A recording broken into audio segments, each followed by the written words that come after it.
Ali Abdal has a wonderful video on this. This is their what's up, graphic y'all? We're here, back again, where they looked at a group of still people that working. reread a chapter.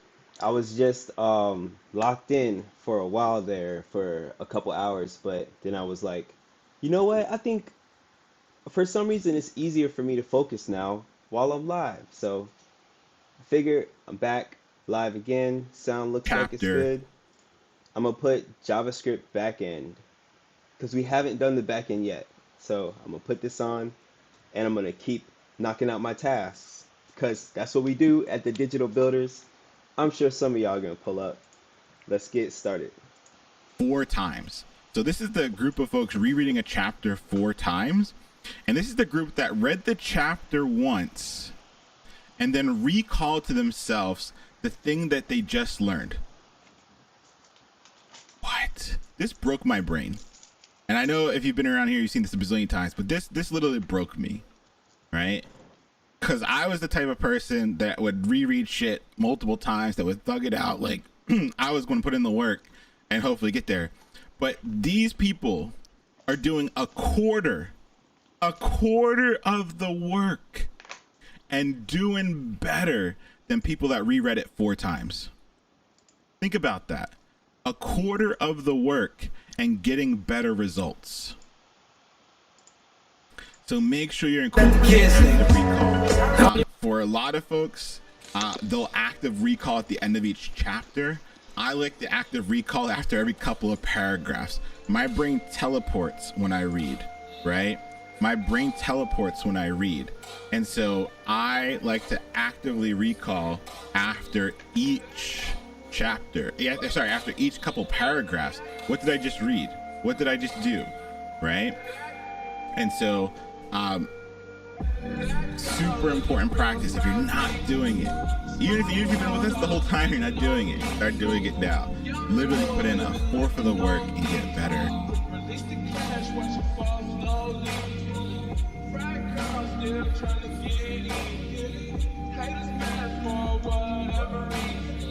Hold up.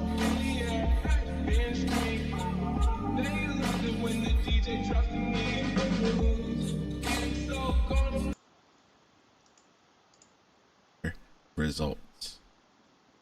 Now, the other important thing to keep in mind is that we forget stuff, right? We forget stuff. We will, sorry, 1 second. We will learn something, and then by the end of a month, there's an 80% chance that we have forgotten what we just learned. Let's think about that. Software engineering is a cumulative career, and there's an 80% chance that we forget the stuff that we just learned that month, right? And so we can't let that happen. You can't put in all this work and then be in an interview and they ask you to use some CSS and you can't do it, right? Or they ask you to do a certain coding challenge that you know you've already solved. That's the worst. That's the worst. The worst is being in an interview. They ask you a coding challenge that you already solved and you can't remember how to do it, right? And so we can flatten our forgetting curve, right? We can flatten our forgetting curve, right? And make sure that we do not forget stuff for the long haul. And so what we can do is we can review material over and over again.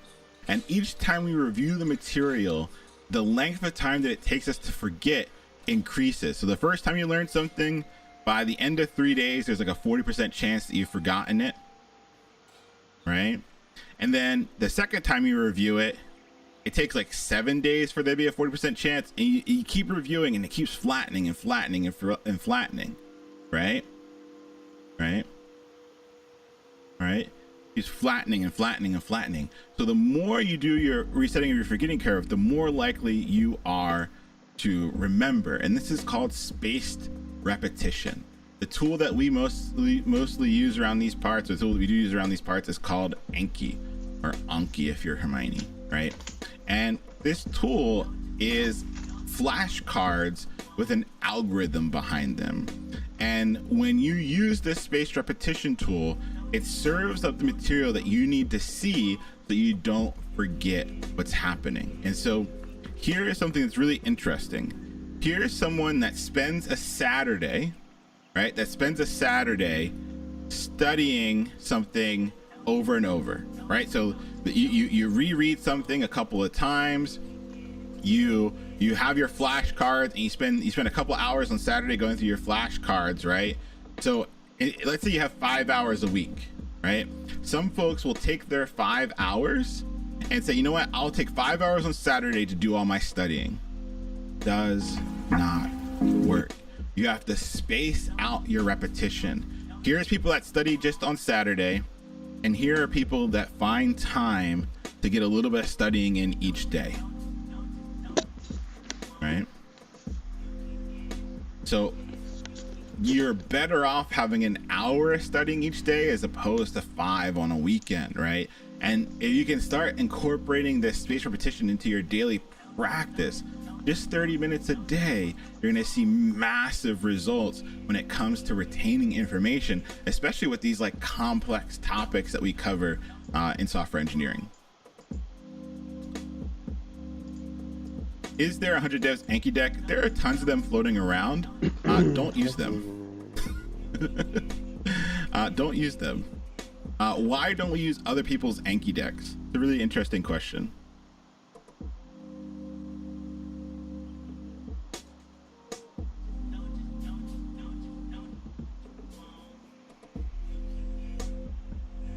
The making of your deck is active recall. It is literally the primary thing that's going to help you learn, right?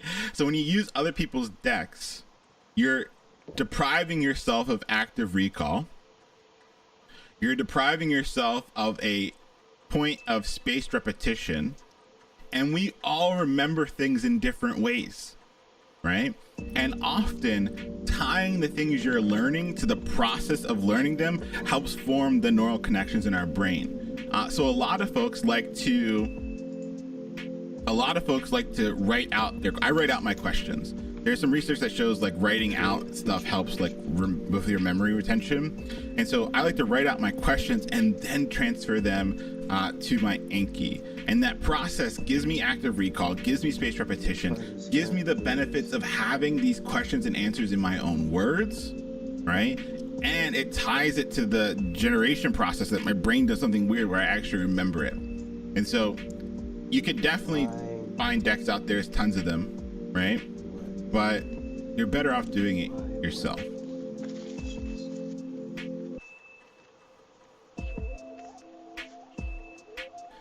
Krista B said, I don't know who needs to hear this, but it's not too late to start Anki now. I started super late, just start, even if it's today, it will work. I 100% agree. This whole class is a lot of review, right? But this is maybe the starting point for a lot of folks, right? Especially for a lot of folks that are in the catch-up crew. There's no shame in the game of starting to put these things into practice now, right? Best time to plant a tree was 20 years ago. Second best time is right now, right? And so make sure that you're taking the time to do these things because they are scientifically proven to work. They just work. Having had thousands of students that have taught how to code, there's two classes. There are folks that do the tools that help them to learn, and there's folks that don't. And what's going to happen? What's going to happen is 3 months, like let's say you're brand new. It's the first time you heard of 100 devs, right? The first time you've heard of 100 devs. 3 months from now, you'll be like, that was too hard. I wasn't able to do it. And you drop, right? You disappear. I guarantee you the reason why you dropped and disappeared is because you didn't do active recall. You didn't do spaced repetition. You didn't watch Dr. Barbara Oakley's course on learning how to learn and put that stuff into practice. Barring life events, that's the reason 95% of the time. The project's current phase necessitates seamless integration. And you can even be here right now being like, Leon, I'm barely hanging on to by a thread, right? I'm barely hanging on by a thread. And the first thing, so I teach during the day, and when somebody comes to me and says, Leon, things aren't clicking, things aren't making sense, the first thing I tell them to do is show me your Anki deck. and a lot of them go,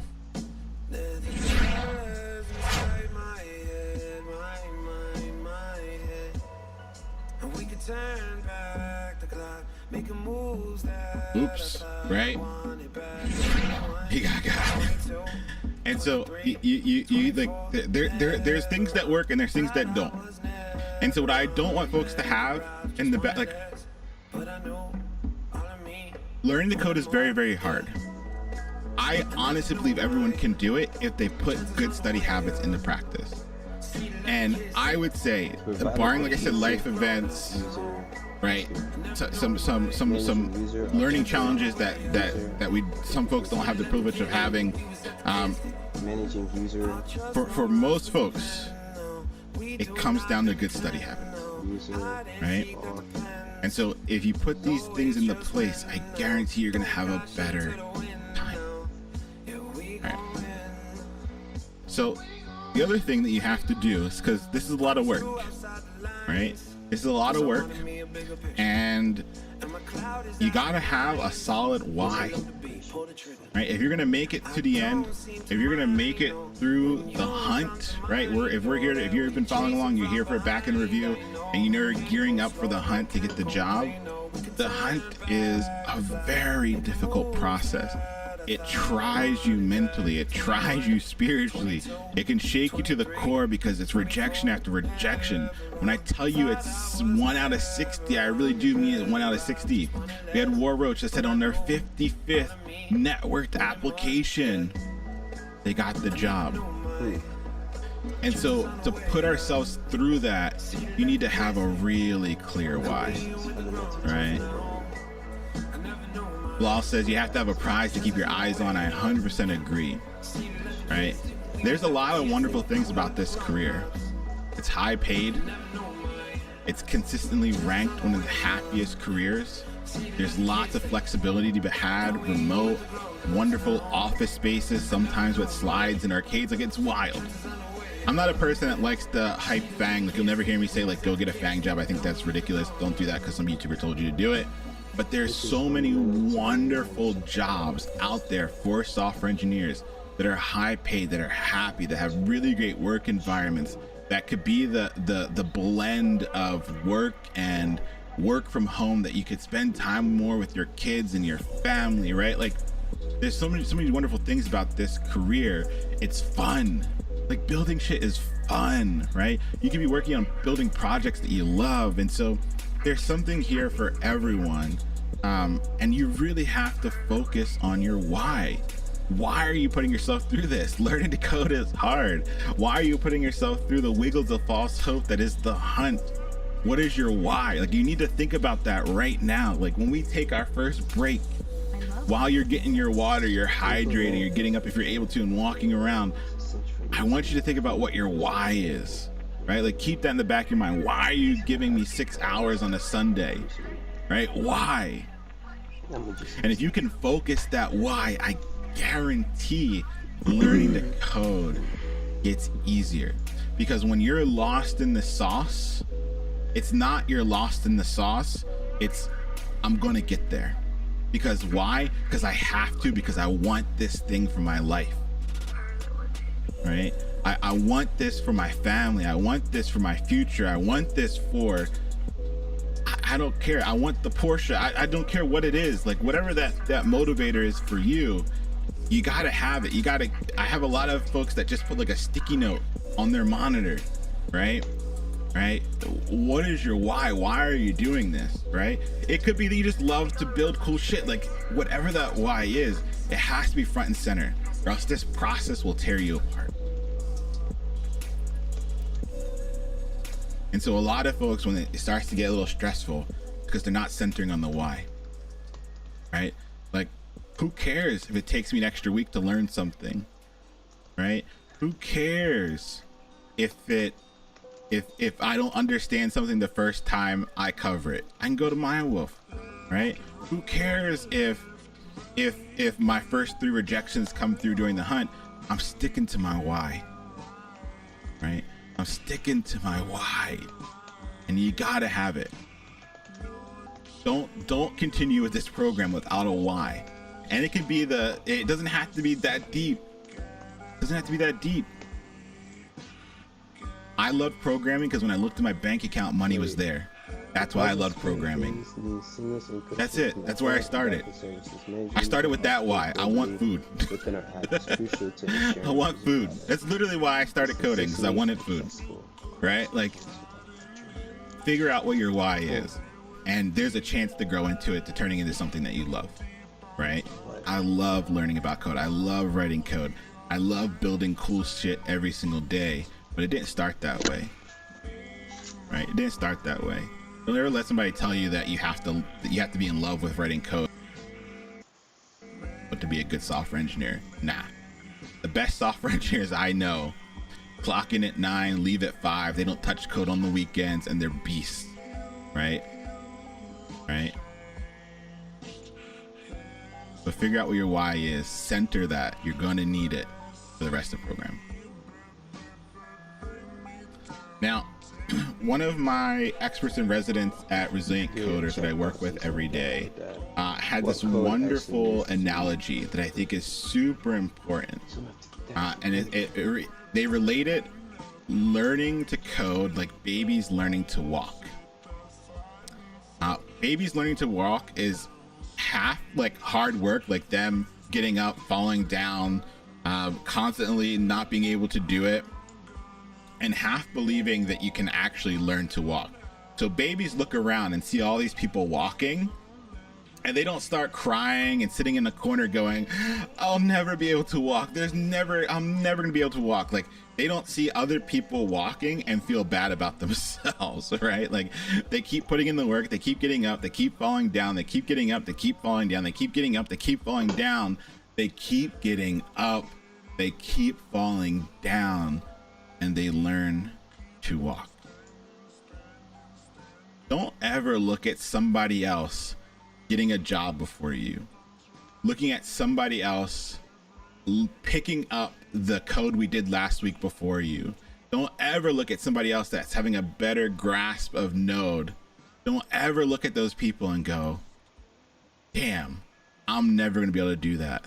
That makes absolutely no sense. You have to believe, right? You have to believe that you're going to get there too. And if anything, seeing those people walking should be the biggest highlight of your day, because you're like, if they can do it, I can fucking do it too. Let's start. Right?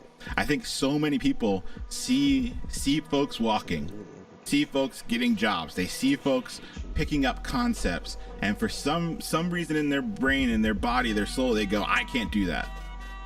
Cap. You all have the ability. You all have the ability. It just takes a lot of hard work. And babies don't sit in the corner crying. Sometimes you need a good cry, but babies don't sit in the corner crying, woe is me, I'll never be able to do it. They see everybody else walking, and they get up, they fall down, they get up, they fall down, they get up, they fall down. So you need to get up, and you need to fall down a couple hundred more times, and you'll get there too.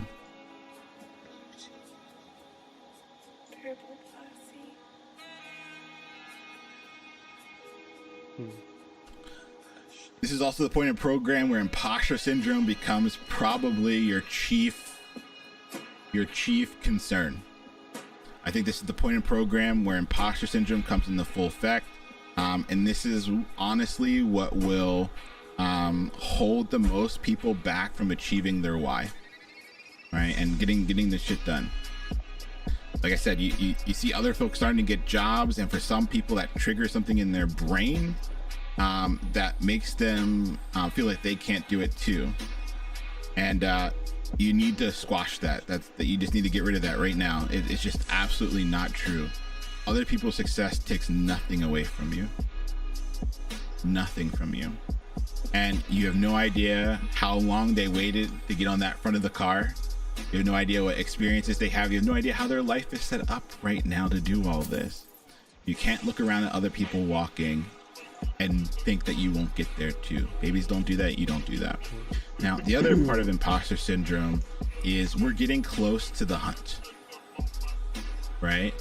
We're getting close to the hunt, Switch to which 10. means that you're going to now have to start showing others that you can do the things that you can do. And that triggers a whole other level of fear within ourselves. But that's why it's a numbers game, right? It's 100% why it's a numbers game. You're going to have 10 interviews that go horribly wrong. Like you vomit on your keyboard, you slip, right? And as you're slipping on your vomit, you like, I don't know, I'm trying to think of like the worst thing that could possibly happen. You hit the nuclear launch codes, right? I don't know, right? You do something horrible. Like it's just going to go like the worst thing you could ever think of, right? And so what you have to realize, and you poop yourself on the way down, exactly, nerd. On the way down, you just have to realize that you're gonna have, every single one of us has 10 of those in us. Every single one of us has 10 of those in us, right? Right? And so you can't think less of yourself when I'm telling you, you already have 10 of those in you, right? And then you got like 40 mid interviews, right? You got 40 that are gonna go, I was there. It kind of went okay. And then you'll have 10 where the stars align. You're gonna feel like all the planets are in a direct alignment with you. You're gonna feel like I don't know, that somebody was whispering all the answers magically into your ear. It just happens. It's a numbers game, right? And so you can't let the nerves get to you. You can't let the imposter syndrome creep up, because it's just the fear of the unknown. It's just the fear of what if somebody's gonna ask you? Like, it just doesn't matter, right? At the end of the day, all these companies that you're going to join are going to do things in their own way, and they're going to expect you to take 3 to 6 months to ramp up. Most companies expect you to take 3 months to figure out what the heck is going on, right? And so you're going to learn just enough to get your foot in the door, and then you're going to work your ass off once you're there. And worst case scenario, you get paid for 3 months to learn how to code. Let's go, turn up, right?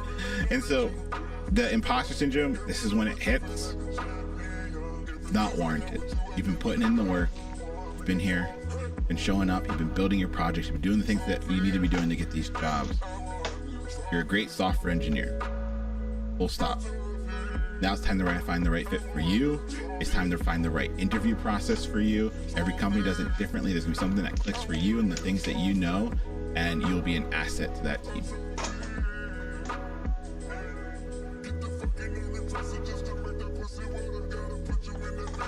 Now, very first thing I showed you was the trough of sorrow. The funny thing is, like, I show the trough of sorrow and it's so true. Like, you show the trough of sorrow, it's just true, right? Like, people don't get how true the trough of sorrow is. You show this day one and everybody's like, yeah, nah, it can't be that bad, right? And then a week later, they're like, fuck, that was true.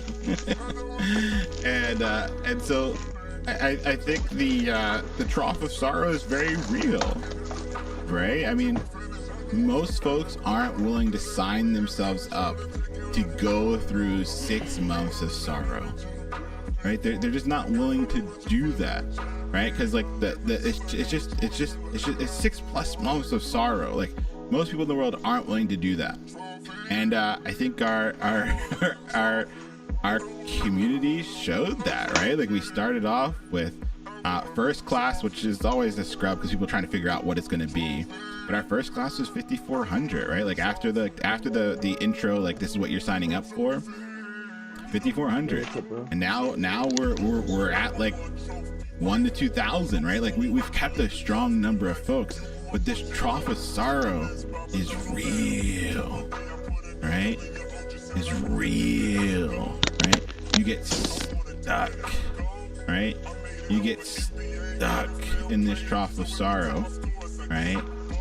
And most folks don't want to work through it, right? Right? The more you do it, right?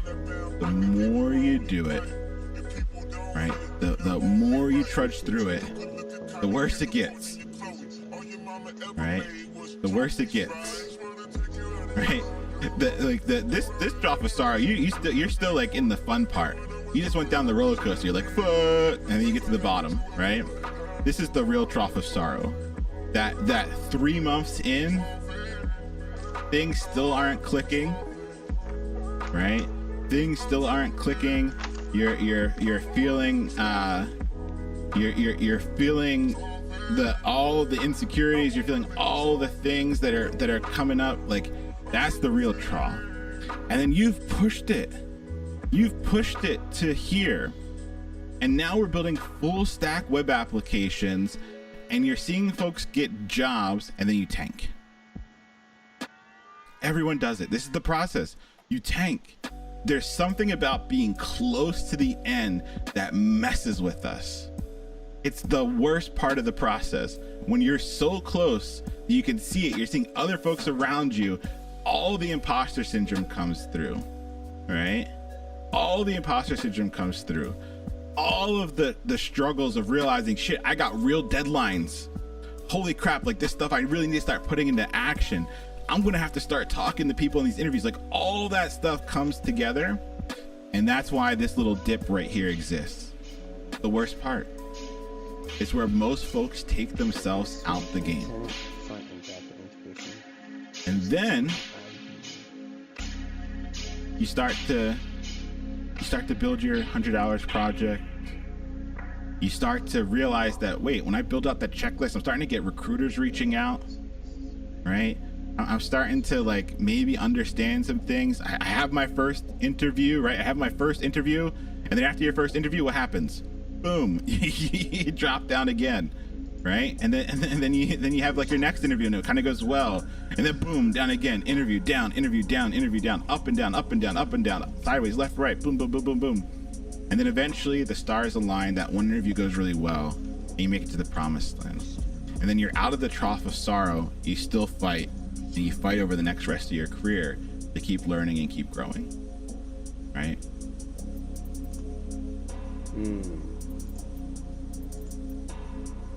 Right?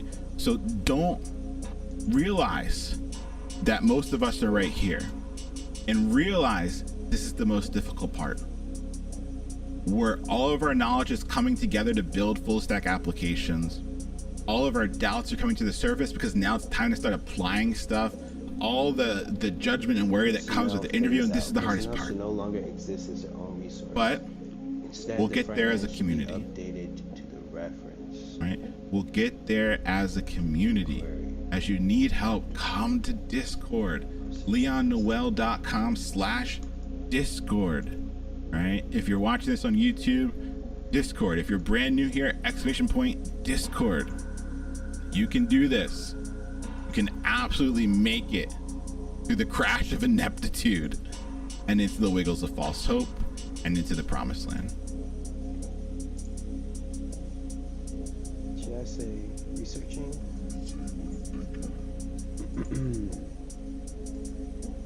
Same with the other one, right?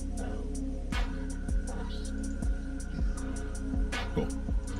Now, before we jump into the rest, before we get into basic JavaScript, implement or install. before we get into basic JavaScript, approach, 3 things. This is it. Global users After thousands and thousands of students, token claims, and I can say tens of thousands of students now with 100 devs. from every component in the application.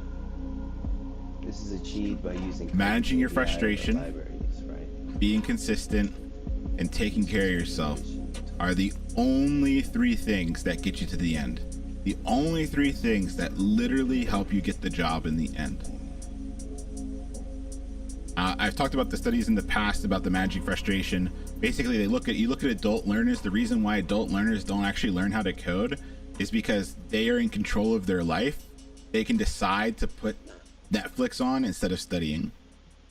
And so when things get tough, when they get frustrated, instead of doubling down and trying to get help and working through it, they turn on Netflix, right?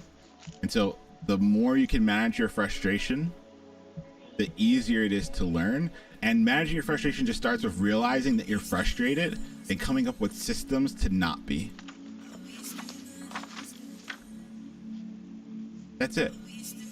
It's coming up with systems to not be frustrated. So for some folks, that is, all right, when I'm frustrated, it's because I'm stuck on code. What do I do to get unstuck on code?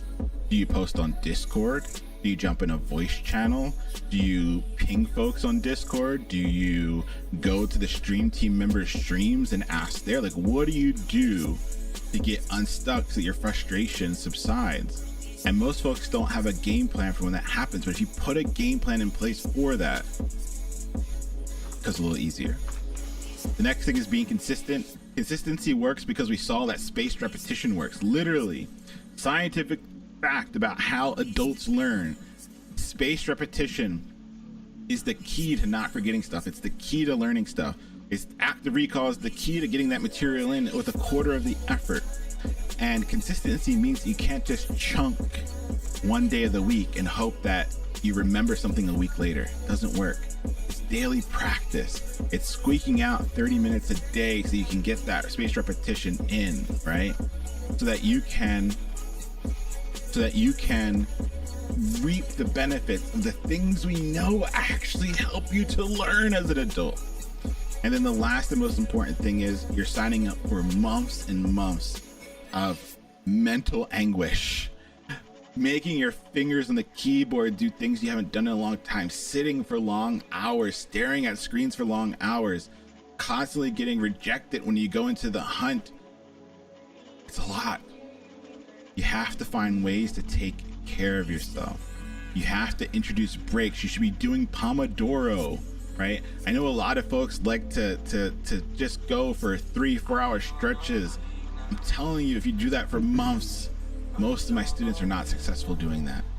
Taking good breaks, taking care of yourself, hydrating, walking away, letting your brain diffusively think pays off significant dividends.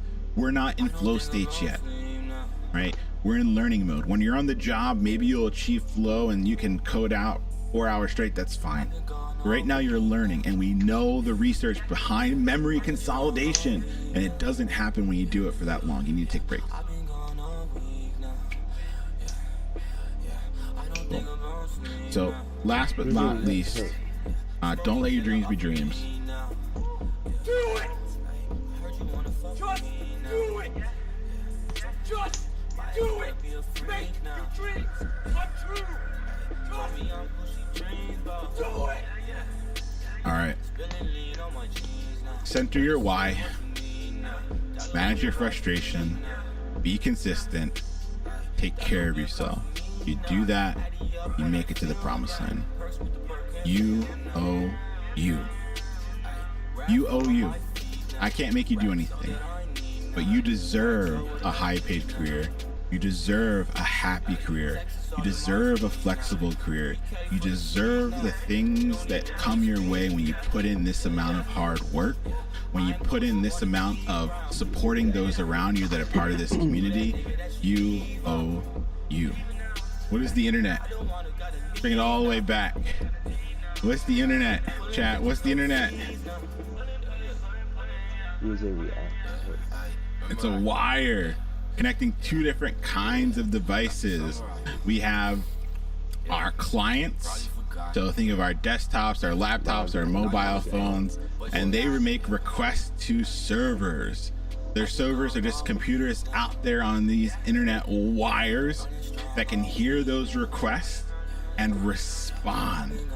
Eventually, we are going to be writing code that exists on these servers that can listen to those requests, generate the responses, and then respond, right? And so the beauty here is that we can build out applications that look good on our client-side devices, and that would be our front-end web development. So building out the HTML, the CSS, and JavaScript to make our stuff look good and run good on these client-side devices.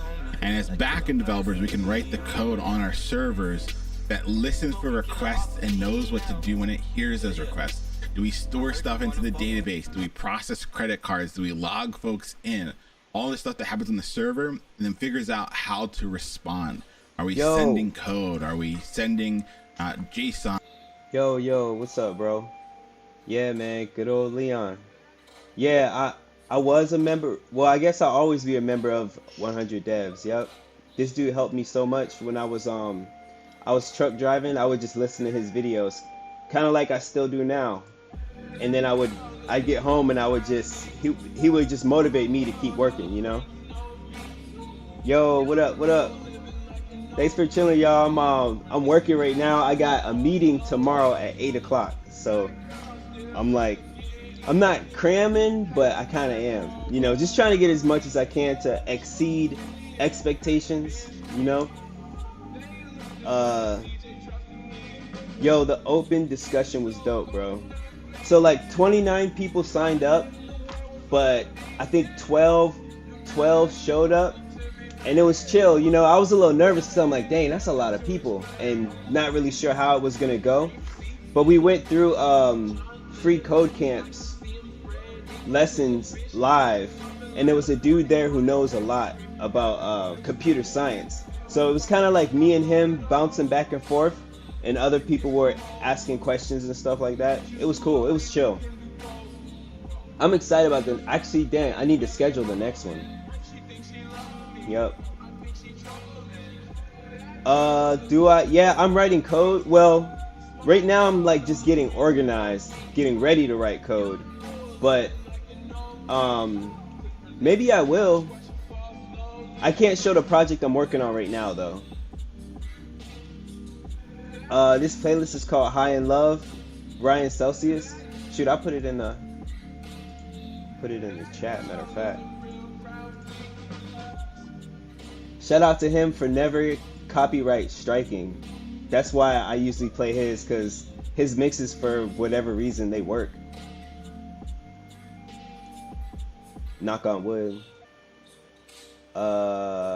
Man, I should have recorded the JavaScript class. For real, I should have. I'll do that. I'll record the next one. I'm about to start recording everything, man. I'm gonna go tomorrow. I'm going down to Assembly, which is that building. We're having a meeting there, and planning out. We're gonna do another not a hackathon, but it's like another mixing text with creatives type event, like the last one we did. I'll show y'all the last one we did real quick, so you get a better idea. It's this event that because before the hackathon we had like a mixer to kind of meet everybody who's gonna be in the hackathon, and it was at this restaurant called The Main the first time, but then the second time I was like, why don't we just add a whole bunch of other stuff to that? We could add live paint, we could add a panel discussion, right? We could add all sorts of different stuff. So that's what we ended up doing. 5-7 build weekend, myself. And now after this, they're letting us do more stuff like this in this huge dope building. So we're going tomorrow. We're all meeting up and planning the next one. Intellect here. We want y'all to come build, come hack, come invest, come check out the space. Meet somebody new. That's all.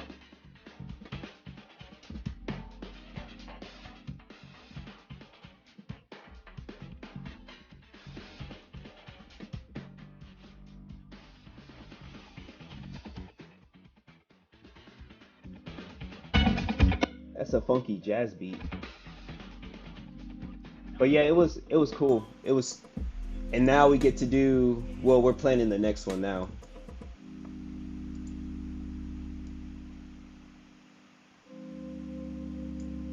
But yep, I'm just sitting here working, man, and now it's starting to get to the point where I'm like, if I'm sitting here, I'm just gonna go live, and I sit here all day. So I'm gonna start doing this more often. The switch is open, and since it is open, is the light bulb on?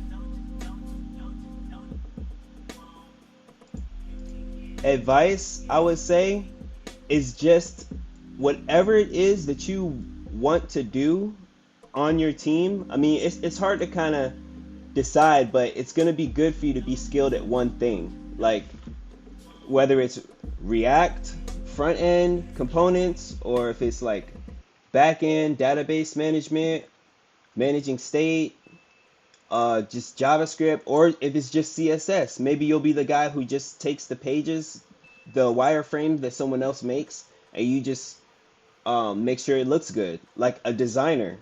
What do you like to do? Do you like to design the look of the front? Do you like to make logos, the style, the feel? Or would you rather manage the back end, depending on what project y'all building? Would you just want to build the pages so that then someone else can come style them? Just use your skills, build your whatever skills you do have, and kind of be ready for that. I actually do not. I'm breaking that rule and don't have an Anki going right now, for real. We use this. I'm using 3 different applications right now though: Notion, Linear, and then GitHub. And like communicating with them, those 3, and my notebook, kind of preparing for changes of this front end integration that I'm working on with the project right now, which is just like, it's an MVP already. The MVP was built by someone else, and now we're like building out the entire thing, making improvements on that. So kind of looking at what he built already, seeing what's missing, what he left us to do, and then upgrading what extra sauce we can add on to it to improve it and get it ready for production. It's a startup, so that's what I'm doing right now, working on a pull request. And I got 14 minutes before my next break. That's why I love doing the Pomodoro technique, because I'm like, all right, let me see what I could get in for the next break. And then I stand up, stretch, get some water, and keep it going. It's 7 o'clock. I'm planning on working till midnight, so I'm going to get a lot done. Add the description, the fact that only 100 people can join the school. Oh yeah, that's true. That's true. Yeah. The description I have right now is kind of like, I don't even think I read the whole thing because ChatGPT wrote it. Yeah. And if I was to let me rewrite that. Good call. The switch, the light bulb would turn on. And so we can represent and this on that, off value. If y'all don't know, I don't know who is new here, but I'm Lionel, the builder with the Digital Builders. We have a school and a Discord, and like bro was saying, I come from 100 devs, and at the end of 100, he said, once I helped you get a job, your only homework is to help 3 people get hired to get a job. I said, instead of helping 3 people, I'm gonna help 100, just like he did. So we have a school with 70 members in it. We have a Discord with 160 or 70 that will always be there, but I'm closing the schools at 100. So go ahead, hop in there if you want, because I feel like once I get to 100, then that's 100 people who we are inspiring every day to code, every day to learn different strategies, to network, and pushing and trying to like motivate people to network more and to like build and get out of tutorial hell. So that's the point of the Digital Builders. Just a little history, and I need to make that the description for real. How could I represent I'll work on that. This circuit? Yeah, I can represent it as 0, 0 or off. All right, off. I'm gonna lock in for 12 could I minutes represent here. this circuit here? Bro, I am not, let me pause real quick. I am not confident at CSS at all. I am a huge supporter of doing things with you not being confident though, because that's what slows us down. That syndrome, imposter syndrome, is never gonna go away. And you don't necessarily have to be perfect at CSS. It's so much different things to whenever you need CSS, you're going to look it up 9 times out of 10 when it comes time to use it. Don't I would say these days don't expect to be able to just open up VS Code and write CSS. I mean, unless you really want to, sure, you can. But if that is holding you back, then don't even. There you go. That's all you need, bro. Confident at Googling and GPT. And building. Finishing tasks, building, moving on to the next task. That's what's most important to me, in my opinion, you know? Learn as you go, always improve, you know, that type stuff. But all right, y'all, I'm gonna lock in for these last 10 minutes. Now that both switches are closed, how could I represent that? Yeah, I could represent Come that in. as 1-1. Come in. Right, 1-1. And so that means that I've now represented a circuit where both switches were open. I represented a circuit where both switches were closed, right? We could also do, right? We could also do some other things like 0, 1, 1, 0, right? We could represent these very simple on-off values in a very simple language, which we call binary. Now, from this, we can actually start to build up to a little bit of logic. I definitely I believe there's C and Chi or sugar that reduces to 0 and 1. I love that. I actually can introduce a little bit of logic with this notation. So since both of these circuits are closed and I'm representing it with 1-1, what would 1-1 actually represent right now? Like if we were just trying to think of like very simple, this is very high level, this is not meant to be exactly what's happening, but we can just think about something. Yes, it's on, but we're talking about both of these switches and we're representing that they are both on. So we would say this blank this. Yeah, and right, and right, we're saying this one is closed. What'd you say, bro? And this one is closed, and so we can represent both, right? 1-1, and we can say that means and, like this one minutes. and that one. And so we can actually build up some very, very simple logic, right? We eventually call these things called logic gates. And just by representing on and off values and adding slightly more gates that are on and off, we wind up with things like and, nor, like all this other fun stuff that you will see when you kind of nerd out about this stuff. But the idea here is that from just simple on and off values, we can build up to some logic. We already saw and, right? Right? We already saw and we can start to realize, right, well, once we have simple logic, we can then build up a very low level programming language. Once we add things like memory, right? A way of doing some basic arithmetic, and we have some very low level logic, right? We can build out a programming language. However, the language that we're learning is still very, that would be very, very low level. For us, we're not going to be writing this low level, like assembly level code on a day-to-day basis. We're going to be writing something that is a little bit more human readable. And talking about human readable, true story, for those that don't remember, Independence Day, right? Aliens came to attack the world and we were able to destroy them. Now, if you remember, when the aliens first came, we tried to nuke them. We tried to do all these wonderful things, and we couldn't do anything. They had these wonderful force shields. But what we did realize is that we had one of their previous planes that had crash landed years before. And when the alien mothership got close, that spaceship got power. So there's something about how power is distributed across these alien ships. Something about how the force field comes on when it's near other alien ships. And so there's this idea that if we could like turn off power on the mothership, maybe that would distribute to all the other ships and bring their force fields down so that we could, nuke them and save the world. So what did Jeff Goldblum do to save the world?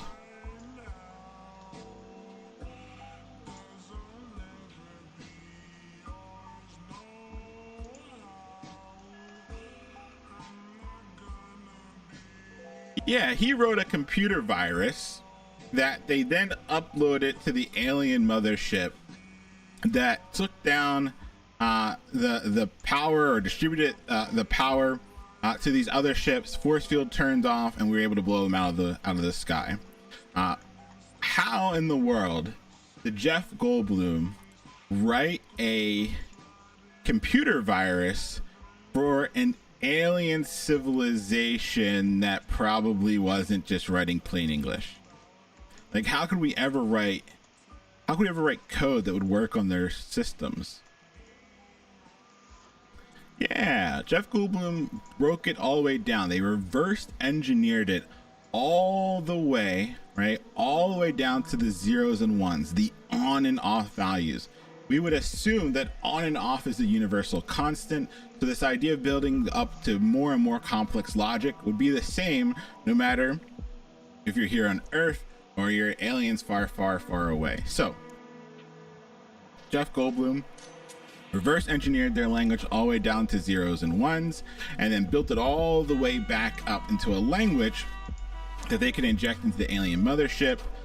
We refer to this wonderful event in history as binary upload boom. We took down all the ships, and Jeff Goldblum saved the world, America.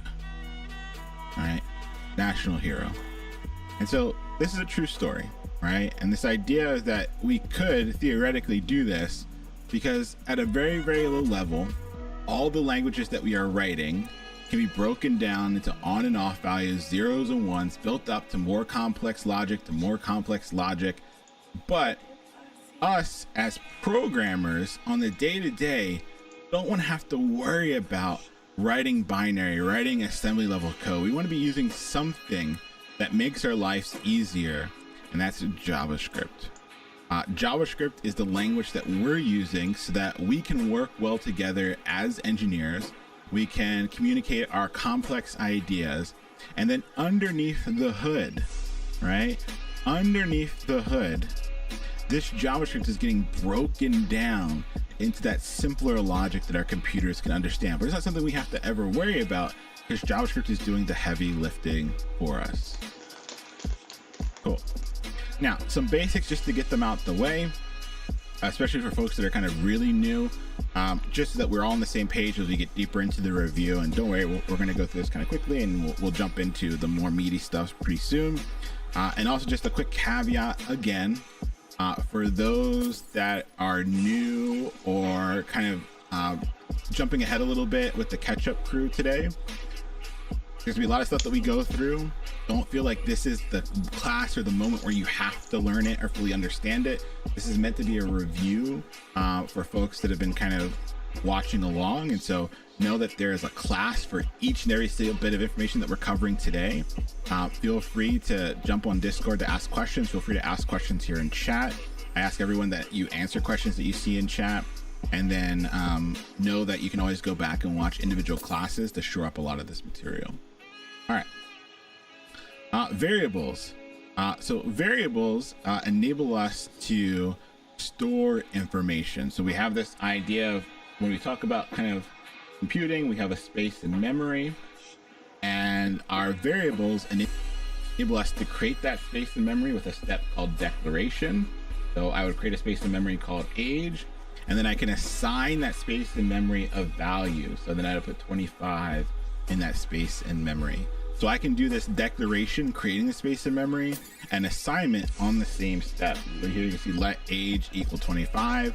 I have declared my variable and assigned it a value at the same time. Boom. We also have conditional syntax, where we can check to see if a statement is true. And if it's true, we wind up doing what is inside of the curly braces. We can also have multiple conditions where we're going to try and keep checking stuff until something is true. So you can have an if. If that's not true, you can do an else if.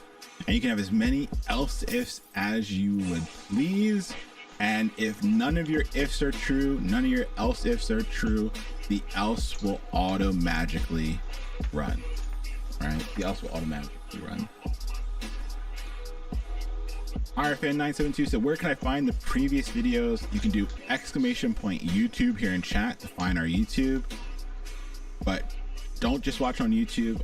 Also join our Discord, !Discord. That's where you'll find all the materials and you'll find our community. We're at what, huh? Where are we at now? Let's see. Woo! Woo! Woo! That's wild. That's just wild to me. It's absolutely wild to me. We are at 39,589 people. 39,589 people on Discord. That's wild. How many bots? We have like 4 or 5 bots that run on the channel. But we are like everything's dialed up to the max. Like it's you have to do like phone verification and all that stuff. But the cool thing is you can actually like see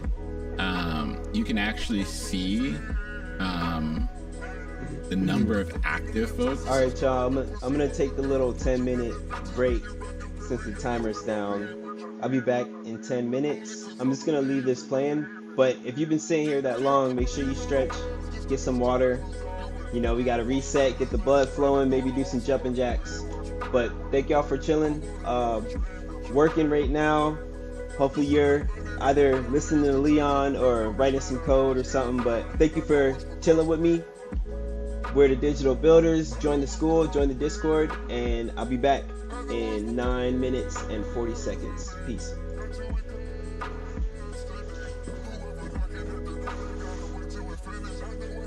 It'll never change. It'll never be reassigned. My pizza will always be Domino's from here until the end of time. All right. And so, does pizza equal Papa John's? Hell no. Does pizza equal Domino's?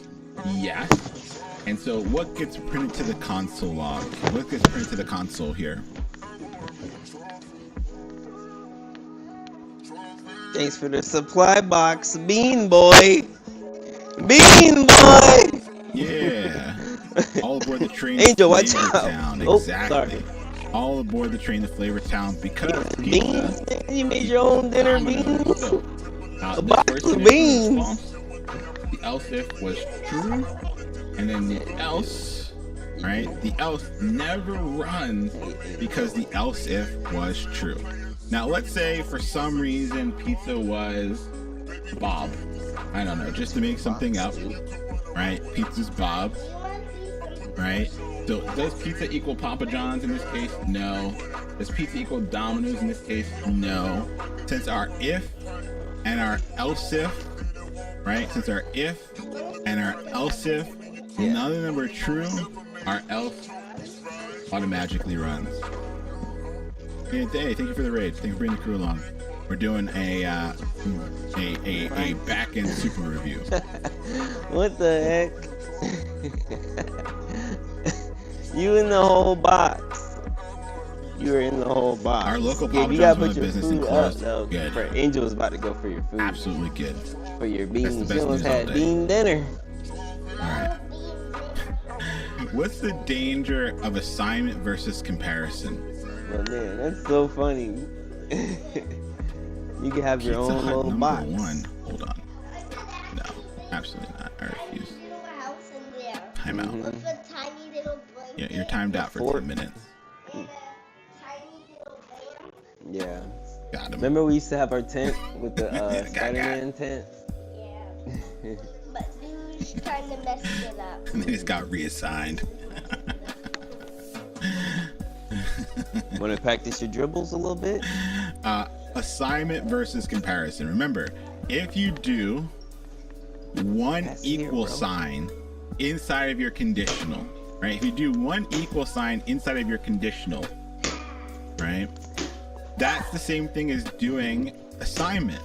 An assignment will always be treated as Nice. what? Oh! Just try to hit it once. Hit it. True. Once. Right? So I'll you're show not you. doing any comparison. when you One do just slap, equal one sign, slap, you're no literally trying catch. to reassign a variable, which will be true, and then it will kind of always run, Just which can get slap you it. into a pickle. So the thing to be careful when you're inside of your conditionals, be careful of You can hit it like assignment this. versus comparison. 2 or 3 Bounce equal it once, signs then is hit it. comparison. 1 equal sign, you're trying to reassign or assign Yeah, a like that. variable. All right, now There you we go. can have multiple conditions inside of our conditional, where Whoa. your name equals Leon, your status equals Ballin. Ooh, you got me. You got me. Hey, I was looking at the door. All right. They go to the boardroom for go. that one. You know what I'm saying? You know what I'm saying? Whoa. All right. We can also Whoa. have multiple What's with conditions the that spike? are or. So if day equals Saturday, Why you gotta spike it like or that? day equals Sunday, it's the weekend. All right, it's the weekend. I'm calling HR for that one. It's Woohoo! wonderful. Was that me or Functions. was it you? Functions are just simple sets of instructions. They are reusable. Oh. A function performs one action, typically as a best practice. That's something we'll start building up to later on. And they form the basic building blocks of our program. Here is a function.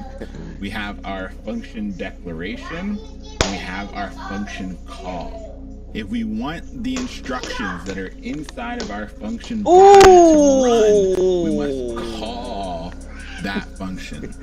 We call mom to argue. Right? We call mom to argue.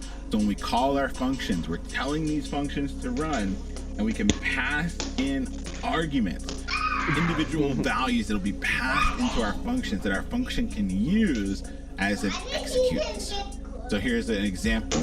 We have a function called Dang, boy, you yell, gotta break and your it's own an chicken alert wing. that it will eventually alert. And so down here, I have called my function, and I have passed in string hello as a what?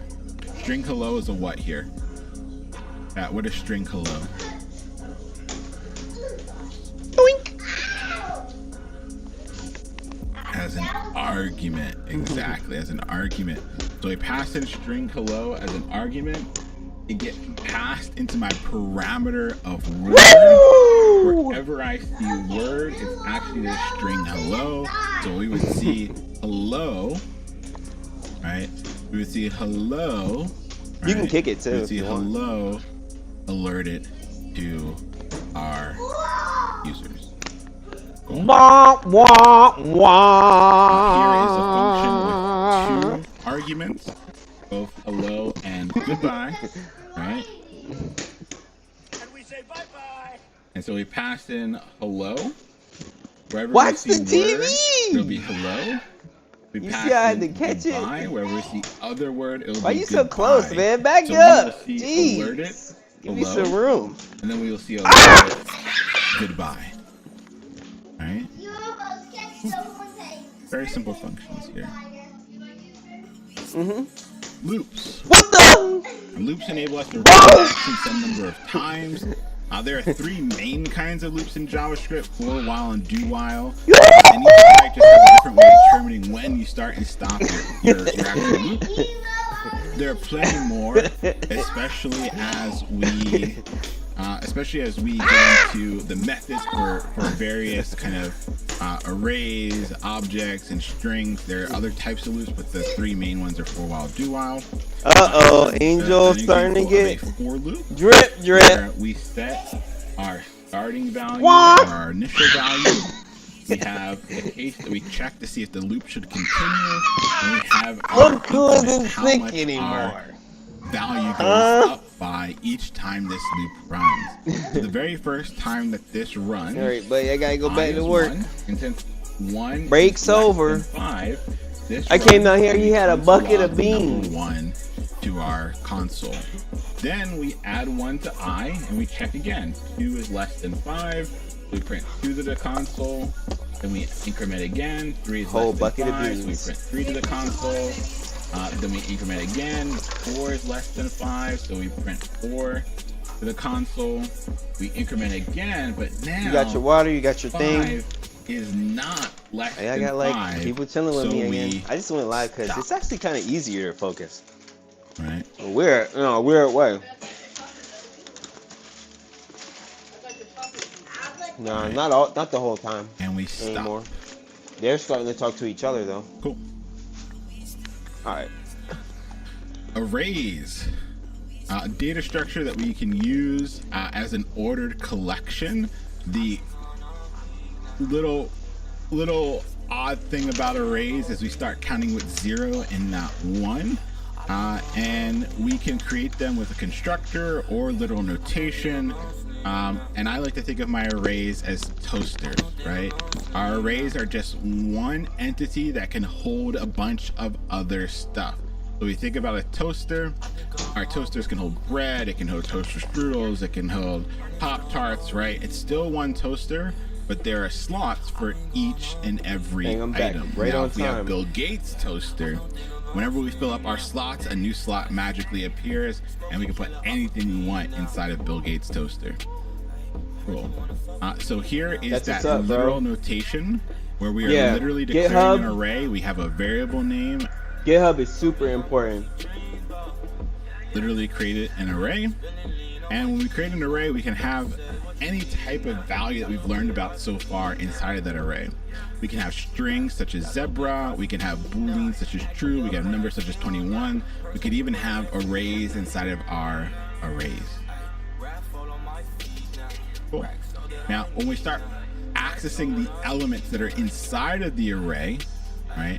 When we start accessing the elements that are inside of the array, we use the indexes to grab those individual elements. So if we wanted the element of New York City, we would use the index of 0, right? Use the index of 0. Can you have an array of arrays? Yes, you can. If I wanted London, I would use the index of 3. So tricky question I always like to ask. What is the second element in this array? Second element in this array. Oop. Second element in this array.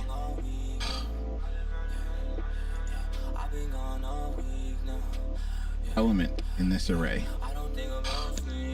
Y'all are too good. Like we've been doing this for a couple months. Yeah, the second element in this array is LA. However, if I want to access that element of LA, what index do I use? Wow, nice. I love seeing all the first time chatters. First time you chat to say LA and one, I love seeing it. If you've been here and you never typed in chat before, today's your day. I want to see you type in chat today.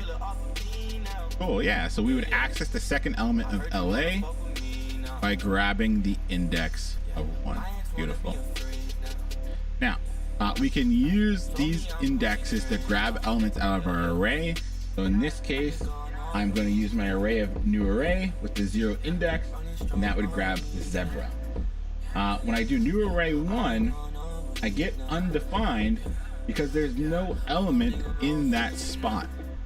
Blank spaces, right? Blank spaces count, and when there's nothing in there, right? Nothing in there, right? They still count, and we get undefined. YT, do exclamation point unban. We can help you figure out what happened. So we can grab individual values, right? We can grab individual values, and we can not only grab individual values using the index, we can also use the index to add items to our array. So in this case, right? In this case, I'm using the index of 1, right? And I'm going to give it the value of Bob. And what that winds up doing is putting that value into the array at that index, right? Into that index.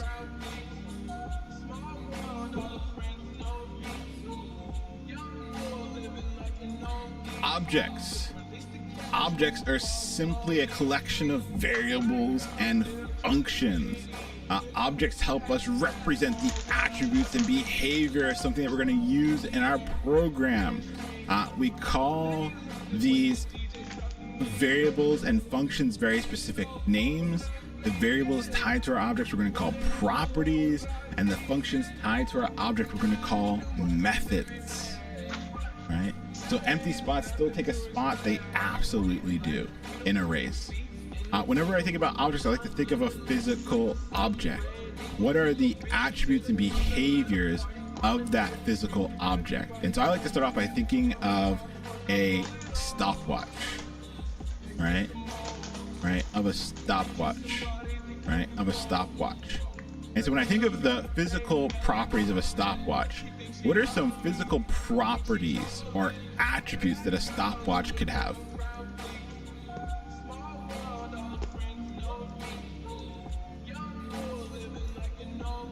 Yeah, our stopwatch could have a color property, a size property, a shape property. You can even have like a brand property, right? So it could have the color of black, it could have the shape of round, it could have the brand of Nike, it could have all these different properties. What are some behaviors or methods that our stopwatch could have?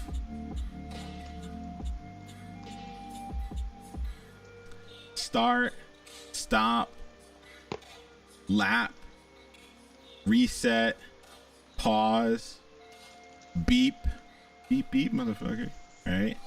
So we can think about a physical object, and it can have attributes and behaviors. We're going to call those attributes properties, and it can have behaviors that we're going to call our methods. So we can actually create an object using literal notation. So here I am declaring a variable called stopwatch and setting it equal to curly braces. When I am literally creating an array, it's square brackets. When I'm literally creating an object, it is curly braces. And the beautiful thing is we can use what kind of notation, what type of notation am I seeing here to add properties and add methods here? What type of notation? Yeah, dot notation, exactly. So you can see here I did stopwatch, which is my object, right? I can do stopwatch dot current time. I do both, bro, the front and the back end. So far it's been more back end, but I'm like preparing to do a little bit of the front end too. Notation. And how do I know that tell time is a method and not a property?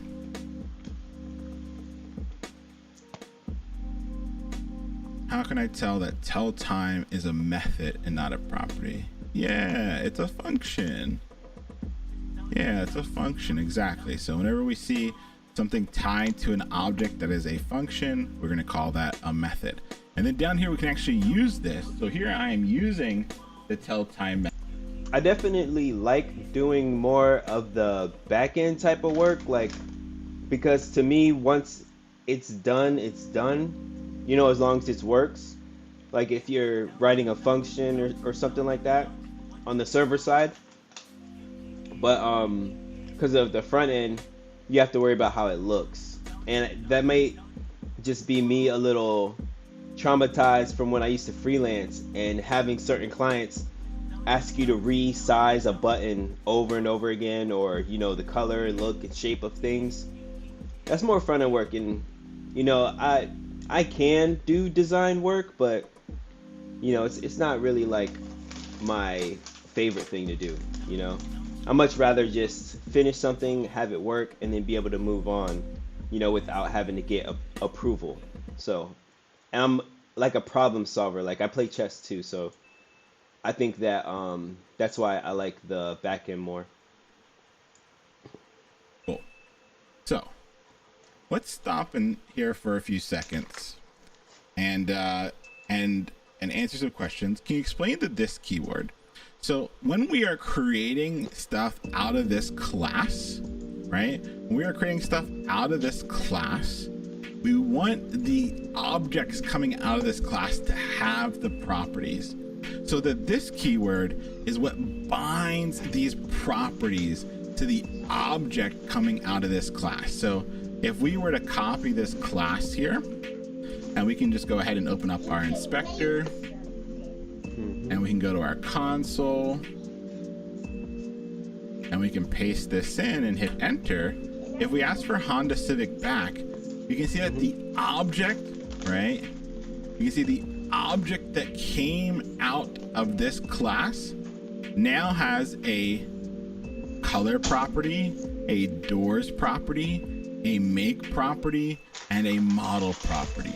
The reason why, right?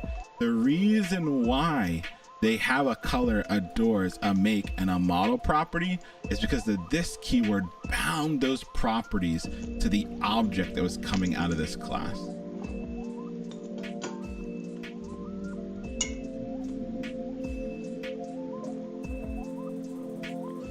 Is this what we use for, is this what we use for our schema? Yes. Holy crap, way to connect it to the end. This is exactly what our schemas are doing.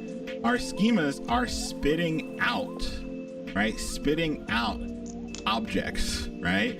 And those objects are the documents in our collections. It's exactly the same thing. Mongoose is using schemas just like classes to spit out documents into our collections. Yeah. Constructors are just enabling us to make the object. That's all it's doing. It's enabling us to make an object that has these properties. And so for folks that are like, Leon, what class is moving through so quick?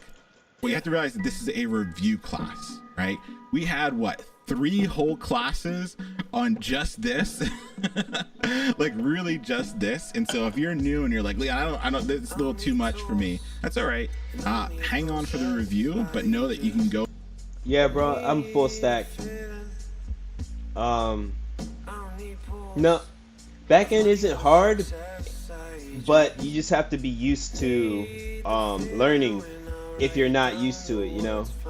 If you're not familiar with the things that you're working on, you gotta be okay with like learning on the fly. Talking to ChatGPT a lot, and you know, but I wouldn't say it's hard. Learning curve though, for sure.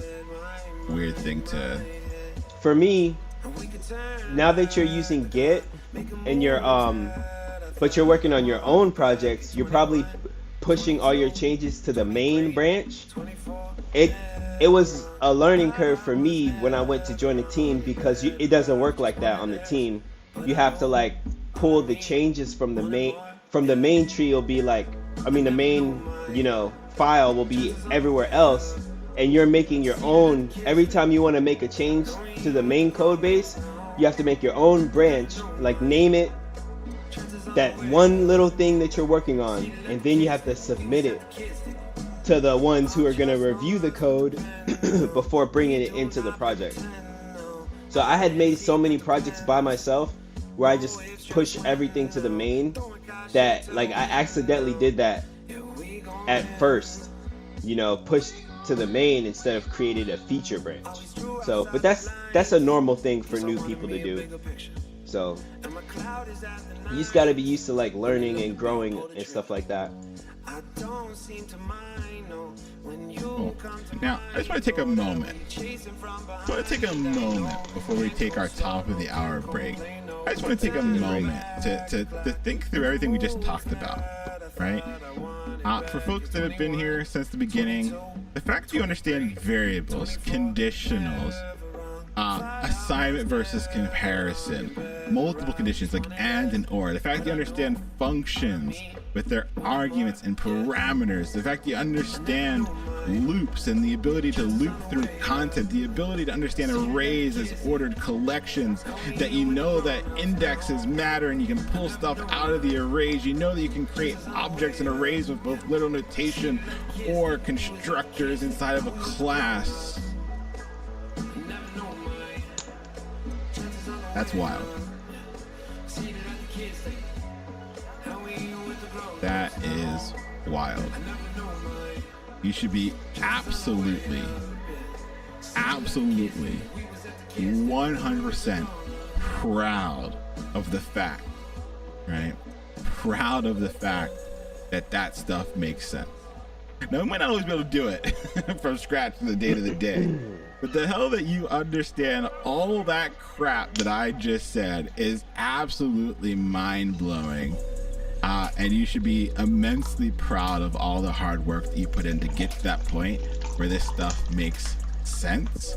And so I need you to carry that energy into next couple of months, next couple of weeks, because you have done something that hundreds of thousands of people want to do, but don't do. They all want it, but they don't do it. You did it. You came to get, and you got. And don't ever forget that.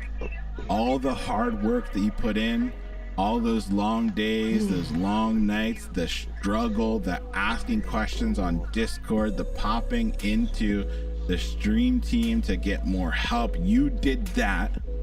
And now this stuff that makes no sense to 99.999999999% of the community in this world, you understand. And so carry that with you. You're built different. You're special. You deserve the good things that are coming your way. But for folks that are just joining us, we're doing a back-end super review. Right now, we're building up to the things that we're going to need to kind of talk a little bit more intimately about the back end. If you're new or still catching up with the catch-up crew, a lot of this is going to be pretty fast. You can go back and watch all of our individual classes on YouTube that go way deeper into all these topics. Implementing global user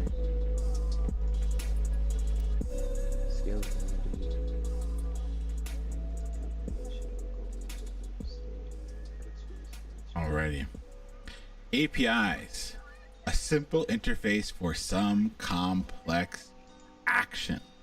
I like to think of a restaurant menu, right? You sit down, they give you a menu. This is back in the day when we used to actually go to restaurants. You sit down, they give you a menu. You point to something on the menu, and then something complex happens in the kitchen. You don't really know what's happening. You don't know how it's happening, but you get your delicious food that's delivered to you, right? And so it's simply one thing that lets us communicate with another thing without having to know how those things are implemented. Our menu enables us to order food. We don't understand how the food's being cooked, how it's being cooked, how much water they're using, how much flour they're using, what type of a knife they're using. It just doesn't matter. We can request something and we can get the response that we care about. Cool. I expanded this example in my MVC lecture. Hey, let's go. And so APIs are going to be kind of the cornerstone of a lot of what we do, especially on the back end, where we have some sort of requests come in, we do some complex action, and we respond. Eventually, right? Eventually, our APIs do more and more complex stuff, storing things into a database, checking if someone's logged in, storing images in the cloud, all the things that we're going to do, especially as you start to build out binary operational boon, you start working on 100 hours project, all these complex things can happen based off of a very simple request. User makes a request, typically from the client. The request makes it all the way to our server. All that complex code on the back end happens, and we serve up a response. Here is a simple API that we started off with. This is using the Dog CEO API. Let me go ahead and copy this real quick. We are making a fetch request to this URL, and if we get a response back, we are going to parse that response as JSON, and then we will go ahead and console log that data. Now this structure, we're going to get to this in a little bit, but what is this structure? Technically, what are we using here? What is the fetch going to return? Just to big brain it and think ahead for a few seconds. Yeah, it's a promise, right? It's a promise. We're going to talk about promises in a little bit. We're going to make a request. We're going to. Oh man, that get bash thing was so confusing. I remember having to go through that. You had to make like an access key or something like that and then connect it to your thing. Yeah, I pretty much just use the GitHub desktop now. And the thing inside VS Code, because you could use your terminal in the bottom of VS Code, you could put your commands in here. And then you can push from here also. But yeah, man. That's good that you know it though. Skill unlocked. What I like about that is you go through all that brain hurting to learn it, and then hopefully you don't have to do at least with that thing again. Every time we're leveling up, it's a new skill unlocked. I get a promise back. Yes, let's fucking go. Can we just stop for a second? Ow. Can we just stop for like, what? What? How do you look at this code and go, yeah, Leon, that's a promise? Look at you. Seriously. Seriously. Look at all these people in chat. Seriously, think about that. You look at this, go, oh, Leon, yeah, it's a fetch. It's an API request. API request is going to return a promise. What? That's huge. I don't care. Like that's a really wonderful thing. Like all the work you put into to understand that, that's pretty special. Cool. All right. So you made a request to this URL. You get a promise back or some data back. We can eventually console log that data. So let's go ahead and open up our inspector.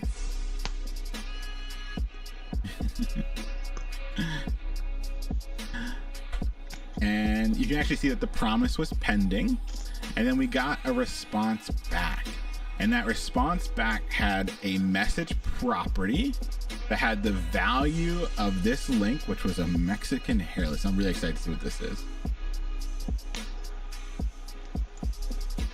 What? That's a thing?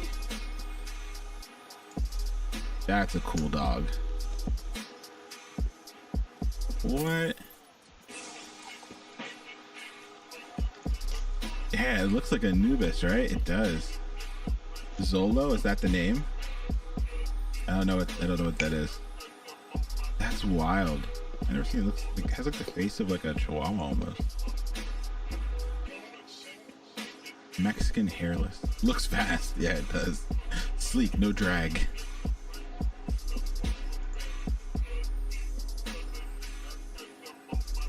Cool.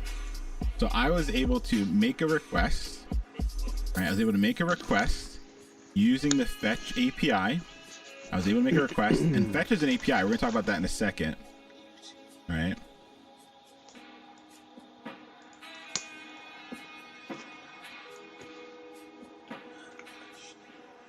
Oh, Sholo. That makes sense.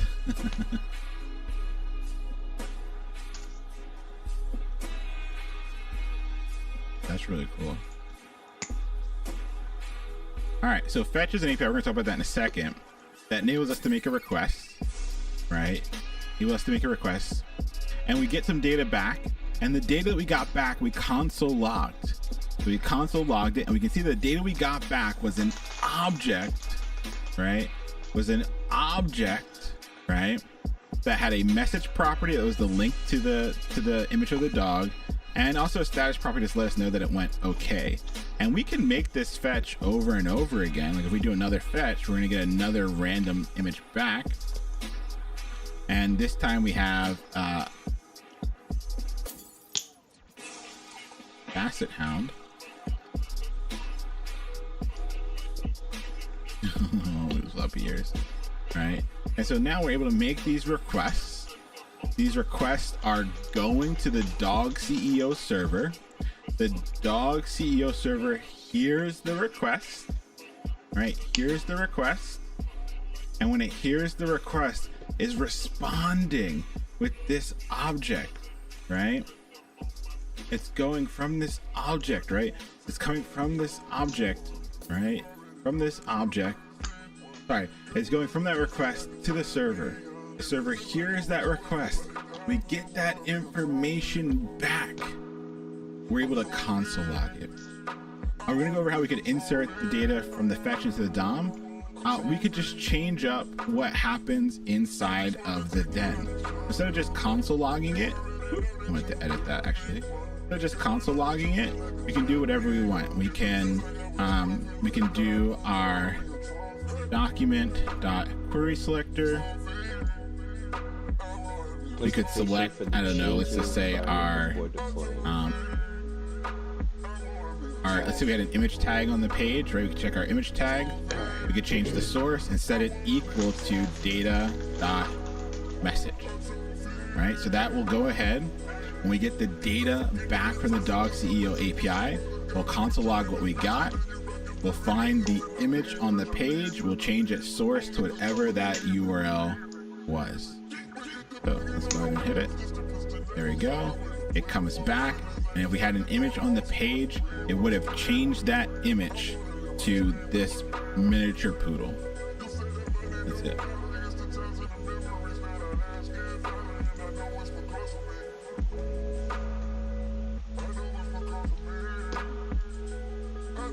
Cool, baby. We're using Express for the back end. Yep.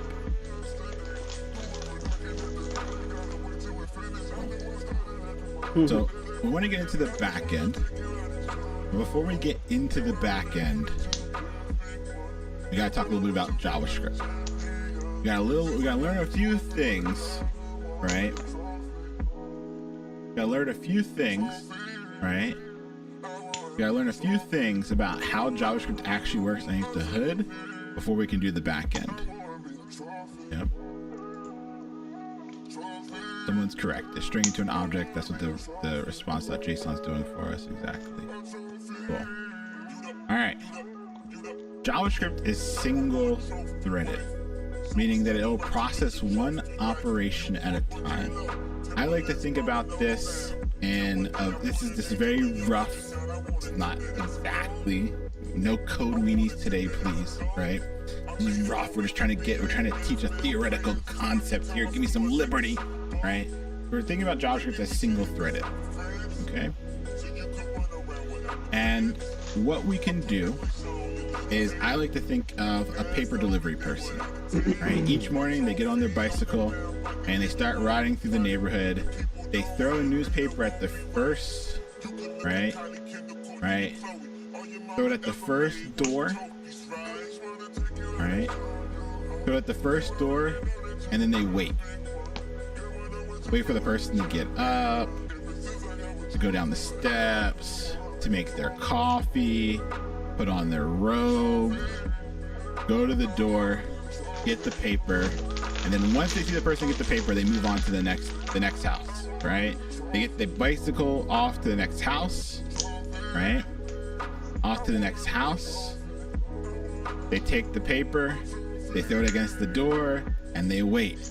Same routine. The person takes their morning, they come out to get the paper, and then they move on. So they're doing one process at a time. This would make the paper delivery person not very good at their job, right? If they just do the paper and wait it, we want them to continually move on. So there's one way, if we think of the paper delivery person as a single threaded synchronous process, it would be one operation at a time. We could have a multi-threaded operation, which is where we have multiple paper delivery persons going around. And so what we have to think about is JavaScript is single threaded. It's doing one operation at a time.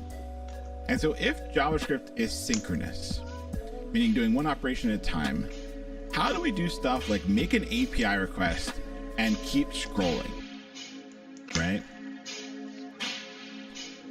How do we, like, if we're on our binary upload boom, how do we like a photo and keep scrolling through the feed, right?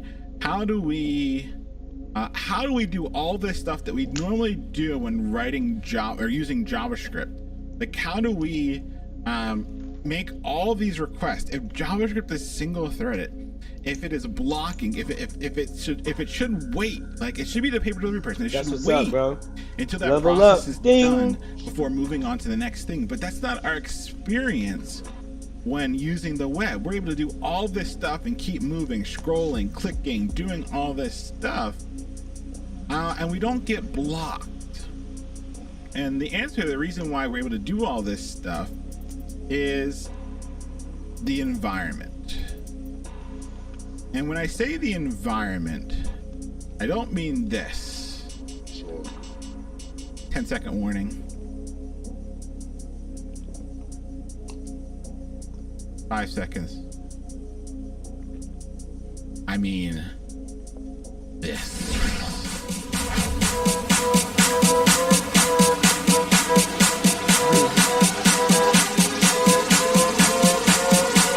I forgot he does this.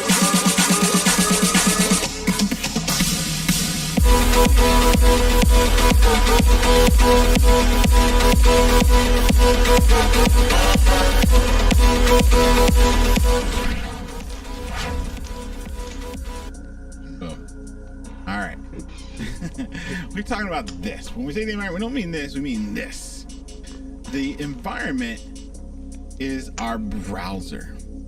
JavaScript is running in our browser. Up until this point, since JavaScript is running in our browser, we get access to a bunch of stuff that does all the heavy lifting for us, right? So browsers have a bunch of APIs that we can utilize, make requests to. They do all the asynchronous stuff for us, right?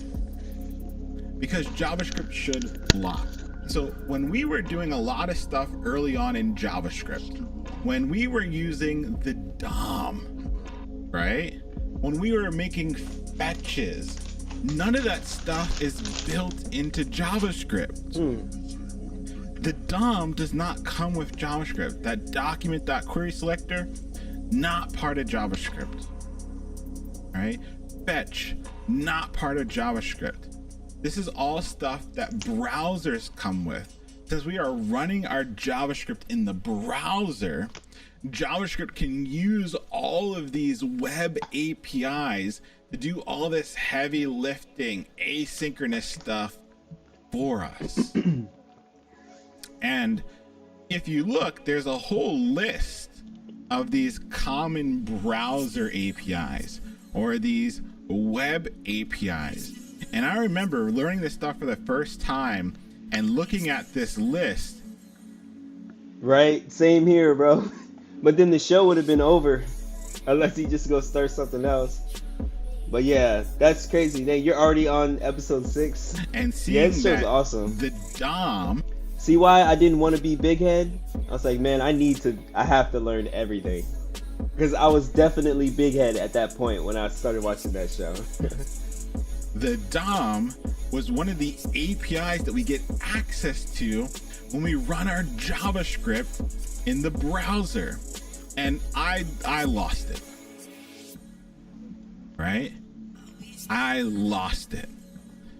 Because that document that we wrote over and over and over again, the fetches that we were writing over and over and over again, that does not come with JavaScript. Right? Does not come with JavaScript.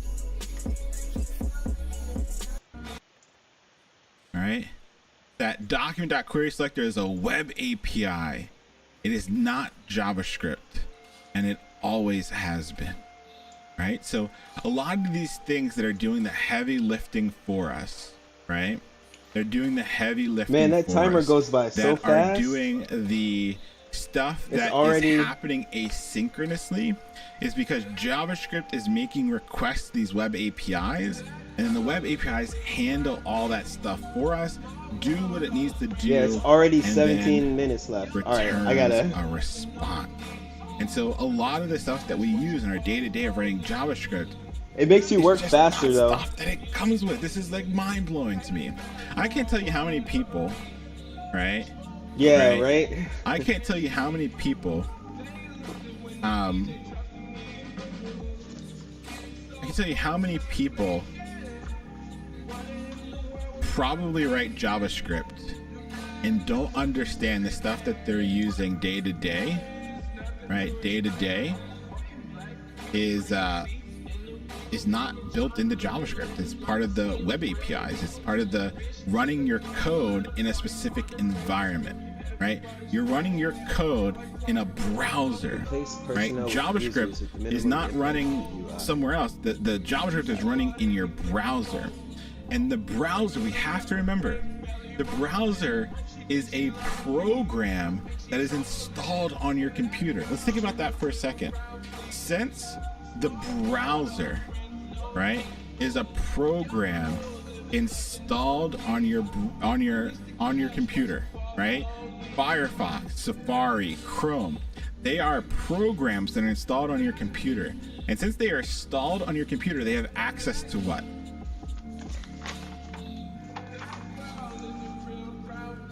They have access to your CPU. They have access to your RAM. They have access to the file system, right? Like the program, since you installed it on your machine, has access, right? Has access to all of that raw computing power. The browser can do the heavy lifting. The browser can be multi-threaded. It can do all that stuff we need to do because it actually has access to the resources of your computer. So when we run JavaScript in the browser, we can get access to a bunch of stuff that does not come with the browser. And different, it's all a blur. I don't know if I made this or somebody else made it in the cohort. I think I did, but I don't remember. It's been too long.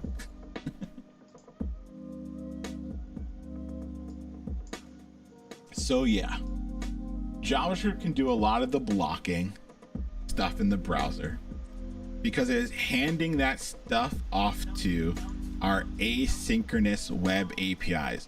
So all this stuff that JavaScript shouldn't be able to do, it can do because it's handing that stuff off. It's literally saying, hey, browser, do this stuff for me, right? And the browser is able to take that stuff that we're trying to do, use the resources of your computer to get it done, and then respond with an answer, right?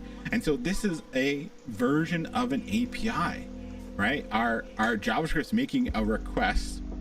These APIs built into the browser hear that request, go off and do some complex asynchronous stuff, and when they're done, they respond. Right? But eventually, those web APIs do indeed have to respond. And how do we handle those responses?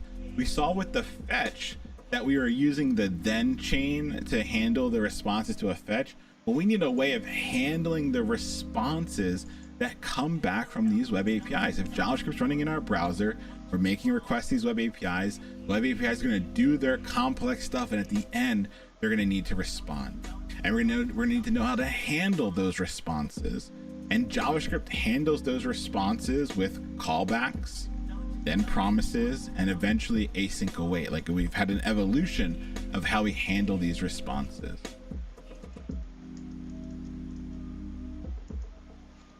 Pad, right? I'm new to programming. Is Python a good programming language to start with? Hell yeah, it is. It's a wonderful language. However, if you're trying to get a job, the quickest way to a job is definitely full stack JavaScript. You don't have to do context switching. If you're learning Python, you're gonna also have to learn JavaScript, right? If you're gonna be a web developer. And so instead of having to do context switching, we just do full stack JavaScript here. You can do exclamation point 100 devs who want to learn more about what we're doing here for the bootcamp. But yeah. Users with the personal. Oh, yeah.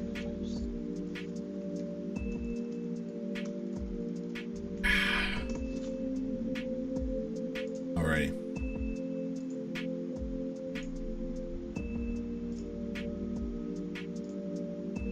So let's start off with the old school way of how we handled the responses that came back from these browser APIs, right? So callbacks. You can always have a function that takes another function as an argument. So something that if we're gonna use callbacks, we have to learn this. You can have a function that takes another function as an argument. These are called higher order functions, like functions that take in other functions as an argument. Now, you've seen this a bazillion times when we use things like click events, right?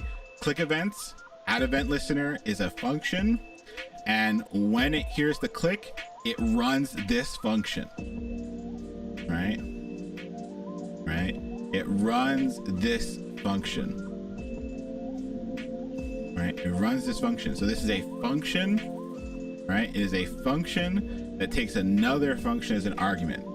Our event listeners, our click events, our smurfs have all been higher order functions, and the function that we are passing in, the function that runs after the click, we call that a callback. A callback is simply the function that has been passed in as an argument, right? So we're thinking about our event listeners, right? We're thinking about our event listeners, and we have our click event, and we have the function that runs once the click is heard. That function that's being passed as the argument, we call that a callback. And callbacks really aren't like a thing that's like specified in our JavaScript specification or the ECMAScript specification.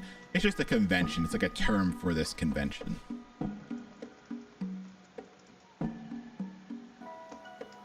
Cool. Callbacks fire when an async task or another function is done. Right? Our callbacks are going to fire when the other function is done. So think about the click event. It fires once the click is heard, right? And so here's kind of the wonderful callback chain. You guys see what I'm working with right now, right? So set timeout is a function. I made my own GPT right? called is a function that Mentor. waits a certain amount of time, right? Waits a certain amount of time before it does what's inside of its curly braces. So here you can see the set timeout opens.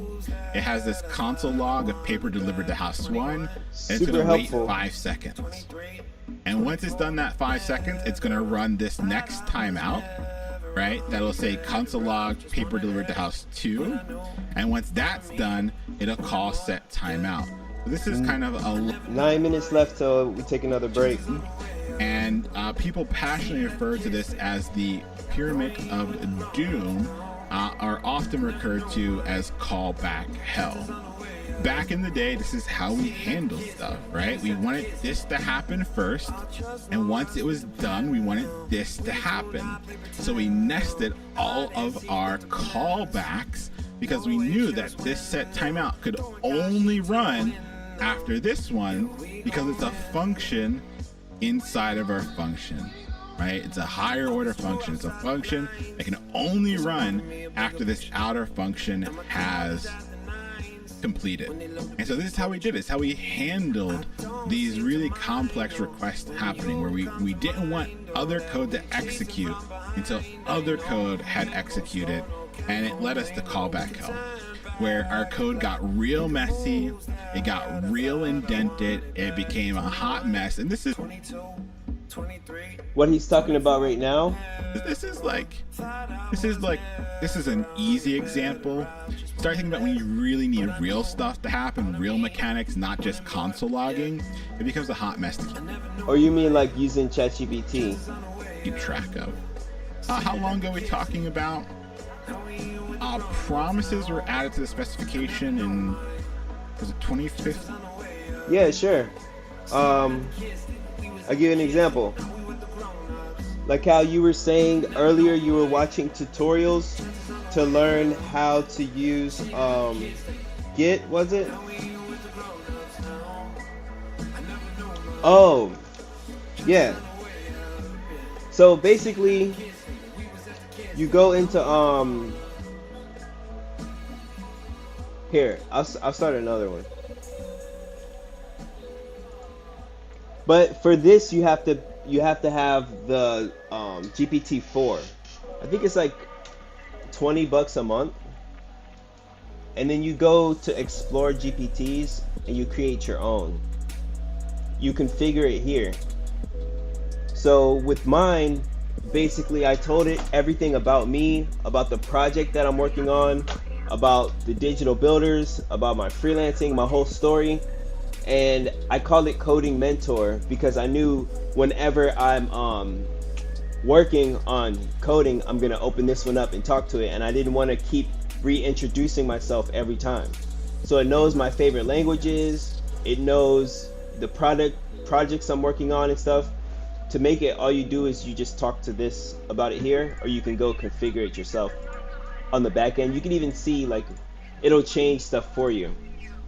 So I have I have one for when I'm coding, one for when I just want to talk spiritual talk, and then a director for my YouTube that helps me like come up with the descriptions and the titles and the tags and the keywords and stuff like that.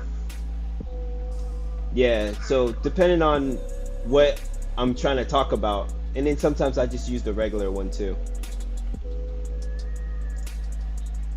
But yeah, the coding one helps me just figure out, you know, the best way to go about things. Sometimes it's not always right, sometimes it's wrong, but the way I look at it is like ChatGPT is like having a mentor or something with a lot of knowledge that never gets tired of your questions. You can ask it over and over and over again. Is ChatGPT connected to the internet? Yeah, it is. It doesn't work offline, to my knowledge at least. Want to work the same way again, please? We made our request. Boom. Immediately we had a promise, right? Immediately we had a promise, and then eventually that promise resolves, right? It eventually gets the response back from the server, and once the response is back from the from the server, what fires? What fires as soon as the promise resolves? The thens fire, right? The thens fire, right? The thens fire. And somebody was asking, what is this? Like, why do we need to do like the response.json? Well, the response that we're getting back from the server is not actually organized as an object, right? And so what we're telling here is that, hey, we want like a JSON object from the response that you just got. Like, we need it to be an object so we can use JavaScript, right? So we can use JavaScript to like get the data, play with it, do the things we need to do with that data. So we made our fetch and immediately got a promise, right? Eventually the promise resolves. It has some sort of data that it got back from the Dog CEO API. As soon as the promise resolves, we make sure we're dealing with a JSON object so we can actually play with it and use it. And then we console log our data. So this is very, very important. Promises are doing something very, very unique for us here. We saw that the promise was unique, which is really important because JavaScript is what?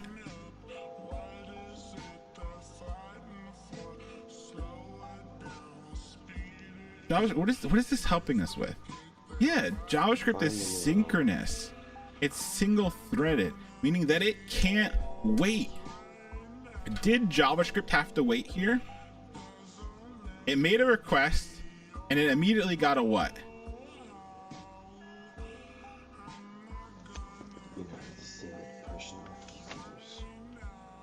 It immediately got a promise.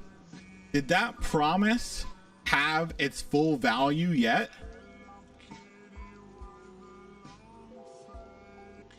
No. It just had a promise for some future value. And eventually, once that promise went from pending, right, to fulfilled or resolved, right? Once it resolved, then what happened? What triggered?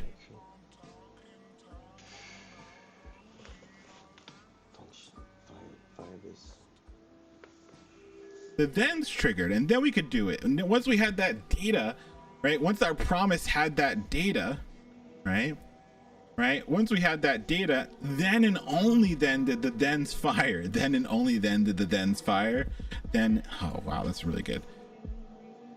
Then and only then did the thens fire. Then and then only then did the thens fire. Then and only then did the thens fire. Then and then only then did the thens fire. Hey, does this work? Then and only then did the thens fire. Then and then only then did the thens fire. Migrate data. Security rules. Then and only then did the thens fire. Then and then only then did the thens fire. All right, cool. All right. So we immediately made our request. We immediately got a promise. The promise just didn't have its value yet, right? It just didn't have a value yet. Eventually some asynchronous stuff happens, right? Some asynchronous stuff happens. The value, right? The value gets resolved.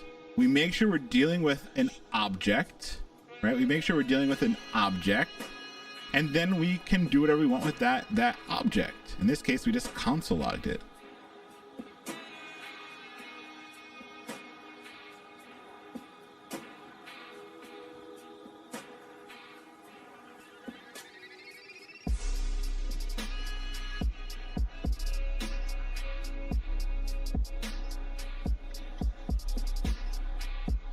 Cool.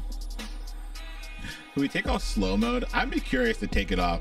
I mean, office hours, we always have less people. Like, we always have less people, so maybe we could try it. That'd be fun just to see the shenanigans, but maybe we'll do that at the end just to see what it'd be like.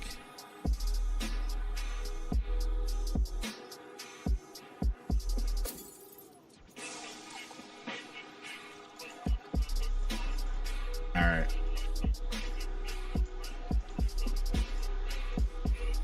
Something to look forward to, exactly. All right, so we can see this. Like, I think this is a really important concept. This is something that I really really think is important to kind of understand. That JavaScript is single-threaded, it is synchronous. We make a request and it doesn't stop, it doesn't block, because we immediately get a promise, right? It's just that promise, right? It's just that this promise eventually resolves. We already got the thing, so that it eventually resolves, and once it resolves, then it fires all these then. It's the exact same thing as a callback, right? Like, a callback would just wait until something was done, and then the next function that was the argument fires, right? It's the same thing. It's just like a newer syntax, a new way of handling this type of request, and it's really important that we kind of see that, and I really like that we broke it down that way. Cool. So in this case, fetch returned a promise, just like all the other web APIs. Like, pretty much all the other web APIs do the exact same thing. Look at all these web APIs: Canvas, the DOM, fetch, all this stuff. We make requests, immediately get a promise, right? And then eventually that promise will have a value in the future. Cool. So here is us building some like raw promises, right? We're building some raw promises. We have house 1 set up as a new promise, house 2 set up as a new promise, and house 3 set up as a new promise. Basically, what I'm trying to build out here is my paper delivery person. I want them to be able to go to each house, right? And move on after that delivery. And so here you can see that I have my house 1 has a set timeout of 1,000 seconds. My other one has 5,000 seconds, and my third one has 2,000 seconds. And so what I can do is I can use a promise chain, so that when house 1 is done, it console logs the data, and then it calls house 2, which then console logs the data, and then we call house 3, which then console logs the data. And if there's ever any errors, we have the catch that catches the error. So this is a good way for us to build out some synchronous things that should be happening synchronously, asynchronous, right? Like, it's gonna wait for one thing to happen before it moves on to the next. And then once that happens, it'll move on to the next. In my opinion, ChatGPT-4 is worth it. But if you're not having any problems and you're not making any money off of coding yet, if that's working out for you fine, then that's good. We throw this. For me, I used 4 because you can send it screenshots. I don't know if 3 can do that yet, but with 4 you could send screenshots, and that unlocked a whole nother level for me, because I could screenshot and it'll read it And then, you know, I could copy and paste certain stuff, add stuff, and use screenshots. So, and plus being able to make your own thing too.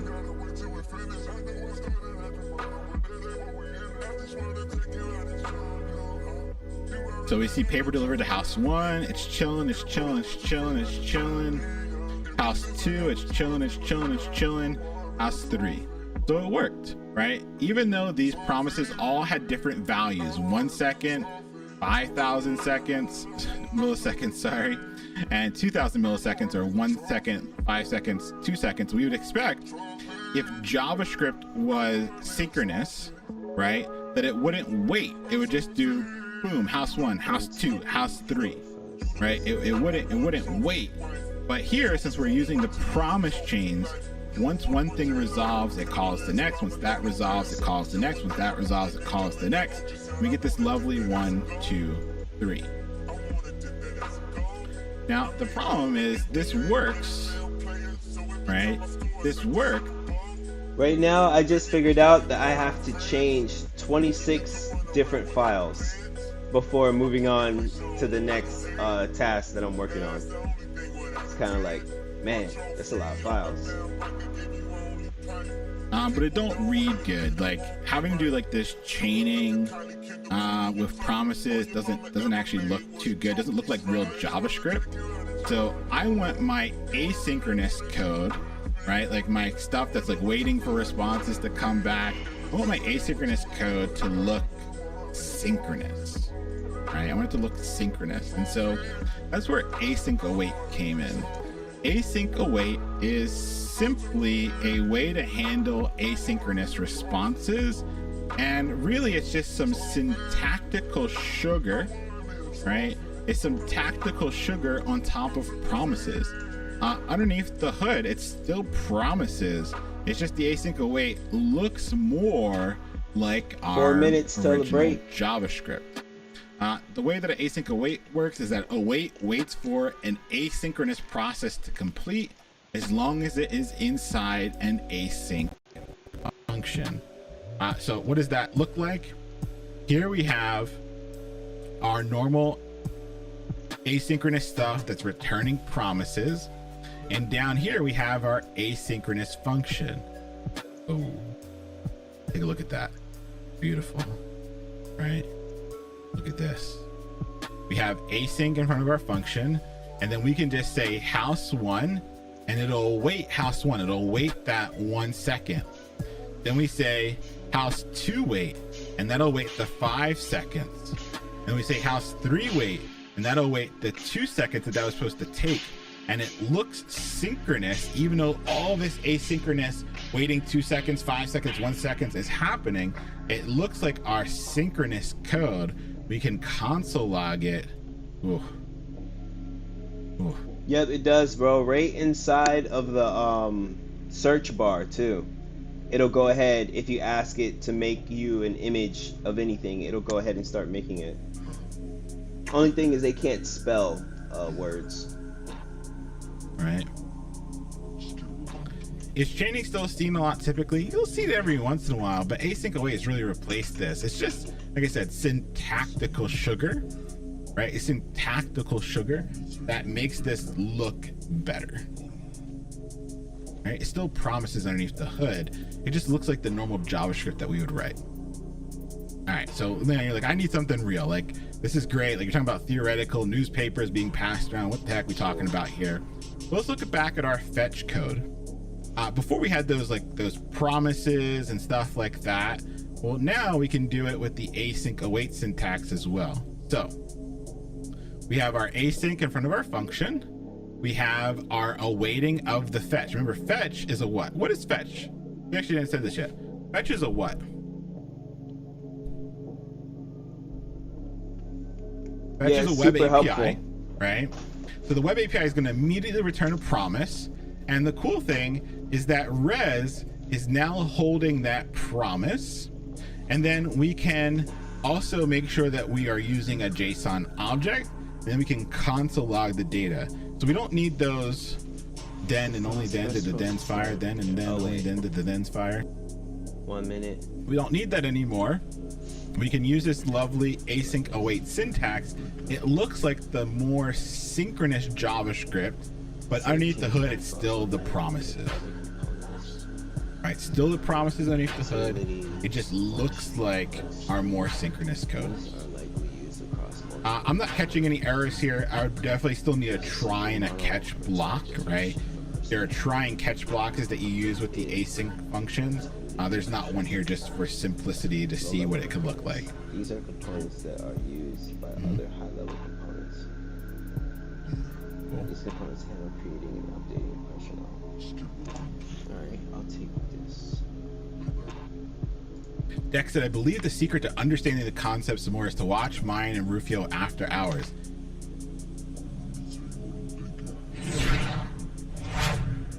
That's not a secret. It's what I've been saying for months. If you want to understand this shit more, you should be going to the stream team. There's a reason why we say community taught. There's a reason why I talk about the stream team every freaking class, because if you're not going to the stream team, you're messing up. People given time, days, hours of their week to help you learn these concepts better. A community that's going through the hard shit together, piece by piece, line by line. If you're not going to the stream team, you're messing up. It's not a secret. It's not a secret. That's the point.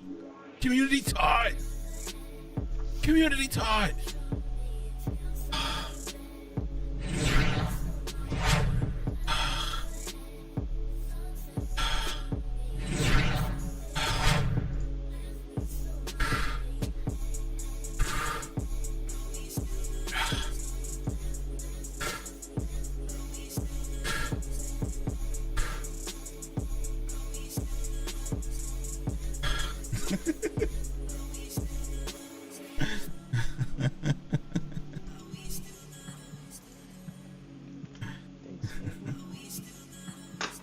That's the point.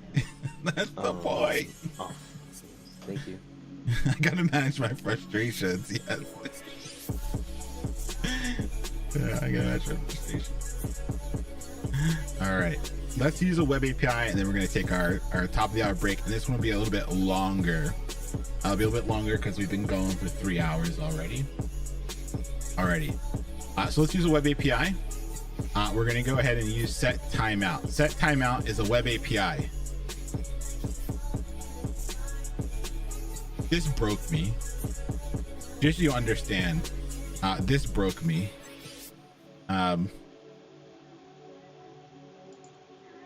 Set timeout and set interval are not actually part of JavaScript. Let me say that again. Set timeout and set interval are not part of JavaScript. It just so happens that most environments, like all the browsers that we use, 16 and gigs of Node.js give us access to these things. Ryzen Like set timeout, set interval Ryzen are 9. web APIs. They do not come with JavaScript.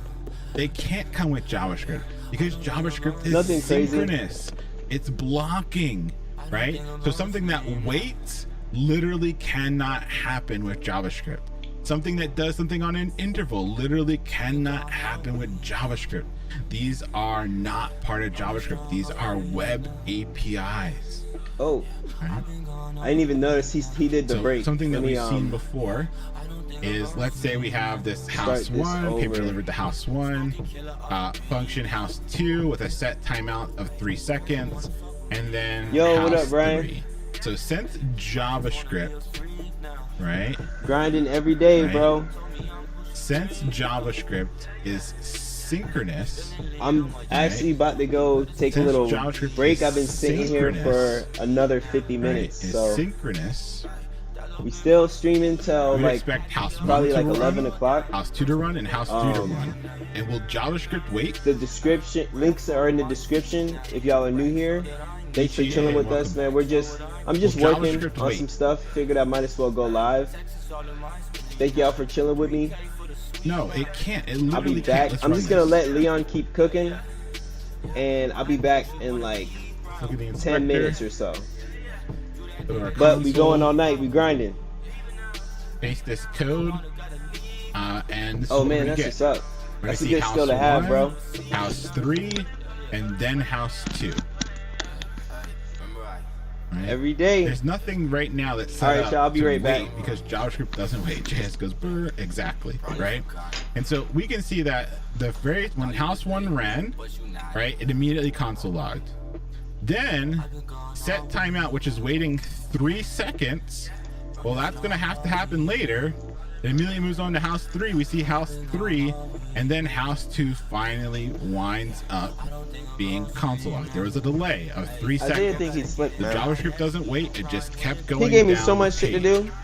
Now, the I have to really, change- really tricky thing I have to is change we 26 changed different this files. from 3,000. It's just one thing. Like the we very changed this first from thing that I need to do. 3,000. And all these different files 0. have different like You would expect code and that different there's shit no to be longer done, a shit, delay. different shit to do. Before there was a 3-second delay, but now there's no delay Yeah, by today. but I'm thinking, do I Right? start No delay. tonight? I had a Before meeting was with them 3,000, tomorrow. Now we're saying a If I do all 0 this shit delay. tonight, But when we run this code, then tomorrow it's gonna be like, We still wait, see what? house Why do you 1, want more money? You just did then everything. house 3, and then house 2. But, But- there was no delay. Maybe I could start Why it, didn't it run? keep record of Chat, everything, why didn't it go 1, show 2, it to 3? them through the Yes. I'm gonna write it down. I'm gonna write down what to The tell them that I event did. loop, exactly. And because there's The still event so loop. much The stuff event else loop to is do. Still in play, meaning that Yeah. JavaScript has to hand off set timeout. Set timeout is a They're web giving me API. crazy stuff. The meeting's by JavaScript is gonna Monday, hand and this off is set shit that we timeout didn't to the even really need to do. browser. Like, do we really need to The change browser every gives it a promise personnel to a user immediately. and add a new role? Like, JavaScript keeps you going. be adding stuff Eventually, that the I don't set even timeout think we resolves. Even though technically it was need a to even be 0-second doing. delay, it still had to be passed It's like off extra to challenge. the But web I don't know. I ain't API, gonna say that, right? but And that passing off is enough for JavaScript to just keep on This is good. moving. So even though there's no delay by today, You eating, it still Bobo? had Isn't to it get good? handed off in the event loop. So you didn't like your when we smoothie come when we back put it in the from fridge? break, we're gonna save you from getting got, right? And we're gonna learn more about the event loop.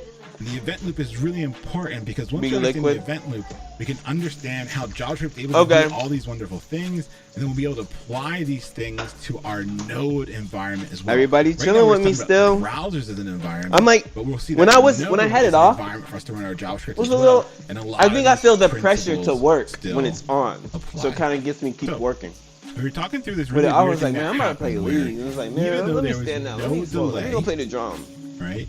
Even though there was no delay,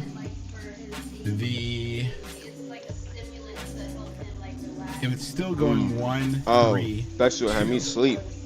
right?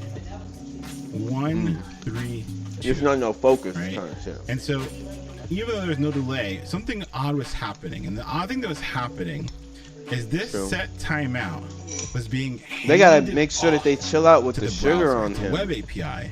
It was not built into JavaScript. It's being That's gonna make handed it worse. off. And since it's being handed off, it has to wait for something to come back from that handing off, that request to the web API, right? And the way that Good job, this buddy. works is through something called Good job. the event loop. All right, so before we get to the event loop, I want to talk about two There you very go. Please simple stop data screaming. structures. Actually, simple two data structures that we're going to use, and we're going to Escape use them, squeezing especially this when we get water to data bottle. structures and algorithms in just a few weeks.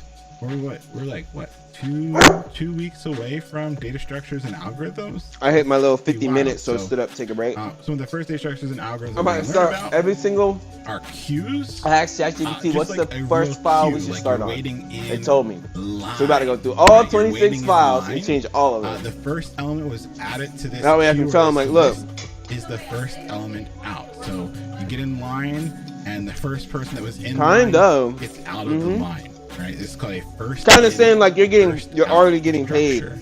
So queues a lot. are a first in, first out structure, where the first person Yeah, I'm in like, the but no, line is the 10 first hours, person dog. out of the I'm gonna line. change. We're gonna change So the whole a quick system. example of a queue is just having an array.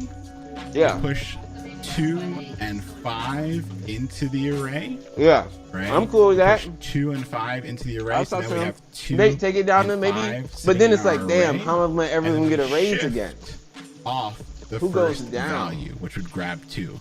So 2 was the first value into our array. And From 50 to shift will 35? grab that value And then how am I off ever make because it back is to the 50? First in the queue. I got 50. So just thinking of arrays where we had an array set If that's up, the choice, I might just we say, pushed never mind. 2 in, we pushed 5 in. I'll make it work. And shift will grab the first element in the array out of I the know. array. Cool.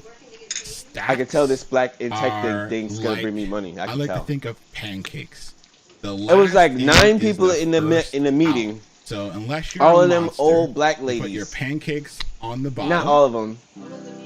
Right, you put a pancake in About how we're you gonna put post more out our pancakes on newsletter and top, content schedule right? for all the different And the chapters. last pancake He's the on head of the stack Virginia. is the first So he had like pancake the manager off of Fredericksburg, the that manager stack, of Richmond, the right? manager And of so this. This is called a last. And in, I gave like first a out. The last I was giving pancake on input top that was of the really pile good, and then he is the like had me first answer. He's like, pancake "Tell him about off. yourself, man. Tell him who It's a you last are." in, first out structure. Told him An example of about the this YouTube channel would and be, stuff, and once they were again, all we like, can "Uh-huh." And one of them use was like, our "I will array definitely be in touch." where we She owns a push marketing 2 agency, and 5 into our array. and I'm gonna be making But instead of flyers and shit. shifting, And I got we Niraj right pop- there, ready to make the flyers. pop So I can 5 just take all this stuff, pass it to off him. of our get him array. to do it. So the last Yeah. element that was put into I'm gonna this start array that little, is like, the first assembly line. element out. Last in, first out. Yeah, just have him So help me back with the to getting flyers, got.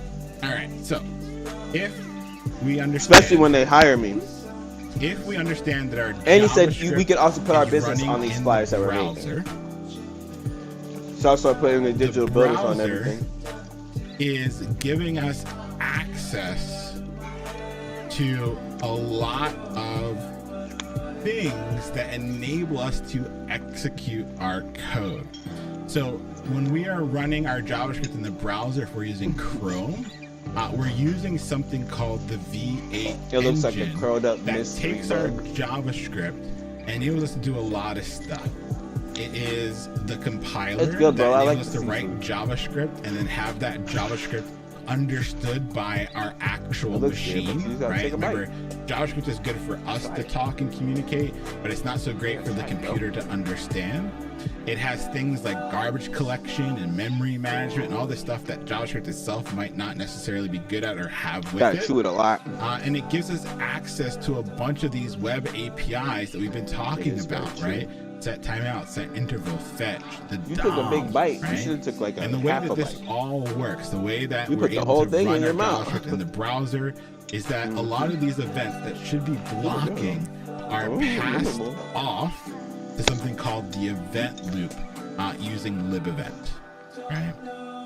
And so libevent, you can tell All my is real homies serious. Asian, like they're all Because in when there. you go to their website, this is what Yeah, it looks see you like. every day, bro. So if you ever wondered about like how JavaScript we're works back. underneath the hood, just trust this. Look at this. Mm-hmm. Yeah, I'm good. He You was do like, you, man, bro. I was just You do working you. on my GitHub, man. My brain hurts. you I need is, a what's brain going break. Welcome. I was like, yeah, make sure y'all getting water, you know. This site is disrespectful. Yeah, I was sitting here, so I figured I might as well So hit all live, this see stuff who that's wants to happening chill. underneath the hood is what enables kind of Well, our everybody JavaScript to stay run in the hydrated. browser, even though it's Dude was like, asynchronous language. he was like, man, you All gotta right, tell so people, put in the How does description this all work? How that are the- we able to use the these group's only things that open should till be you hit blocking 100? with JavaScript? I was Well, like, oh yeah. this thing called the event loop. Yeah, thanks for reminding me. monitors Yeah, I the need to change that. callback queue and the job queue, and decides what needs to be pushed to the call stack. I didn't know you gotta pay to have a school.com. So that's about to be an easy way for me to justify it. I'm be like, yo, Let's take a look. our at free trial is almost up, guys. it. All right. So here we It's have $100 a month. that same bit of code that Yeah, caused us just some, to even some tricky lead one. things. We have console log house 1, Yeah. console log house 2, Maybe and that's what I could console do. log house 3. Everybody gotta pay Now, $1. what we saw was that we saw console logged house 1, then we saw house 3, and then we saw house 2. So it went 1, 3, 2. Oh Even yeah, though there after was we did no the tire, delay by today, just me and you right? went in there. Even though there's no delay, it still went 1, 3, 2. Let's take a look at why this happened. Oh yeah, we should. There's something called the call It was a stack, nice little breakfast where place. all of our lines of code are going to be executed first. So This one breakfast place we went when we were waiting for them to change our tire. Add to It the was like call a dad and son day. It was right? nice. Is add it to the call Yeah. stack. And Remember the since used tire the place? call stack is a stack. Remember what does me and that Gabe mean? went to eat after when they were doing it? I think I sent you a picture. What It's like a does it breakfast mean? place. If the call stack is a stack, what do we know about it? It's a last in, first out. So the last thing on this stack Yeah, we gotta was see how the you're console feeling. log. So it's going to be the first thing off, right? And that's why we see Yeah. console logged house 1. That's why the house 1 gets immediately logged to the console. Now, Okay. the second Bonk. line of code, the set timeout executes. And that's going to be added to the call stack. Now, set timeout is a Really? what? Like a soda? Set timeout is a what? Is it about to be that monk? The web API. So since this is the last in, it's gonna be the first out. But this set timeout is gonna be But handed I gotta get, off I'm gonna to get the coding. browser. I told him I was like, I'm It's gonna be gonna live till like handed 11, off, y'all. Right? It's gonna be handed off to Right, the but browser. wrapping hours up. Handed off to the web APIs, and it's gonna be here in this lovely little area. It can take as Sometime. long as it needs to do its job. We got But the event loop keeps going. True. We get to the next line of code, digital builders. People which be, is the people really be console saying logging digital of house builders. 3. Like, yeah. Since that console log The goes builders, onto what the up? stack, and the stack is a last in, first out structure, this console log has to run. Now, we also noticed that since there was no delay on our set timeout, the web API responded instantly, but when the web API responds, where do those responses go? Do those responses go onto the stack? No, they go into the queue. Yeah. Now, there's the Get task that queue, outta job here. queue. There's a bunch of different like micro I'm eating queues. the whole But bag. we're thinking high level here. So that response came back from the web API. Now it's sitting in the queue. But the stack is a last in, first out structure. Hey, your dinner's So ready. this is the last in, so it has to be the first out. We'll see printed to the console log 3. The call stack eventually runs again, like the event loop goes brr. It runs again. It takes off that initial main that was there that kicked off the JavaScript. And now that the call stack is empty, where does the event loop look? The call stack is officially empty. Where do we look? Yeah, we look at the queue. We go and grab that response from the set timeout that came from the web API that's chilling in the queue. Call stack is empty, so we look at that queue and we put that on the stack. Since the stack is a last in, first out structure, the event loop runs, it pulls this value off of the stack, and we see the last console log in our console. Right? So the idea here is that Yo, we're this back. first line ran, add it to the stack. Last Whoa, my bad. The music is kind of loud.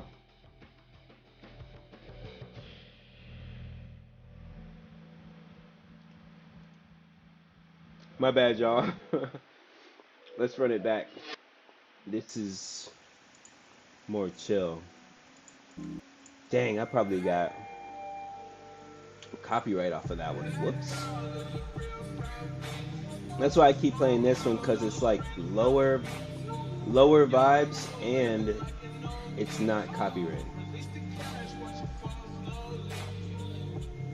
But thank y'all for coming and hanging out. I'm just working on my project right now, going through and changing these files one by one. 26 to go. About to get started on that right now.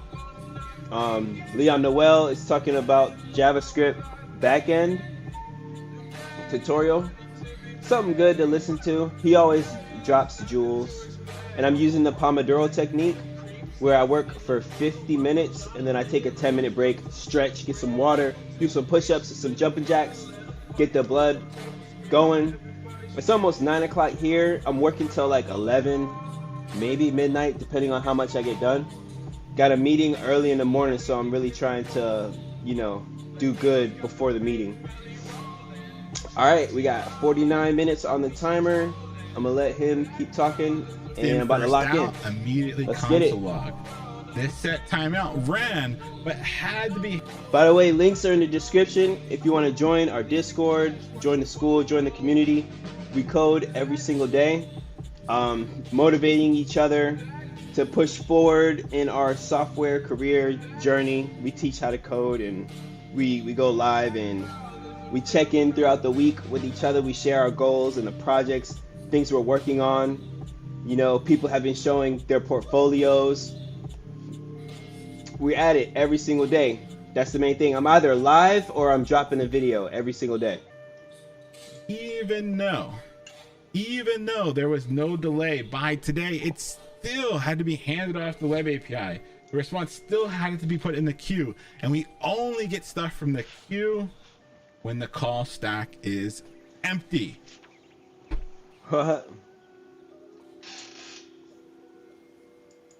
I wish I could, bro, but I can't. It's a classified project. I can't even show it on screen.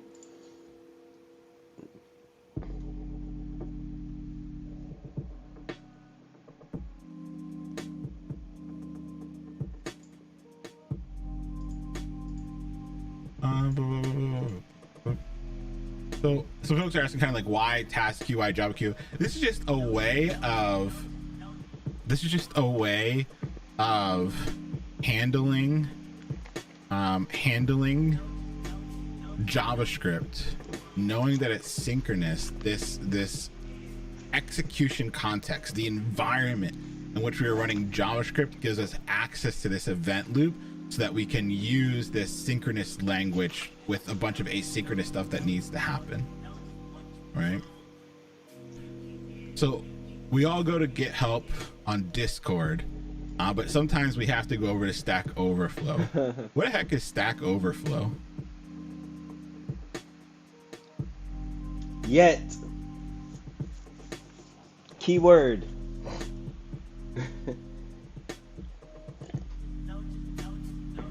Hellhole. Well, this stack can hold a lot, right? This stack can hold a lot, but we're constrained by the resources of our what? Right? We're still constrained. Where is this still technically running? Where is this all still technically running? Running on our computer, right? This is running on our computer. Our computer can only handle so much memory, so much stuff, right? Right? And one of the things I always love to do with my students in Meet Space, I really can't do it too much digitally because then you would all just disconnect from Twitch. But one of the first things I have my students do when we're in person is run an infinite loop with a bunch of set timeouts, right? Eventually you add so much to this stack, you add so much to the web API queue, you add so much to the task queue that your computer just can't keep up and it turns off, right? Chrome now has like things to stop this from happening, but back in the day, like this is still real resources that are being used, and you can run out of resources, right? Cool. And just think about all this stuff is happening, right? Like all this stuff is happening lightning fast that we can see cute dog photos. I love it. All right, it's time to get into some backend, baby. So let's talk about some backend. Like Oliver.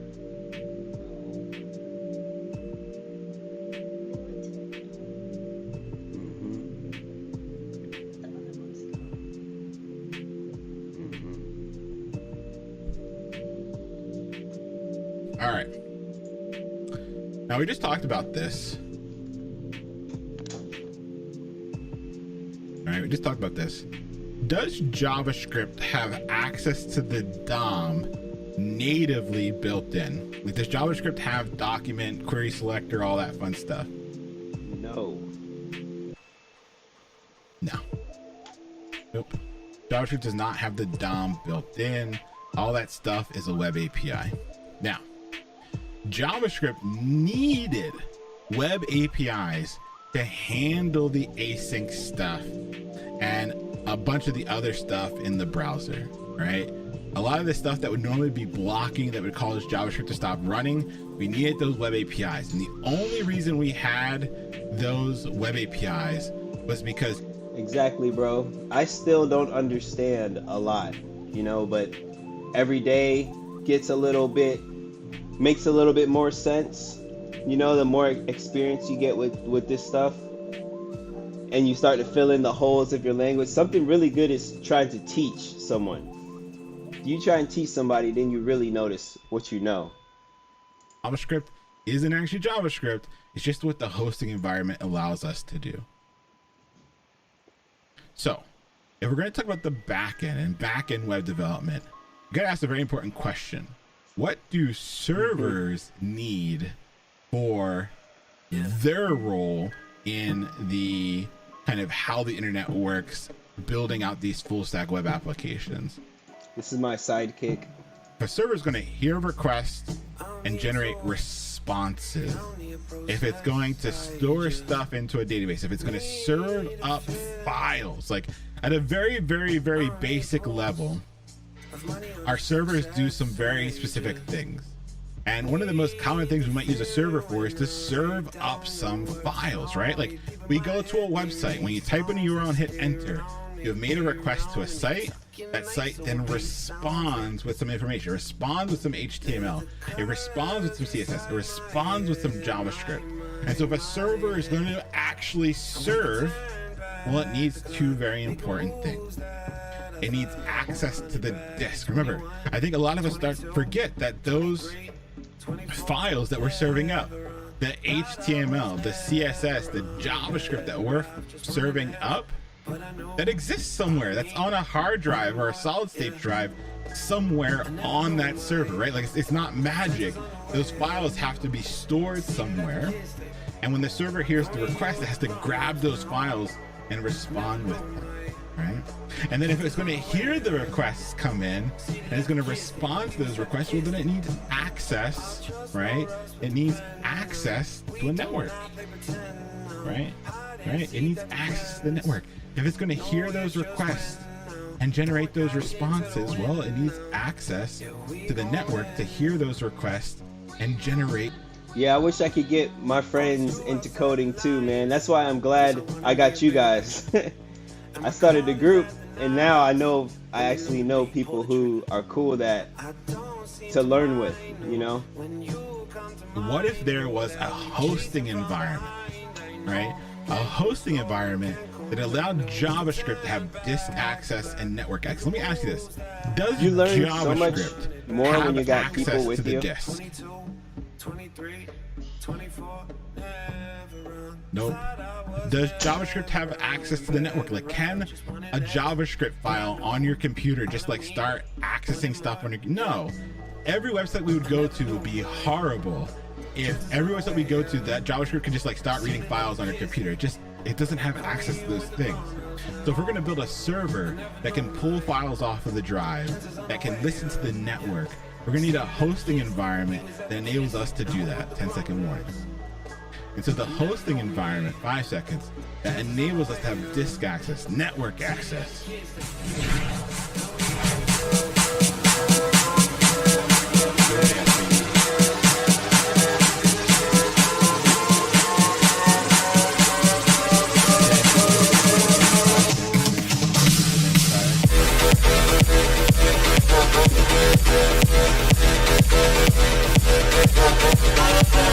I always forget he does that.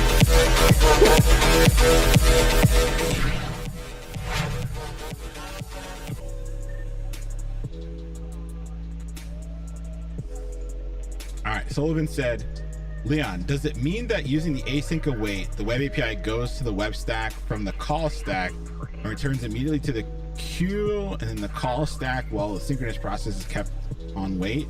So the way that this is still working, async await is just promises, right? It's just promises. right? It's just promises. And so when we add something like the set timeout, right? We add something to set timeout. JavaScript has a promise. That promise doesn't have a value until we pull something off of the task queue. So it gets handed off to the web API. It does its thing, but we still had that promise immediately. And then eventually the promise resolves when we pull something off the task queue. If you really want to know more in detail, like I'm saying, like I'm giving like a very high level, very skimming the surface of how the event loops, because I just don't think it's super important for you to understand, right? But if you really want to know the event loop, I shared 2 really amazing videos on the event loop on Discord. They were actually part of the homework. And so there's Jake Archibald's video, and I'm blanking on the other one's, the author's name, but they're both on Discord. If you just type event loop on Discord, you'll see both of those videos. Highly recommend that you watch both of them. You go in way more detail than I could ever get about the event loop. And in fact, the example I gave you is a very similar example that comes from those 2 videos that I shared. Yeah. Cool. All right, so Node.js is a JavaScript runtime built on Chrome's V8 JavaScript engine. Philip Roberts, thank you. Philip Roberts is the other one. Thank you so much, Given. What? By project. Node.js is a JavaScript runtime built on Chrome's V8 JavaScript engine. Why? All right, basically what they're trying to say is the same shit that lets you run JavaScript in the browser can now be used to run JavaScript on servers, desktops, and everywhere. So when they say JavaScript, the Node is a JavaScript runtime, all they mean is that Node is a place to run your JavaScript. Just like we were running JavaScript in the browser, Node.js is a place to run our JavaScript. Because remember, JavaScript doesn't come with a lot of goodies. It's synchronous by default. And so when we run it in the browser, we get all these goodies. So Node.js gives us all the goodies as well. And it's built on Chrome's V8 JavaScript engine. That's the same thing that enables JavaScript to run in our browser. Basically, the V8 engine gives us the compiler that breaks our human readable JavaScript down into something that the computer can understand. It gives us access to garbage collection, memory management, all that fun stuff. To me, once I got to JavaScript, things got fun. When I was learning HTML and CSS, it seemed like there wasn't really a lot of thinking involved, and more so just copying, you know? I mean, I guess you could kind of say the same about JavaScript, but it's just like, I don't know, something about JavaScript made it get fun for me. That's my favorite language so far. We learned from the true story that is Independence Day that our code has to be broken down into something that the computer can understand, right? Computers don't understand, right? Computers don't understand JavaScript. JavaScript is so that we as developers can communicate ideas with each other and build applications, but that has to be broken down to something that the computer can understand. And Node uses the V8 engine to do this.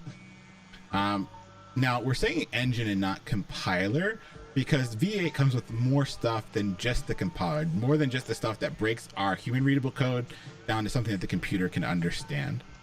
And just like the browsers came with web APIs, Node comes with a bunch of stuff as well, right? So Node comes with a bunch of built-in modules, which are kind of just like libraries or collections of functions that do all this heavy lifting for us.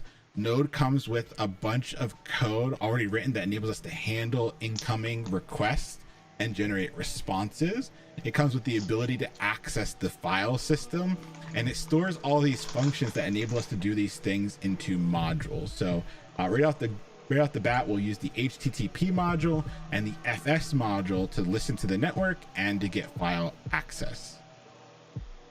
Now, the other cool thing is that Node is really extensible because there are millions of other packages that you can use to do all these really fancy stuff.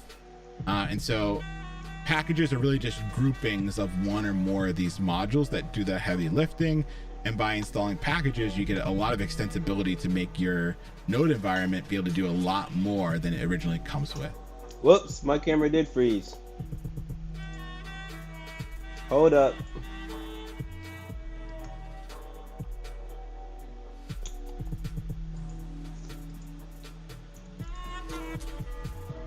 There we go.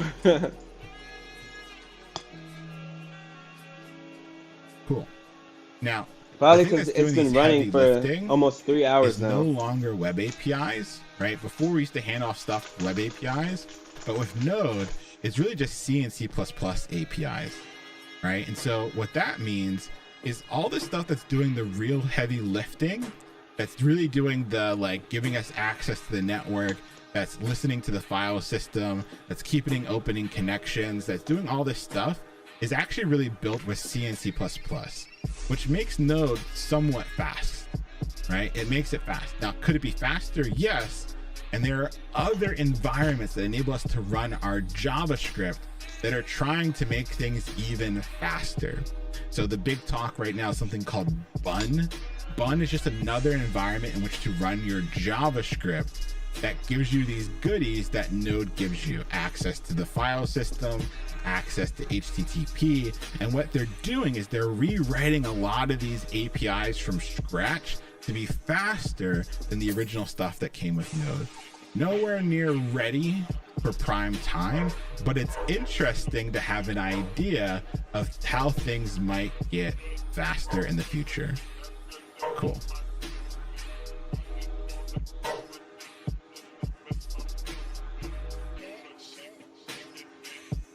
I was like, that's really interesting.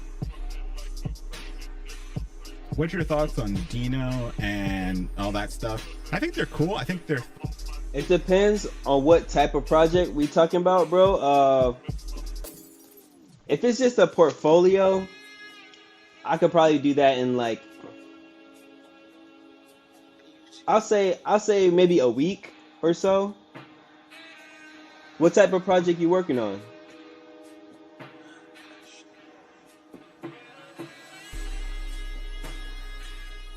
Wow.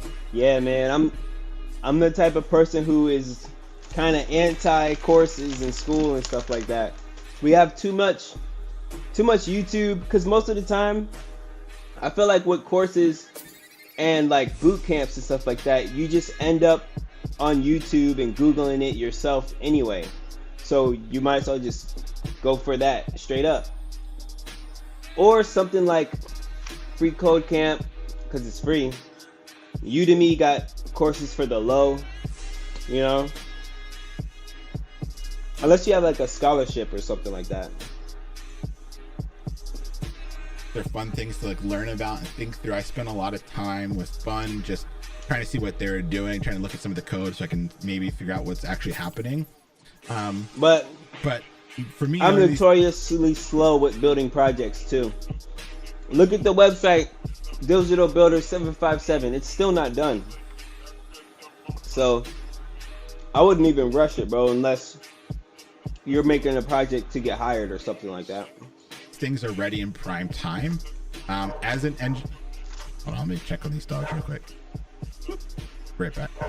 Oh yeah, it definitely takes weeks for that. Yeah, you should take your time with that, because that's basically your resume. And you could also like never consider that done. I would consider it ready to show people, but not necessarily done, because if you freelancing, every time you do a new project, you're gonna want to put it on that website. So it's gonna always be evolving, and it could probably always be a little bit better, you know, but at least get it to where you're gonna be proud to show it to people. I would say make sure that you got your wording right. Make sure that all of the links work, like your social media icons. Just make sure all the links work, and you got a project or two up there to where you can start showing it to people, but still in your free time, you know, whenever you want, work on it a little bit more as you progress. Mine though, the one that got me hired, I still feel like it's not done.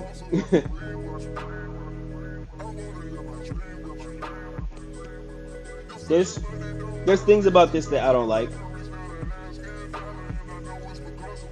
For example, how like his head is kind of cut off here. It's a link to this carpentry website that I built, but I don't like. I feel like I need to resize this. Same with her. You know, her head is kind of cut off there. I made this logo in Canva, and I've never used it anywhere else. I need to change this logo. That's not even really my logo. I just made it to have something to put here. I never went back and changed it. I also don't really like this picture of me either. It's old. All of this stuff is so old. But yeah, I only have one blog in here. My resume in here doesn't really have any work experience. It just talks about my languages and stuff. So this is really before I was working kind of resume. But it worked. It was good enough to show people. But I just been so busy working since I made this that I haven't got back to it.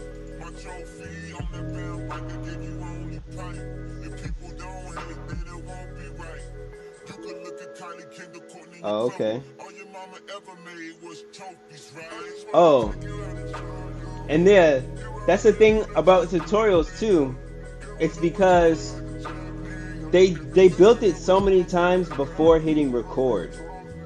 You know, that it could give like a false impression when you're following the tutorial. You don't run into error codes when you're following tutorials. And that's why they call it tutorial hell, because tutorials are easy. In tutorials, you don't have to deal with error screens.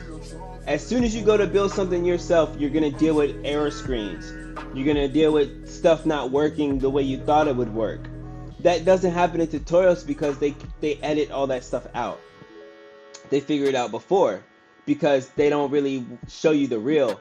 Like, I should probably do that. Maybe like build something live, build a tutorial live, but that's uncomfortable. You have to really like show your weaknesses, or show when you're like confused. You type in a command and all you see is red error screens, you know? And then it's like, wait a minute, let me copy this error message, paste it into ChatGPT or Google and see what's going on here. But the good thing about that is y'all would see what it's really like, because that's what it's really like. I was in for a rude awakening when that happened to me. And it's super frustrating. Now I'm used to it. I don't even expect, whenever I change the code, I'm like, there's a chance that this is gonna break everything. You know what I mean? You save and then you test it and you're like, you're just used to that. And then you become a detective and a like problem solver after that. You try and fix it up. Yeah, man, tutorials is like easy dopamine, because it's gonna work. You're gonna build whatever they said build, but you're not really thinking for yourself. You're just copying them. It is kind of good to familiarize yourself, so it's good to do one or two, especially if you don't have any projects. Find some dope tutorial project to just follow, just to get one on your portfolio. Get one or two on your portfolio straight up off a tutorial and following it. But then after that, you got to start building on your own. You got to come up with your own ideas and start freelancing and stuff like that, you know?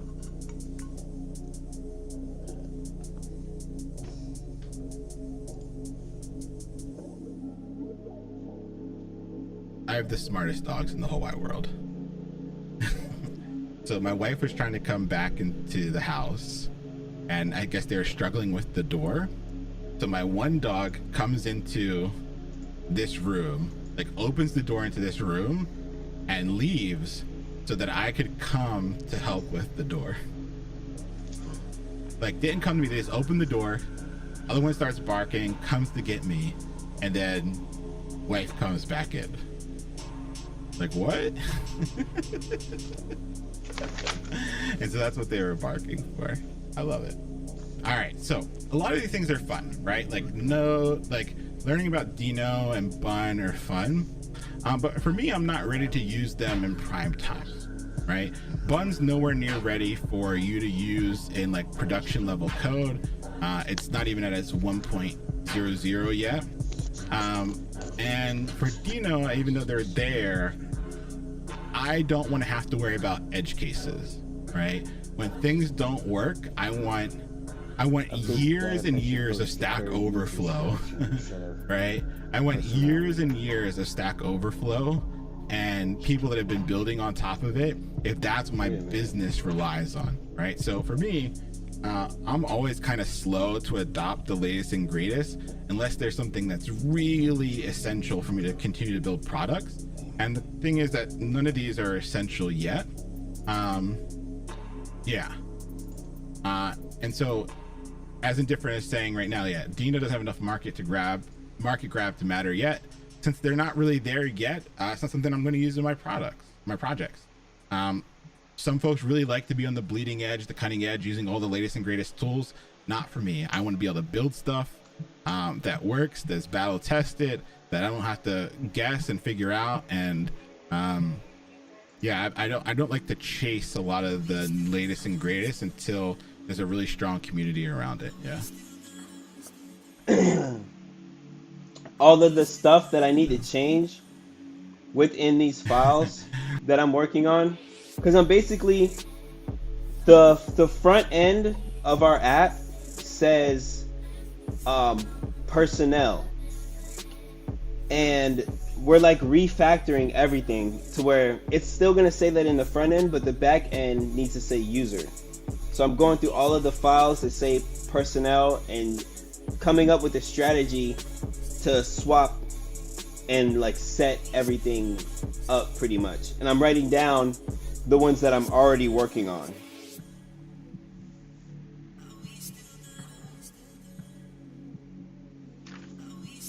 Yeah. Versions of Node. There's the LTS, the current, and the nightly. So LTS. Yeah, I don't know how they do that. Writing stuff down, I mean, I'm a writer. I got 3 notebooks in front of me. Just what I do, it helps me. I'm typing stuff too, but I don't know why writing helps me. I'm a real big note taker. Even if I never look at it again, I feel like it gets it in my head more or something like that. Yeah, I don't know how people on the internet become software engineers in 3 months. It took me probably 2 years, on and off. I started, then I stopped. Then I found this dude's videos. I started freelancing. I think I made a New Year's resolution. That's what it was. Was it this? Not this New Year's. It was the last New Year's. I said I want to break into tech before the end of the year. That's when I really got used to the everyday grind. I remember January, I think it was. I was like, all right. I remember December, I was getting all of my bullshit out the way. I was, still smoking and drinking a lot in December. Getting ready for January because I knew that for some reason I knew I was ready to take it serious at that January. I was like, this is it. So I tried to have all my fun, get all my fun out the way. And then after that January, I actually did change my life at that January. For whatever reason, I don't know if I hit the right age or something, but all of the things that I felt like were holding me back, I just gave them all up at once. And I really went every day grinding. And I think it was by maybe 6 months, I realized I was still doing it. I hadn't really gone back to all my old ways. And I was like, man, I'm really doing this. I'm really about to do it. Now I don't even think about it. I don't really think about working every day now and coding every day and stuff like that. It's just how I am now. Whereas I used to kind of be a struggle for me to keep coding every single day. Yeah, 3 to 6 months. I mean, I don't know. That's kind of crazy. You are gonna have people who hit the lottery though. You know? Yeah, no, for me, man, it was like a year and a half, probably. I grew the YouTube channel fast. I'm one of those people who could say like how I got to 1,000 subscribers in 2 weeks, because I found out it's supposed to take you like 100 videos, I think they said, to get to 1,000 subs, and we did it in like 20 videos, so that was pretty cool. But definitely took a long time to learn the code. Yep. I'm still learning how to code, but you know, I'm working too. Term stable. It's the version that's going to be supported for the longest period of time. Remember, people are using Node to build their businesses on top of, and so you want to know how long the developers are going to commit to maintaining that version of Node. So you'll see that some versions are in current development, then they go into like their active phase, and then they go into their maintenance phase. And this is an older photo. I think 18 is the current version right now, right? Actually, let's just look. No! I clicked the back button instead of... Maybe, man. That's what my friend said. He was like, he said it's because you didn't want it. I think I said, if only 3 people see this, then I helped 3 people. It'll keep getting maintenance, security updates, all that fun stuff for the foreseeable future, but all the newest features are in 18. So sometimes you might need a new feature that comes in the Node ecosystem might fundamentally change your business, and you might start using 18, but most folks are going to build on top of 16 and not have to worry. So I like that though, man. It's cool that I get to just not really feel like I'm performing, you know, for YouTube, because for one, that's less work. I don't have to edit and reshoot and shoot again and reshoot. And you know, it's like there's millions and billions of people in this world. I just figured the people who are gonna vibe with me just putting it out there, I'm gonna find some people, some of them, you know. That when you join a company, your company might be on a specific that's so cool of Node that you'd have. That's so cool, and it's kind of crazy because I'm actually an introvert, one of those people who don't really talk in groups, but if you get around the right person that you feel like is listening to you, you'll actually talk to that one person. I was talking to my friend Brenner about that, and I was like, you know, I'm not even an extrovert, bro. Because I was trying to talk him into starting a YouTube channel, and he was like, I'm not extroverted. I'm like, bro, me neither. What you mean? I'm not extroverted. But the thing is, you're by yourself in your room, and you're talking to people who are listening to you. So you're able to kind of open up and just be yourself more. And when people vibe with you, when you're just being yourself, that's such a cool validation that it's okay to just, you know, be yourself. It's like more confidence and you just being yourself, and that people are still gonna vibe with you. Core modules that come with Node. I'm trying to talk everybody into starting a YouTube channel. That module for FS, especially if you're an introvert, is using that module. I thought it was just gonna be a journal. I was like, man, this is just gonna be my journal, cause you know, why not? I'm just at my computer working anyway. I feel like I have an interesting story. Let me just try and tell it, you know. Of pre-written functions so that we don't have to write all this stuff from scratch. And in the HTTP module comes with the create server method. How can I tell that create server is a method? I'm also really into film and video, so I'm gonna start like trying to shoot better videos again, get back into film. That's where I came from photo photography and videography. So eventually I'm gonna like start making better videos and stuff like that too. But not editing myself talking is one thing though. It's gonna be more like when I go to the office and work from there. Like tomorrow I'm working from there. And I was trying to figure out if I should stream from there or shoot a video from there. What should I do? Because I'm gonna be there most of the day from like 12 to at least 6. I'll figure it out. Server method, and then this create server method enables us to create our server, and then we have the ability to use the FS module to get actual files off the server. So if someone goes to our server that's currently listening on port 8000, just by running the code, they will go and require the FS module to find the demo HTML file and to respond with that file. So if you were running this code on your server, it would enable folks to make a request to the default port 8000, sorry, default route on our server, and it would respond with this demo file.html. So if you just wrote this very simple code, you have now built a full stack web application. 10 seconds. 5 seconds. That's so true, man. Shout out to Don, the developer, but I was thinking, I used to watch him all the time, and I'm like, wait a minute, you don't even code anymore. Or like the Chris Sean dude. A lot of them talk about how they quit their jobs. I'm like, how are y'all, still, yeah, they got famous. They're just making YouTube videos versus coding and developing. That's true. That's it. If you get this line of code to run, see in the other screen, I'm actually everything else coding from this point forward and using is making your life easier.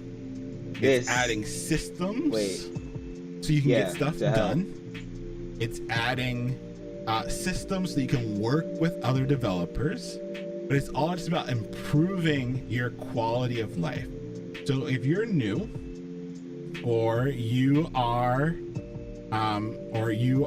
part of the catch-up crew and haven't gotten here yet, that's why you can run and execute this line of code. Got this idea to do this thing called code and chill because, this is what I usually do. I'm listening to music and I'm just coding, and I was like, maybe this showing people how to do it every day would be inspiring. And then also this going live for some reason helps me to be able to work a little longer. I noticed that the first time I did it. I think I streamed for like 7 hours straight and I was working the whole time. I keep stopping and talking every once in a while too. But I like doing this. Open up your VS Code, pop this in, right? Create a HTML file called demo file.html. Do node, and then whatever the name of this file is, and you are a full stack web developer, right? Everything else is making your life easier. Cool. I've made full stack apps and still don't feel like I know anything. Welcome to the... I have a lot of plans, man. I'm gonna interview people who are in the industry, friends of mine, recruiters, different developers in our city. Like a Squidward backend, something a little bit more complex, a little more to it, So how would we clean up this type of backend? Actually, let me pull up that code. I don't think I shared that code, but let me pull up that code.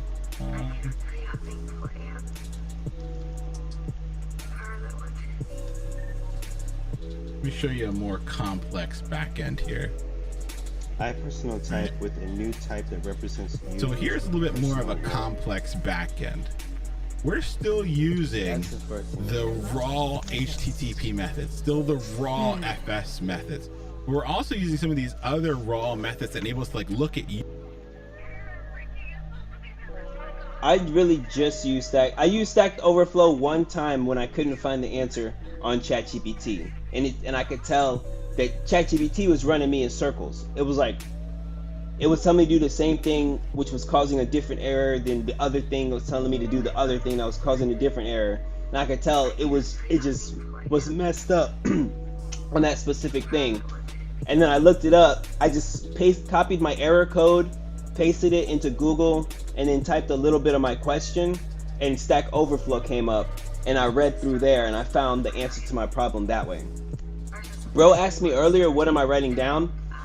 I have a meeting tomorrow at 8 o'clock in the morning, and I wanted to kind of like talk about all of the things that I did tonight in that meeting. So that's one of the things I'm writing down. I'm taking notes so I can remember during my meeting to kind of go over like notes for my meeting tomorrow also. And also keeping track of things that I'm doing right now. But yeah, and then typing and actually making the changes into the code. It's pretty like when you're making a big change in a big project and you have like all of these different files that it's gonna affect. Like if you're changing one thing that's gonna show up in a whole bunch of different files, you gotta be kind of very careful and very like, what's the right word? Strategic about how you make the changes, you know? And yeah, when I'm talking to the people who don't code in the company, I like to kind of have notes so I can remember to mention certain things.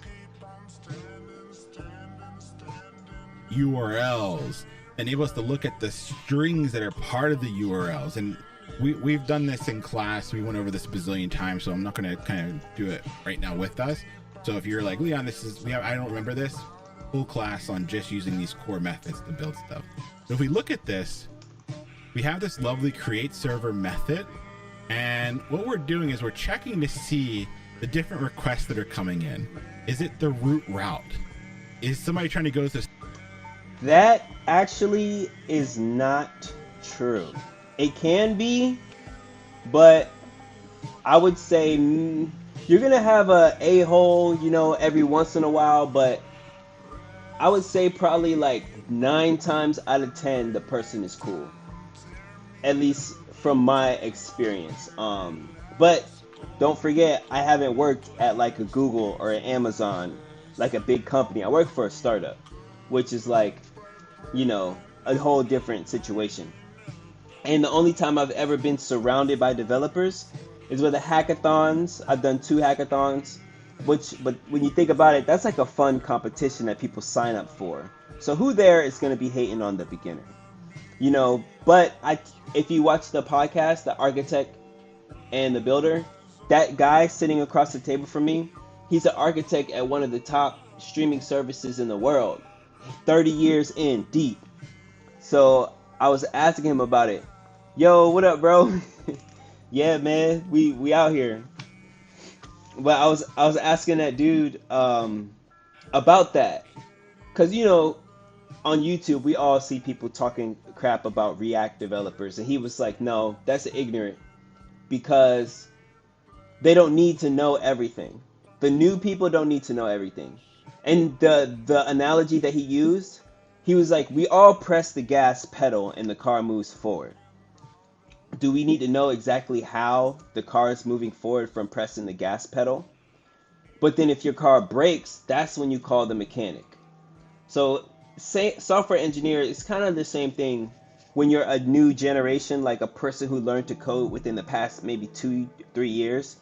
Most of us are learning very little bit HTML, CSS, and JavaScript, or even computer science, design systems, database model, like all of that complicated stuff. You should learn as much as you can, but a lot of people end up just really knowing React and stuff like that. But with that alone, you're able to make the car go forward still.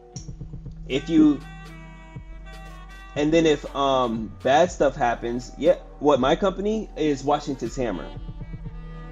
But if the company, the streamer guy, no, he told me not to. I did before. In one of my old videos, you could probably find it if you want to go dig through. But I didn't even know he could get in trouble for that, but he was like, please don't mention what company I work for. I was like, okay, that's fine. So I just say top streaming service now. He's an architect for them. And yeah, he 30 years deep was telling me like, we all are human and we all know how hard it is for you to code, so we understand where you're coming from.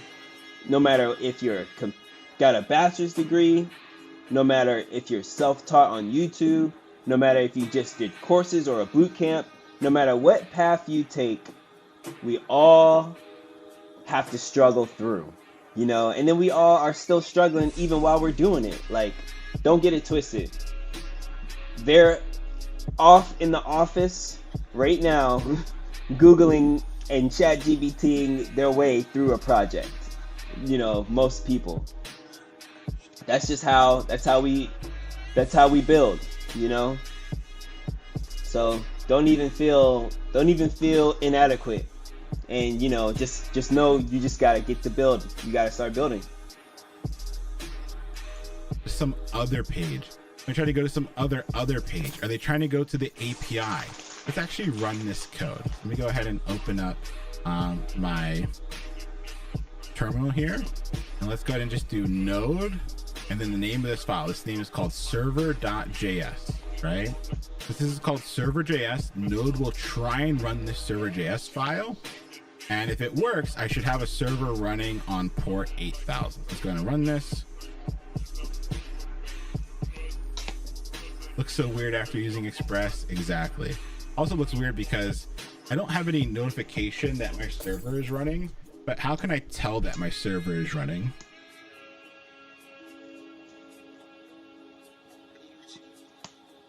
How can I tell? Yeah, the REPL, I haven't gotten back my REPL to write another command. There's no place for me to write another command. So I know that this code is running. So let's go back to the browser and try seeing what happens. Localhost 8000. And there we go. We have our very simple application. And when I went to this main route, the code that executed was this line right here. Hey, they went to localhost 8000 on the root route. Well, what I need you to do is to grab this index.html, right? Grab this index.html and respond with it. So when they went to localhost 8000, they were able to use that FS module to grab that HTML file and serve that up to our users. At the most fundamental level, this is what a server does. It hears that request and serves up. Nah, I think ChatGPT will just help us with our jobs. You know, the same way that like autocorrect helps us spell. Because it's too much, you're still gonna have to pilot it. Maybe like 5 years down the line, I don't know what it'll be like way down the line, but as far as I can see, for no time soon will there be a way for something for us not to be needed. You know what I mean? There's too many variables. It's almost like how the airplane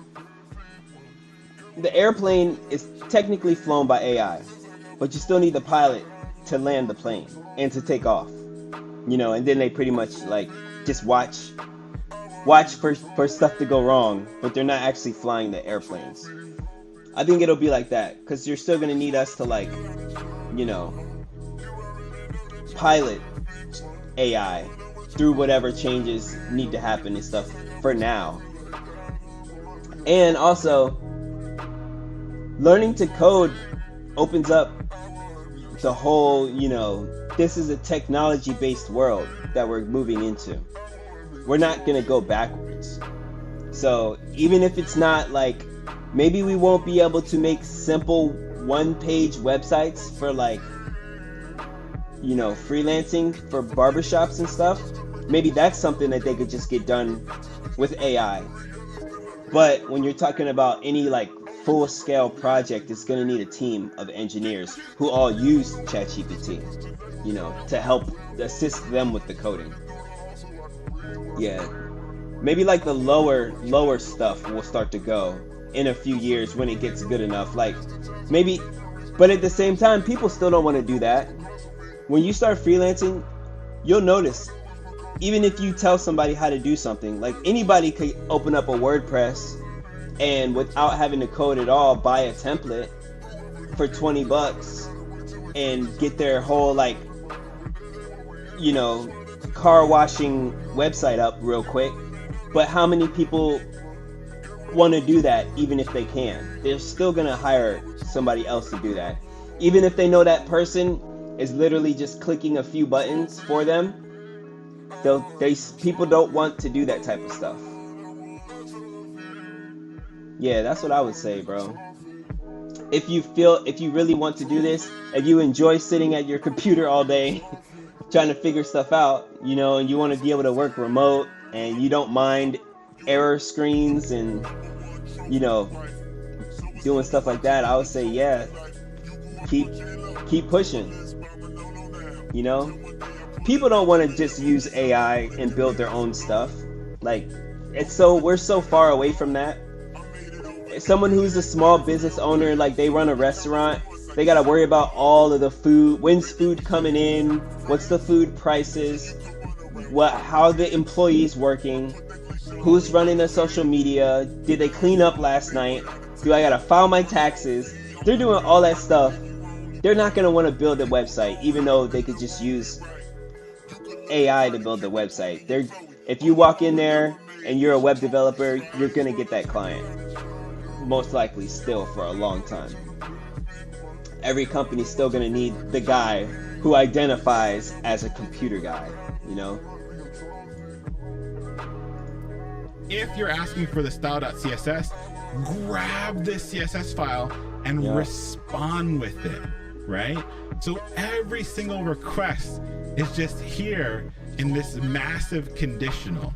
And when it's very, very simple site, right? When it's something that's very simple, there's only a few things that you're doing, this could work, right? We could build very simple Wow, servers, it's already 4 sites minutes that build off of this principle to right? the next Just break. Every route I'm gonna break my rule and I'm gonna just keep working. is its own part of the conditional. I'll but catch it's the so next break. messy. I gotta There's so much complicated I gotta make stuff some going on progress here. It'd be really hard to build off of this. Like if it was your job to just make this specific page work, and somebody messed up a request, right? Somebody messed up a request, we'd be in a bad spot. All right, we were looking at this server and we were talking about each and every single request, right? Each and every single request, right? Each and every single request, we had to hand code. And the problem with this being all one big massive conditional is what are some problems we can run into with this being all one big massive conditional?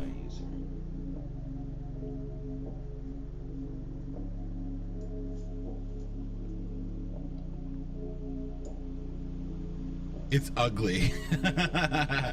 Yeah, it's not manageable. It breaks easily. It's hard to read. It's confusing.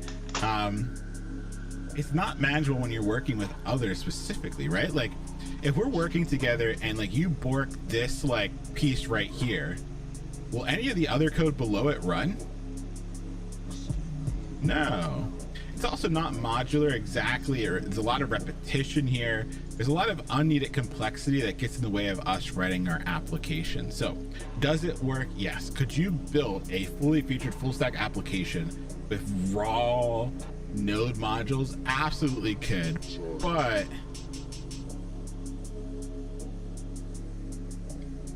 how could we clean this up? How can we make it so that code is more manageable, that has a little bit something that other folks that when they come and work on our projects, could work with us well? Yeah, Express. So Express helps us clean up this hot mess of code, right? It helps us clean up this hot mess of code. For those that don't know what Express is a fast, unopinionated, minimalist web framework for Node.js with a myriad of HTTP utility methods and middleware at your disposal. Creating a robust API is quick and easy.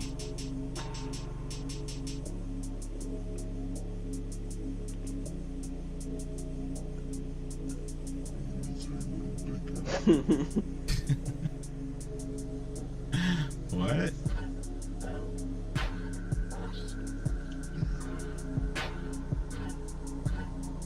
Why do people talk like this? All right, fast. Fast means it's fast, right? Like it's not slow. We get that one. Woo! Got the first one. Unopinionated. What does unopinionated mean? What the heck does that mean? Update utility function. I had to do it like that.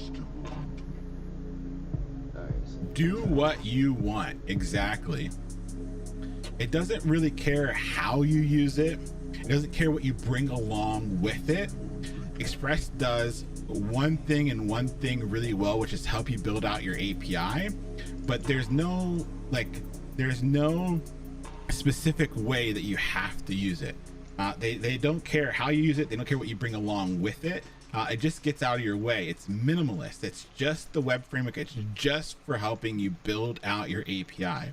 There are definitely more opinionated frameworks that do more for you. So one I've been playing with recently is called Adonis. Let's actually look up Adonis.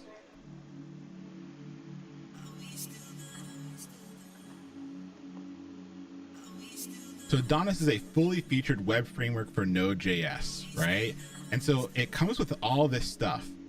Routers, controllers, file uploaders, validators, a template engine.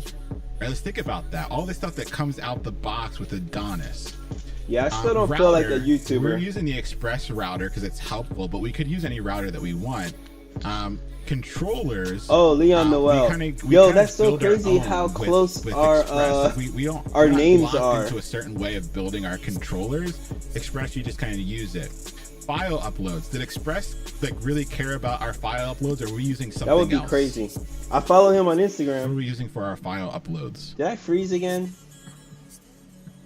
Oh, okay. I thought my camera froze. Molter, exactly. We're using Molter, right? So Express didn't tell us to use that. That's something we picked up on our own. We're doing kind of the validation already on our own. We were doing it with like our signups and our logins. We were handling all the validation and stuff like that. And then there's like some other, this is actually something different, but that's kind of an idea. And then the template engine, what were we using? We're using EJS, but we could use Pug, we could use something else, right? So Adonis is Remove the opinionated, personal right? interface It entirely. comes with some ways that it Send wants you the to IE do user these interface. Include things, the properties that right? were It comes with unique some to our ways that it wants you to personnel. do these things. It comes with some decisions that have kind of been made for you about Extend how the you're going to IE use user this to add framework. personnel-specific And so properties. this would be a more opinionated framework, whereas Personal Express would be unopinionated because it lets you pick whatever the heck you want, right? It lets you choose the things that you want to choose when you're dealing with Express. And so some folks find that free. I guess I would say if it doesn't work, that's the only bad code is code that, well, you could also, that depends on what you're working on. So if you're working on some huge million file project, you have to be very careful about how you do everything. But if it's something simple like a portfolio, I wouldn't worry too much about the way that you write your code within that. Granted, you should be using a template most of the time. I would say that I'm not great at writing code but I am good at, plugging in and bandaging up, fixing problems that I find, if that makes any sense. Because most of the stuff that I've had to work on, I'm telling y'all, everything is already been built before. You're not really reinventing the wheel.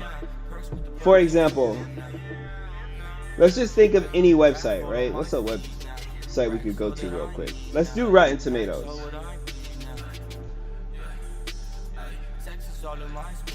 If you're working on this website,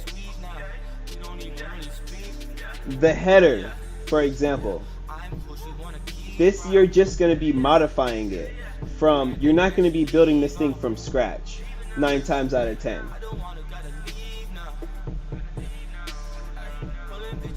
You're not doing this. You're not writing all these divs. You're not centering all these divs and all of that type of stuff. You're most likely going to go somewhere and get that header and then plug it into your code and then make the changes that you need to make to change from Rotten Tomatoes to whatever you want it to say, to change the color from whatever your color is going to be, to know, you know, what backend does this connect to here, you know. That's been, at least that's been most of my experience. Granted, don't forget, you know, I've only been doing this for like a year and a half. So, year and a half, 2 years.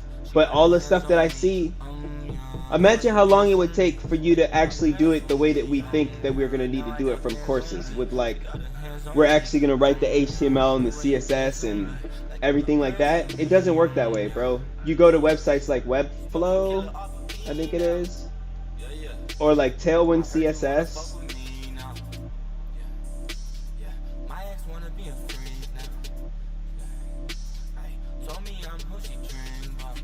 We're grabbing stuff, like you'll grab marketplace libraries. Actually, I think Webflow is for no code, but yeah, see, look, here's all of our headers here. And this is just one of millions of sites like this. When it comes time for you to get a client and you're gonna build their website, you're gonna come to something like this 9 times out of 10 most of the time. It'd be like, yep, it'll be like, you know, or Theme Forest even. You're still gonna do the GitHub and you know, you're gonna deploy it on GitHub so that you can host it and all of that type stuff. But say you need to make a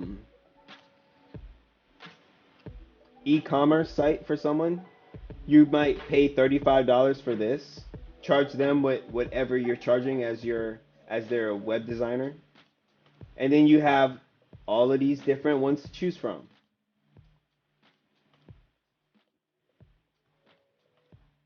You know, and then you're going to change this to whatever their name is. You're going to change these to whatever they need them to be. You know, that's freestyling. I mean, freelancing. And, you know, but when you go to work for a project, there's so many different variables before you have to like stand out on your own and write your own code. So the only way to know is to try, though.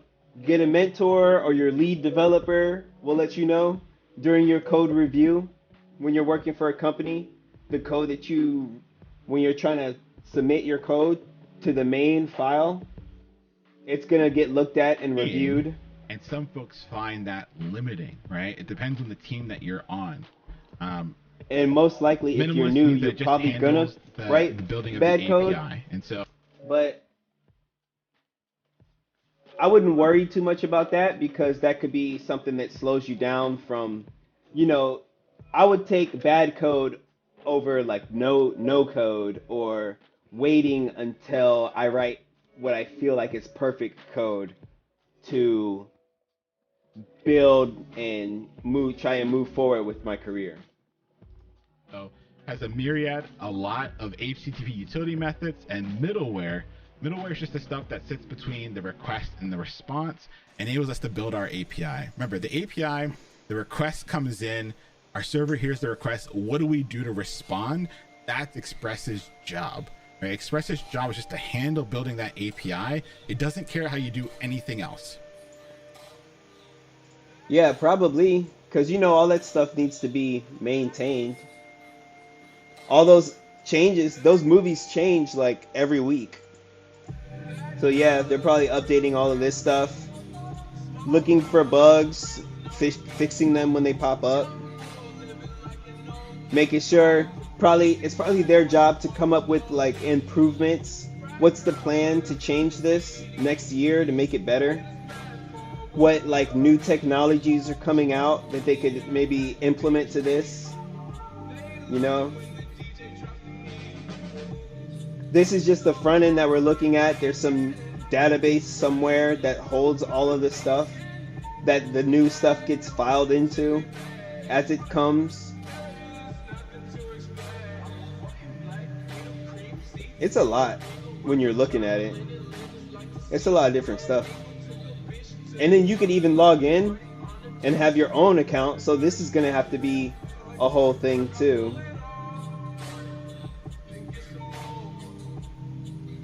Yep.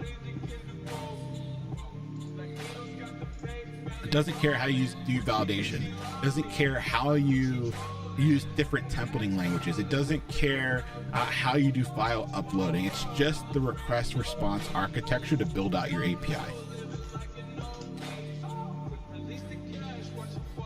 Is there a class on Molter? We haven't really gotten to it yet. That'll be Tuesday. Tuesday, we're going to look at Molter and Cloudinary in detail because we just haven't gotten there yet with binary upload boom.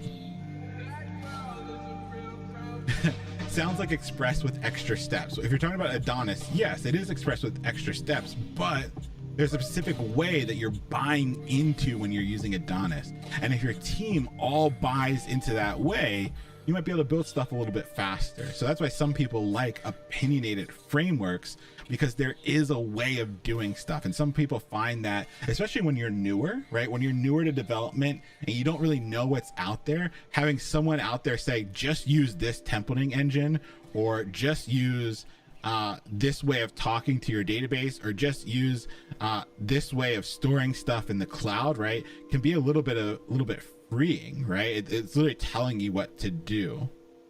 And so some people enjoy that, but we start with Express. It's the most common thing you're going to see. It's the most common thing you're going to see, right? And you're going to be able to have the freedom to use the different bits and pieces that you do. And when you join a team, your team might use a more opinionated framework. Yeah. ROR, or Ruby on Rails, was one of the really first big frameworks that really became super popular. It's very opinionated, and people call it magic, right? There's a lot of magic that happens when you use Ruby on Rails, where things just work, but you might not really know what it's doing underneath the hood, right? You might not know what it's doing underneath the hood or how it's doing it, but you don't care because it's doing the thing you need to do it. Another version of that is Laravel for PHP, where it's doing a lot of the heavy lifting for you. It's a lot of magic that's doing all these things, and it kind of just works. So web frameworks can be really nice. We start with Express so that you understand what all these different pieces bring to the table, and then you get to choose if you want to use something more opinionated. Mm-hmm.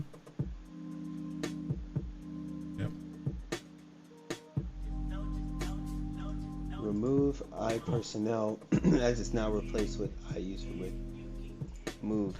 I see a lot of Ruby jobs. Yeah.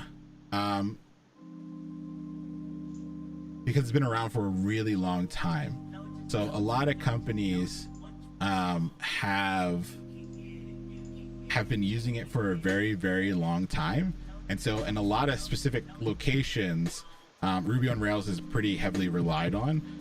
But there's definitely more if you look at legacy. Exactly, a lot of legacy code bases are Ruby on Rails, but it's definitely not as popular as it used to be, especially now that JavaScript and JavaScript frameworks and things like that are a big deal. But that's why I think it's really important to know your local area, and this is gonna be something we talk about when we start the hunt. If you're applying for jobs in Boston, it makes sense to have a quick Ruby on Rails tutorial project in your portfolio, because there are just so many legacy companies that have used Ruby on Rails in Boston for so long, and a lot of different locations have different pockets of technologies that they use that are really popular. So certain places PHP is really popular, some places Java is really popular, and so yeah, I think that's because there's so many different things that you could be doing. You know, yeah. Are you a part of the mobile team? Are you front end, back end? managing the database. How big is the project? How small is it? You know, it's so many different variables there. I'm sure my experience is different than like so many others out there, you know. But what you do, you're working in VS Code and in GitHub, usually led by like a project manager of some sort. Y'all will have one meeting a week. Sometimes they even have meetings every day called a stand-up meeting. I'm writing code in another screen, and I can't show the project that I'm working on. So yeah, I'm just playing this video while I do that. Yeah, one of these streams if I was working on like a personal project, I would be coding live, like just showing everything that I'm doing. I'm gonna do that eventually. That's true. Yeah, right now I'm preparing for a meeting early tomorrow morning though. So I'm like, I was working, and since I started streaming, I'm finding it hard to like sit here without pressing go live. You know, even if I'm working on something that I can't show on stream, I'm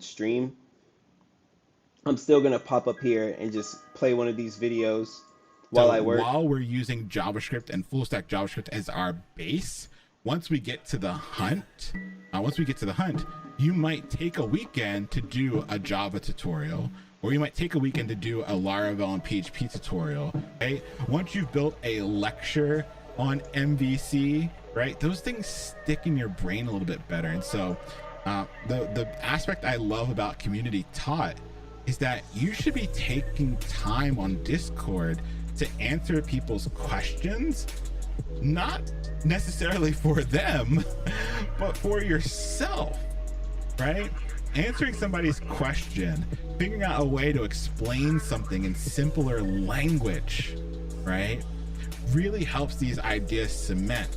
It is a form of active recall. It is a form of spaced repetition, and it's a way of building these like new ways about thinking about problems. And when you do that, it sticks in your brain.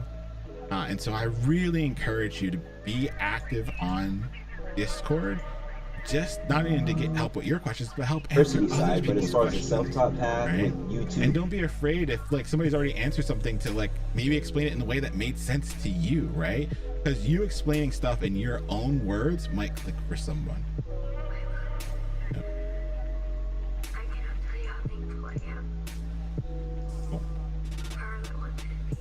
All right, so we have these different kinds of requests that might be coming into our servers.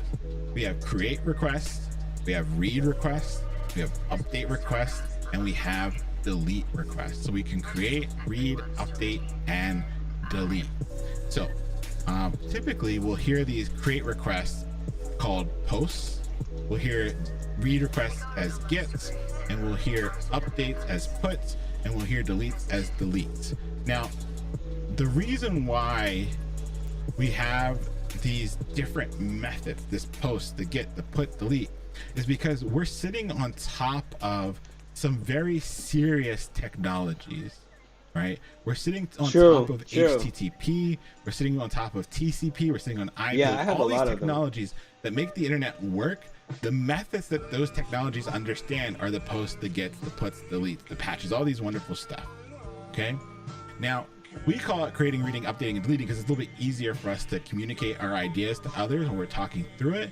But our applications, pretty much every single web application that you will build is really just doing these four things over and over and over and over again, right? DHHZZ, hey, thank you for the hydration. Cheers to you.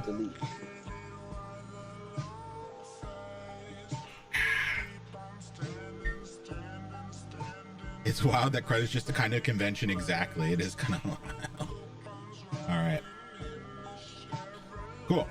So we can think about every major application is really just doing these four things. You're either trying to create something, you're trying to like read or get something, you're trying to update something, you're trying to delete something. No matter what type of request, it really breaks down to these 4 types of things. The different A, have a good rest of your day. Thanks for hanging out with us for so long. We got to catch up. Big things coming down the pipeline. I need your help.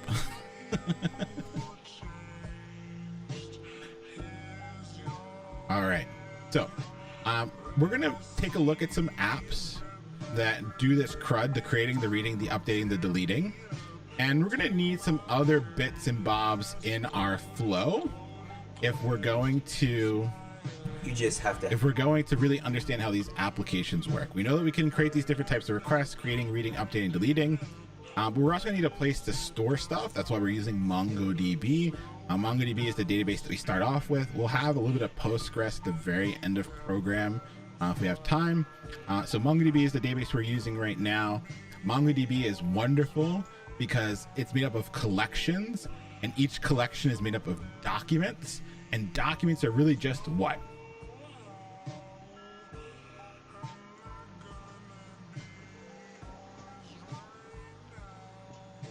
Objects. They're just objects. So if you know how to use objects, you know how to use MongoDB. And that's what makes MongoDB beautiful. We have the ability to simply have these wonderful documents. We can pull them out of the database and use them just like the objects that they are. And that's why we started off with reviewing objects, because if you understand how objects works, they have properties, right? They have methods, and we can use dot notation to pull stuff out of them or to consume them. You can use MongoDB as your store, right? We're going to use EJS as our first templating language, right? EJS is what we're going to use. It's just a template. We can plug data into it, and that will eventually render and spit out HTML, right? It'll render and spit out HTML. And so I like to think of EJS as just a really fancy Mad Libs where you have like this template, you plug data into it, and that's it. And so EJS for some folks is really tricky at first, but it's really just understanding that it's HTML that you can plug JavaScript syntax into. And the way you plug in this JavaScript syntax are with these beast things here. You can open a little bit of JavaScript and close a little bit of JavaScript with these bee stings, right? And we can actually plug in individual variables with these different bee stings here. So once you get comfortable with those 2 bits of syntax, opening blocks, right? Opening blocks of code and inserting individual variables, you can build out any site that you want, right? Any site that you want by just plugging in the data that we're getting from our MongoDB.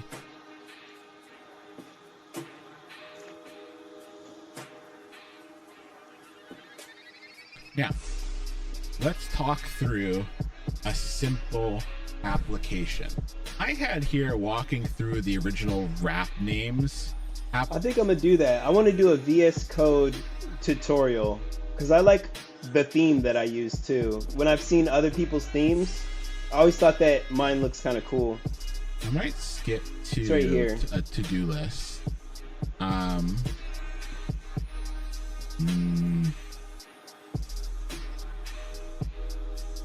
Let's take a look at the original. Let's take a look at this wrap names list. Actually, no, I'm going to skip right to the to-do list.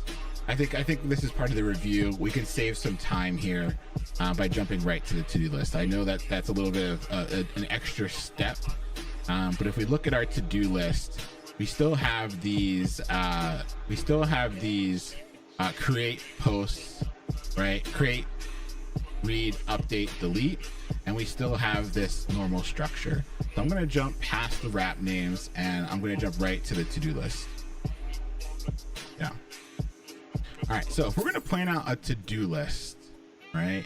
If we're going to plan out a to-do list, right? We're going to plan out a to-do list.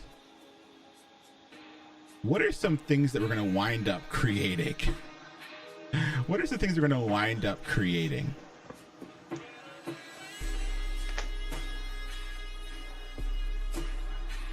To-dos, yeah. If we have a to-do list, we're going to wind up creating some to-dos, right? Some to-dos that are going to go on our list, the actual tasks, the items that go on our to-do list. Nice. So our application is going to have some creating, and that creating can be simply creating the to-dos. Now, what about reading? What are some what is the read request going to be for our application? What are we reading? What are we getting? Yeah, we're getting the list of to-dos. Like, we want to be able to get those to-dos, ideally probably from our database, right? And show them to our users. Nice. How about updating? What could we update? What is something we might update about our... I honestly would. I would pay for a designer. Yo. What up, bro?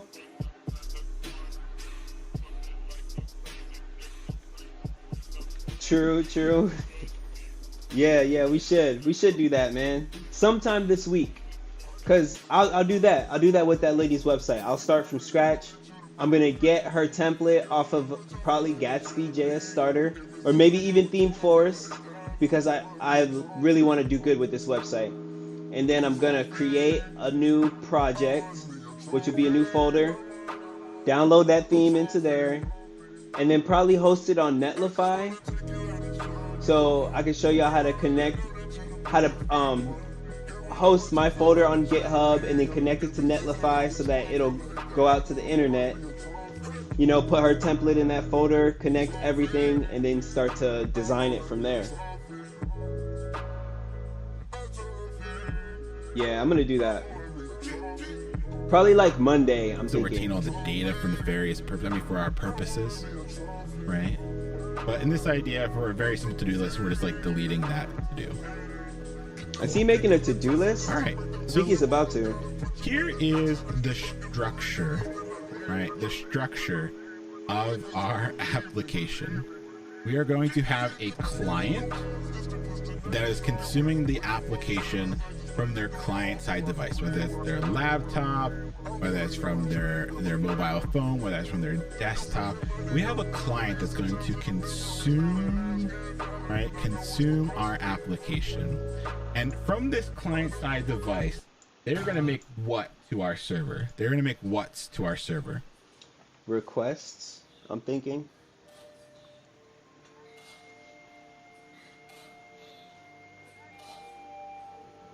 They're going to make requests to our server. Exactly. Electrocodes A, thank you for the tier 3. I appreciate that. They are going to make requests to our server, right? Now, there is some code running on our server. There is some code running on our server that hears that request. What do we call the code that is running on our server that is set up to hear those requests? That's why I always have cat hair on my microphone. Yeah, we call that the API. There is some code running on our server that is set up to hear those requests, and we call that code our API. Our API, right? Our API is going to be set up to hear those GET requests, the POST requests, the PUT requests, which are our updates, and the delay tang requests, which are our deletes, right? And that code will be set up to do different things as those requests come in. We are in control of writing our API. As the request comes in, we get to control what happens when we hear that request. They are server smurfs, exactly. They are very, very fancy event listeners. They're listening for an event, however, this event is a request. When it hears a GET request, we get to code what happens. When we hear a POST request, we get to code what happens. When we hear a PUT request, we get to code what happens. When we hear a delete request, we get to control what actually happens. So, if we were to walk through are very simple to-do lists, right? Let's talk through Okay, cool. what a GET request might be. What would be a GET request Come on, for our bro. to-do list application? I gotta send him off.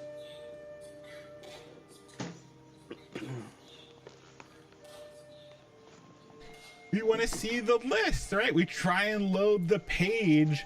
We want to see the to-dos. Exactly. Just trying to load Yeah, the that's list gonna would be a huge GET request. step So when you host maybe your our first server is running website. on localhost It's a good feeling 2121. when you do that, even if you use a template. Like, still getting Right. something on your 2121. portfolio or So we load getting your that portfolio root set up. page. It's like, okay, We just go to the Now I'm server, we cooking. load that root page, we make a request, right? We're going to make a That's my GET goal, request man. from I was our honestly- client side to our server. I'm gonna pause it for a second. I was honestly surprised because we started the school, which is at 70 members now. Link in the description if you haven't joined yet. We're closing it at 100. So, I was surprised when you go to join. One of the questions is, do you have your portfolio set up? For some reason, I thought that like it was gonna be 50-50, maybe. Because I feel like if people are learning how to code, they're gonna have a portfolio, right? Or close to it. But it's really like 95% of people don't have their portfolio set up. So that means that everybody's in courses and everybody's learning, but only a very, very small people are actually building things for themselves. And we all should have a portfolio. And then that way, whatever tutorial that you do when you're building these side projects, you can just throw it on your portfolio.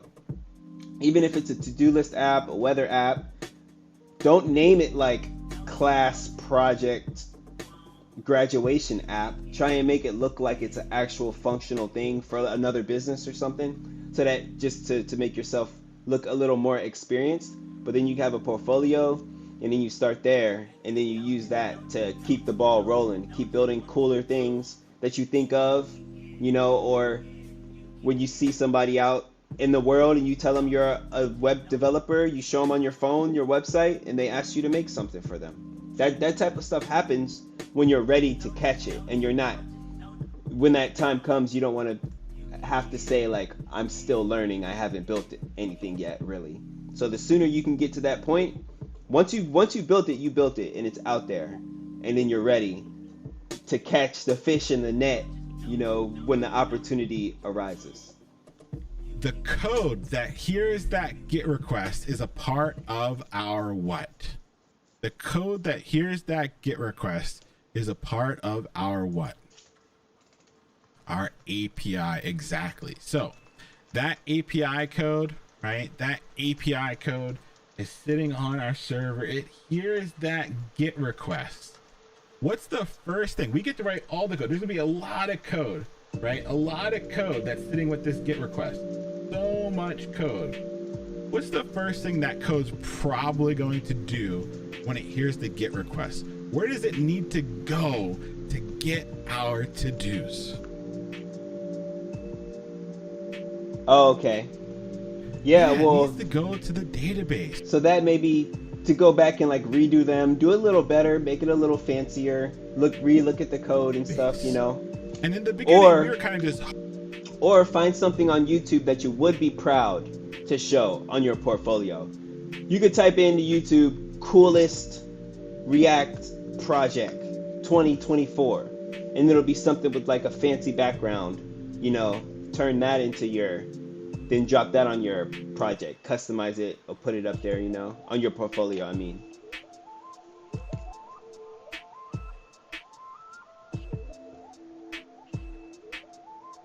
Oh, sound. What happened? My bad. all the documents, right? So we can hear that GET request. We can go to our database. We can find all the collections. Find all the documents in that to-dos collection. And once we have all these documents are really just what, chat? These documents are just what? mean, I get hyped when I talk about this. This is mind blowing that you understand even just half of what the fuck I'm saying right now. Like, if you understand anything that's happening right now, like, just think about that, right? First time I heard this was so confusing. Now not so much. I love that. Yeah, each of these documents are really just an object. So we heard the GET request. We went to the MongoDB database, right? We found all the and get past that first round to pass the sniff test, right? And I'm gonna grab a drink how you real can quick. get past the further rounds, like the technical challenges and things like that. So lots to cover. We're gonna go through it at a fast clip. At this point in program, it is the hardest. For a lot of folks, there is a mental block that happens where they legitimately don't want to start the hunt. Let me get big here. Let me go big for now. There's a ChatGPT moment said, exactly where imposter syndrome hits. ChatGPT said, what I'm You doing doubt is very, all the very work that you important. I put should be in, doing it every and you talk to yourself and say, maybe I'm not ready. People engage with me You talking like the whole time. are ready. Now, are things gonna go perfect out the gate? Absolutely not. You have 60 companies that you have to network your way into, and people are gonna ghost you.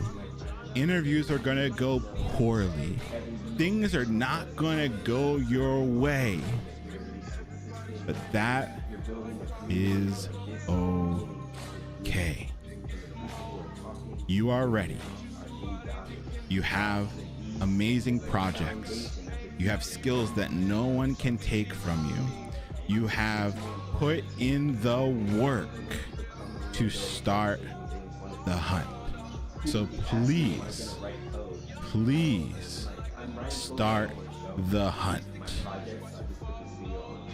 This is your sign. Right? This is your sign. This is your sign. Please start the hunt. You that has not started, this is your chance to start. I'm asking you, start. Because once you start, you start to realize that it's not as bad as you thought it might be. One of the things that so many folks have said, right? So many folks have said on Discord, especially during the T-spills, is that I thought these interviews were going to be one thing and they were completely different than what they had built up in their head, right? You will be surprised about how some of your interviews go, where it feels like you're talking to a friend, where everything kind of vibes, it just works out, right? Get to that point where you get to those interviews where you feel the weight come off your shoulders because you are ready. Now, the hunt is a hunt. You don't go out and get your kill every single time you go out to hunt. You have to be ready for it to take a while. You have to be ready for it to be something that can take you to your breaking point. I loved Jeff's story from the T-spill on Friday. Jeff, time and time again, had to take breaks, but just didn't give up and found a phenomenal job that fits them perfectly, all because they decided to not give up. And that's easier said than done. But that's the only thing that's standing between you and a job, is you deciding to either not start the hunt or to not complete it. Because the hunt does not stop until you get a job.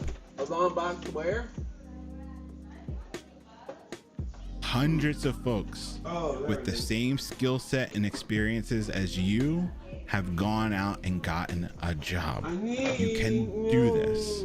You have a whole community behind you that will support you in doing this. You are ready.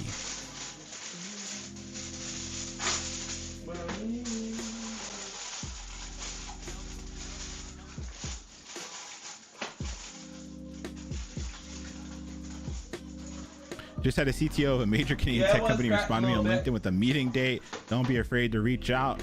Once you start doing it, magic starts to happen. The more you start to open these doors, the more opportunity that can come a knocking. That's it, folks.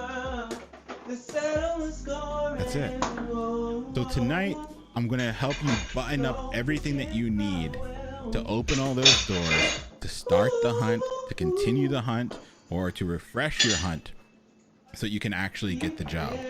But before we get into that, you literally read my mind. ready. I just picked up Gabe's goal to do that. All right. So you're funny. Now, how do we not run into this situation where they had 400 plus applications with no luck, right? They had 400 plus applications with no luck. It's because they were a dirty clicker, right? They just clicked apply. Never, ever click apply. Just doesn't work. Now, can you get lucky? Yeah, you can get lucky. And when I say never ever click apply, what I really mean is you network your ass off. You try every avenue to get into that company, to talk to a real living, breathing human being, to get your work in front of people that can actually see it. If you've given it the good old 100 devs try, you've really networked, you know in your heart of hearts, you've done everything to get in front of a real human being, and for some reason it's not working out, then you click apply. But if you just click apply on 400 plus applications, don't be surprised when nothing happens. Yep. Cool. Applying is your last resort. Exactly. All right. So what do you need before you start kind of networking your way in and start applying? You need the checklist. And so you can do ! checklist here in chat, or you can click the link that's in the slides. Remember, this originally came from Stephanie, who came for 2 Mondays. They helped us build out our template replies list. You can do ! templates if you need those templates. So thank you, Stephanie, for helping us put this together. It's everything that you need to pass the initial sniff test, right? Your about you, your portfolio, your resume, your Git test. Why are you the most amazing engineer? How have your background, your skills and experience made you the best engineer for this job?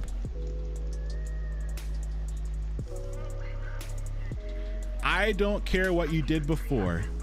You can craft that into a plausible reason as to why you're the best engineer for the job. Somebody put a job in chat for me, please. Just throw a job in chat. Like a non-coding job. Bartender. All right, bartender was the first one I saw in chat. Somebody give me a company, like a random tech company.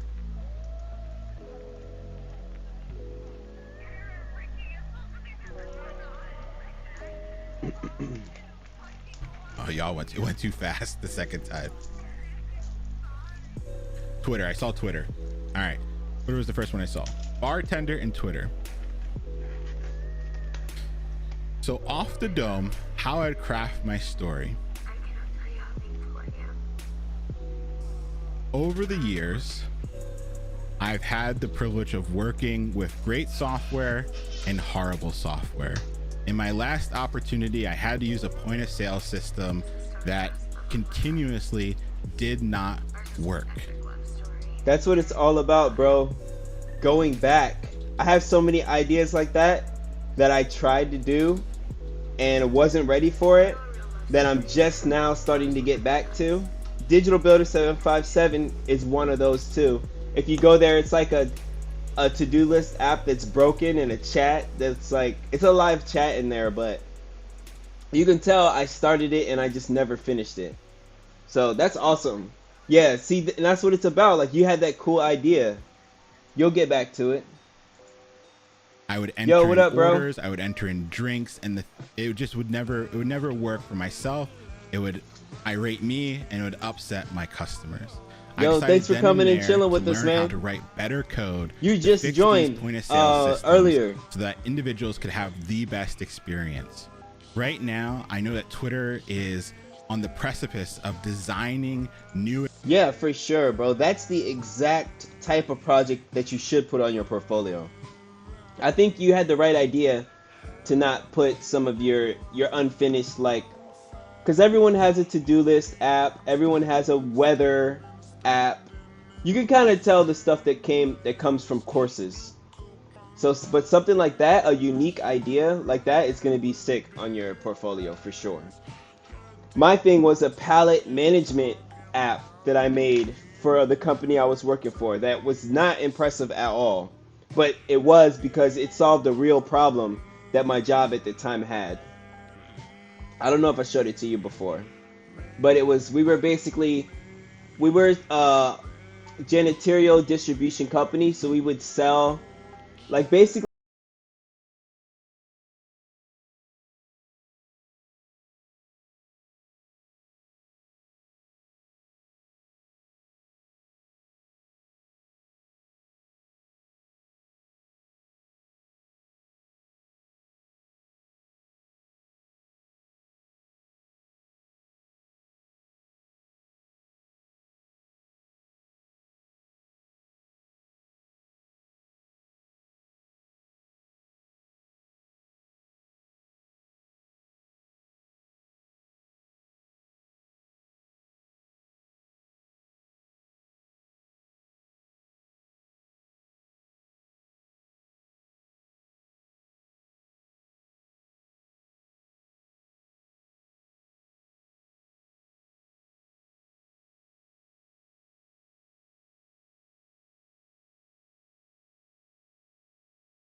it got the job done. I got so many clients that I never went back and put more than 4 up here. But I've done a lot more than those 4 things. Well. New experiences for their users. You're testing things like the edit button and things that will fundamentally Word. change discourse on the internet. I want to be at a company where I can put together my past experiences building wonderful UIs that delight users, that make people happy, and bring that same skill set and experience to Twitter.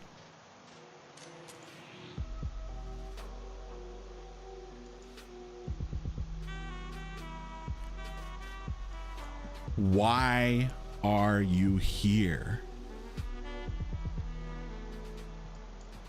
Right? Why are you here? You need that story. You need the ability to talk highly about your past experience. I don't care what you did before. There is a way to craft that in a way that makes you a better engineer today. Because I'm telling you, the folks that you're going up against, the folks that are coming out of these 4-year degree programs that don't have a $100 project, that haven't worked with real clients, that don't have real. I should, but I don't. I wish I did contribute to open source projects. Your past experience. Right? I don't have the time right now, man. I've got so many things that, like, people are waiting. We got Team Jet, the blogging app that we did for the hackathon. We're trying to get that funded now. I got the YouTube channel. I work for a project management app. I also do events. We teach a class every Thursday. You know, there's the whole Digital Builders group, Discord, and the school. And then we're also, like, I work for Social Supply. I run the tech side of this company called Social Supply. Has a smell. And we do these events called The Living Room every week, every month, and that's another YouTube channel that we're growing. So I would, soon as the dust settles a little bit and I kind of, like, get better organized and get some stuff out the way. I also run social media for this company called Blacks in Technology. I have to put out a newsletter for them. I'm looking at my whiteboard. Like I do a lot, bro. But no open source projects, but I'm already kind of stretched Things that you're at the able moment. to do. Time does not matter. But soon as What everything can you chills do? out, I'm gonna What have get back to done, that. and what could you do for that company? That's what matters, and that's what you need to highlight, and that's why crafting your story becomes so important. How do you adjust your story for different companies and different sectors? That's the hard part. You should have a different story. Nope, I don't think so.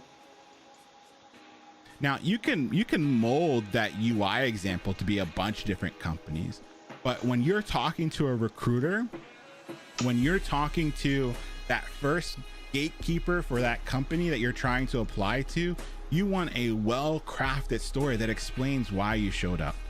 Why are you here? It's not because you just completed a boot camp and you want a job.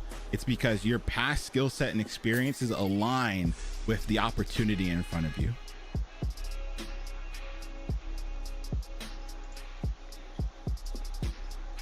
Right? You have to be doing these things that reduce your smell. Do not put junior anywhere in your title. Do not put aspiring on your Twitter. If you write code, you're a fucking software engineer, and your online presence should reflect that.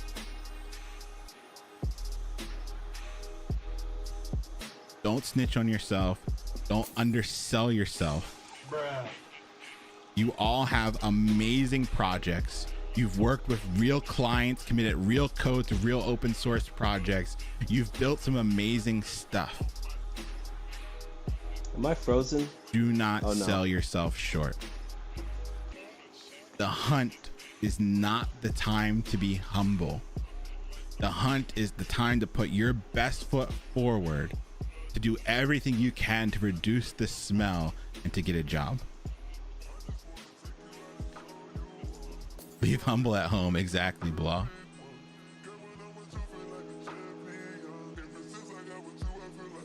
Cool. And something important to remember, that first sniff test is really to get you to the nerds, right? A lot of times in the process, there's a recruiter that's in your way. There's an HR person that's in your way. There's somebody that's trying to qualify whether or not you are worthy enough to interview. Those first persons really have no ability to evaluate whether or not you go to the next round, right? I mean, sorry, whether or not you get hired.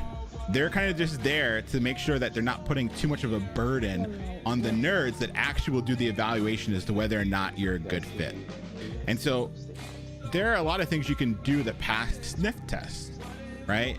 No person ever got in trouble referring someone to the engineers that graduated from MIT, right? That just passes the sniff test for you, right?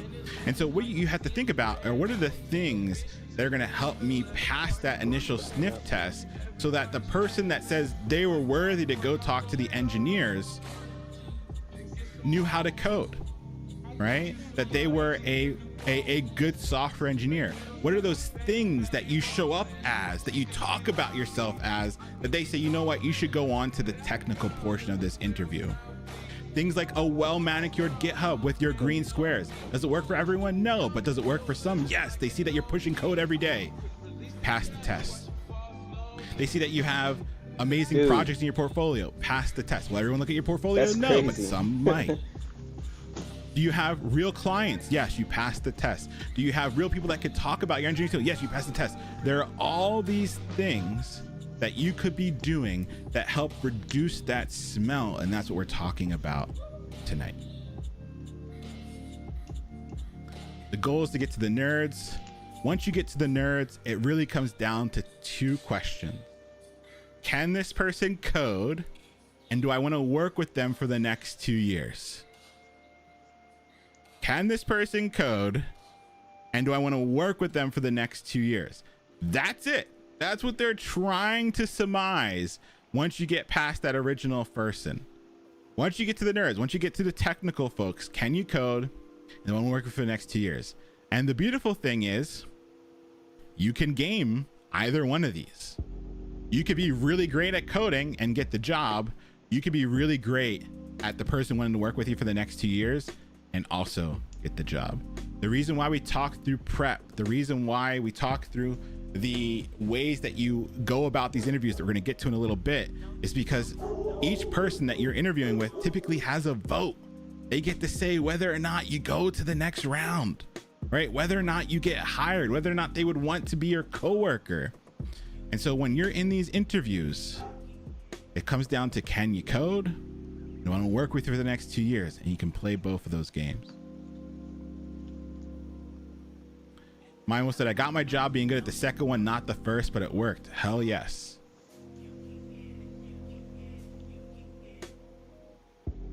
Yeah, and it's very true. The definition of can code varies hugely between different groups of nerds. Exactly. One group of nerds might look at your 100 hours project and go, damn, this person knows how to code. Another group of nerds might look at your GitHub and go, damn, they push code every day. They know how to code. We don't know what each company is going to use as the metric of success. That's why all this is about is opening as many doors as possible.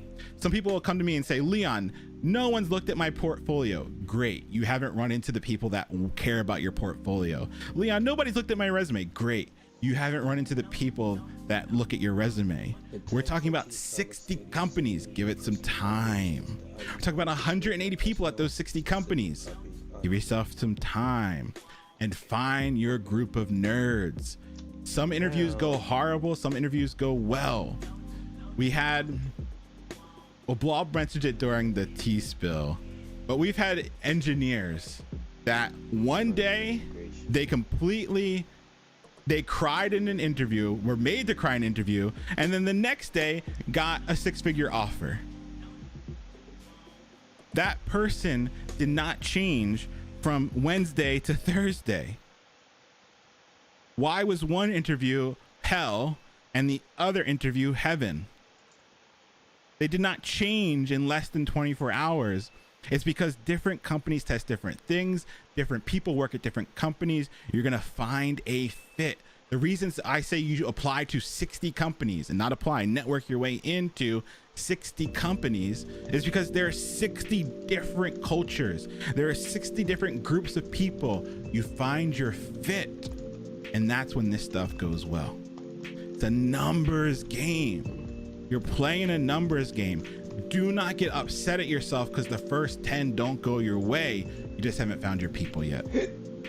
Just takes one. It just takes one out of the 60. Some folks get lucky. It's the first one they ever do. Some folks do 55 and that's when they find it.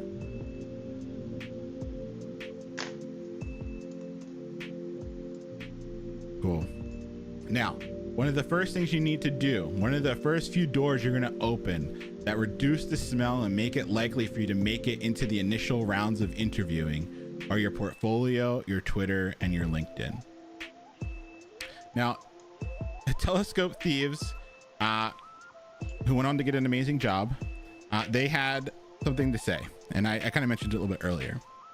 Just had a coffee chat, was told they see so many applicants with empty GitHubs, no portfolios, and no projects under their belts. We're on the right track, y'all, and definitely giving us the cheat codes. I agree with this wholeheartedly. You know how I know that this is true? You want to know how I know that this is true without a shadow of a doubt? It's because I've been asking the 1,300 people that are here for months. I never even started learning to Python. Push to GitHub every day. Python or PHP. To have a good portfolio. All I know is and to build a HTML, 100 hours CSS, JavaScript, project. and I have a lot of experience with React and TypeScript. Some of you don't have it done. That's it. That's it. Winners find a way to win. That's it. That's it. There's can't say it no better. Winners win, losers lose. Winners find a way to win.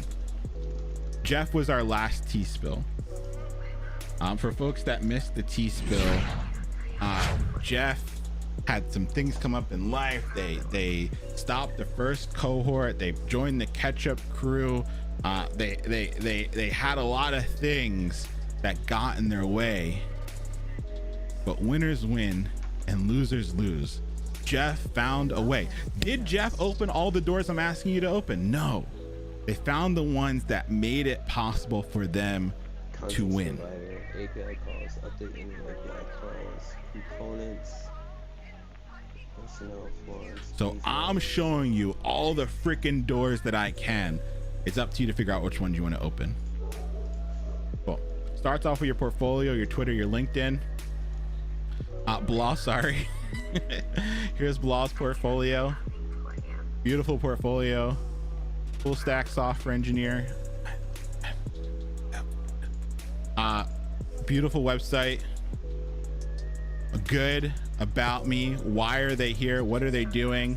Projects that they've worked on. The things they could do for you. Right? And at the end, you can see that it was a template. Right? No need. If you're not a designer, use a fucking template. That's it. You don't need to See, you guys get where I get my philosophy from. big brain it. You Sound don't familiar? need to overthink it. Yeah. Tell them about themselves, May Sunflower. It should be saying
I put every person that I'm trying to network my way into, like to get a job, on that private Twitter list.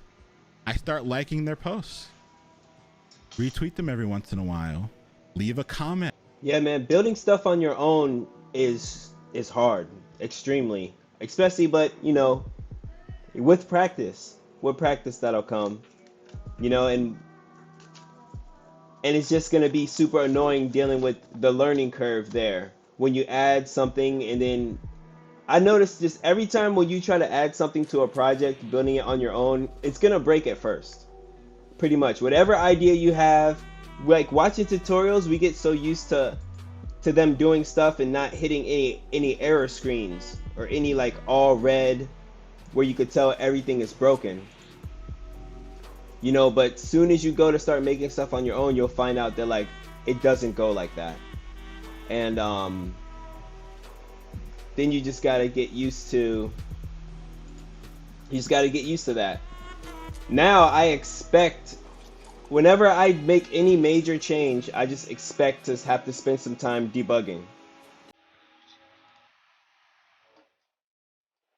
I listened to that same playlist for the past, like, how long have I been streaming? Wow, 4 hours.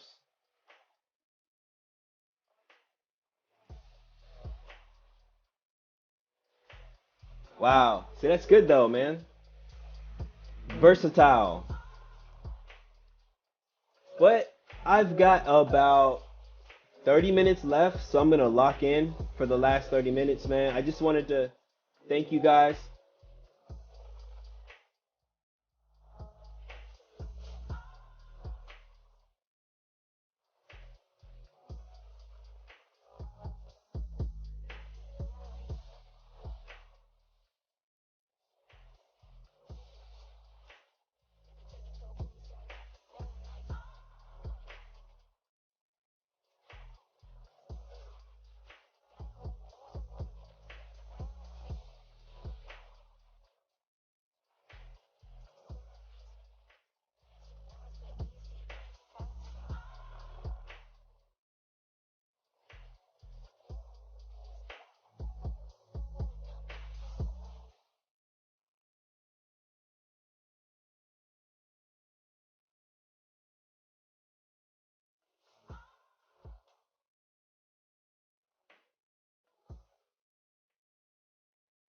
Can you hear me now? Okay. I'll just say it over here. Oh no, over here. My bad. Basically, I was saying I'm gonna actually lock in for the last like 30 minutes here. And but thank you guys for hanging out with me. I'm gonna stream pretty much every night now because this is what I do. You know, I'm always sitting here coding or learning or building, and I'm either gonna put out a video or I'll pop up here. And I want to start interviewing people too, still watching tutorials or little lessons. We're gonna build our websites on our own later on.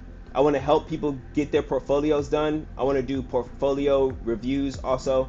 So make sure you join the Discord, join the school.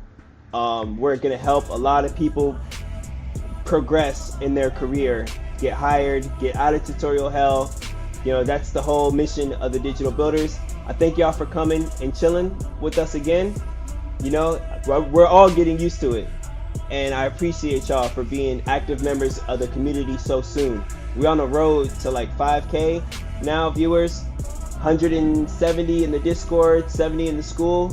So it's been real dope, man. And I appreciate every single one of y'all for being here. And I'll see y'all tomorrow if you're on, all right? Have a good night. Keep coding, keep building. We at it every day. If we go every day, we can't lose. How can we lose? Every single day, right? All right, y'all.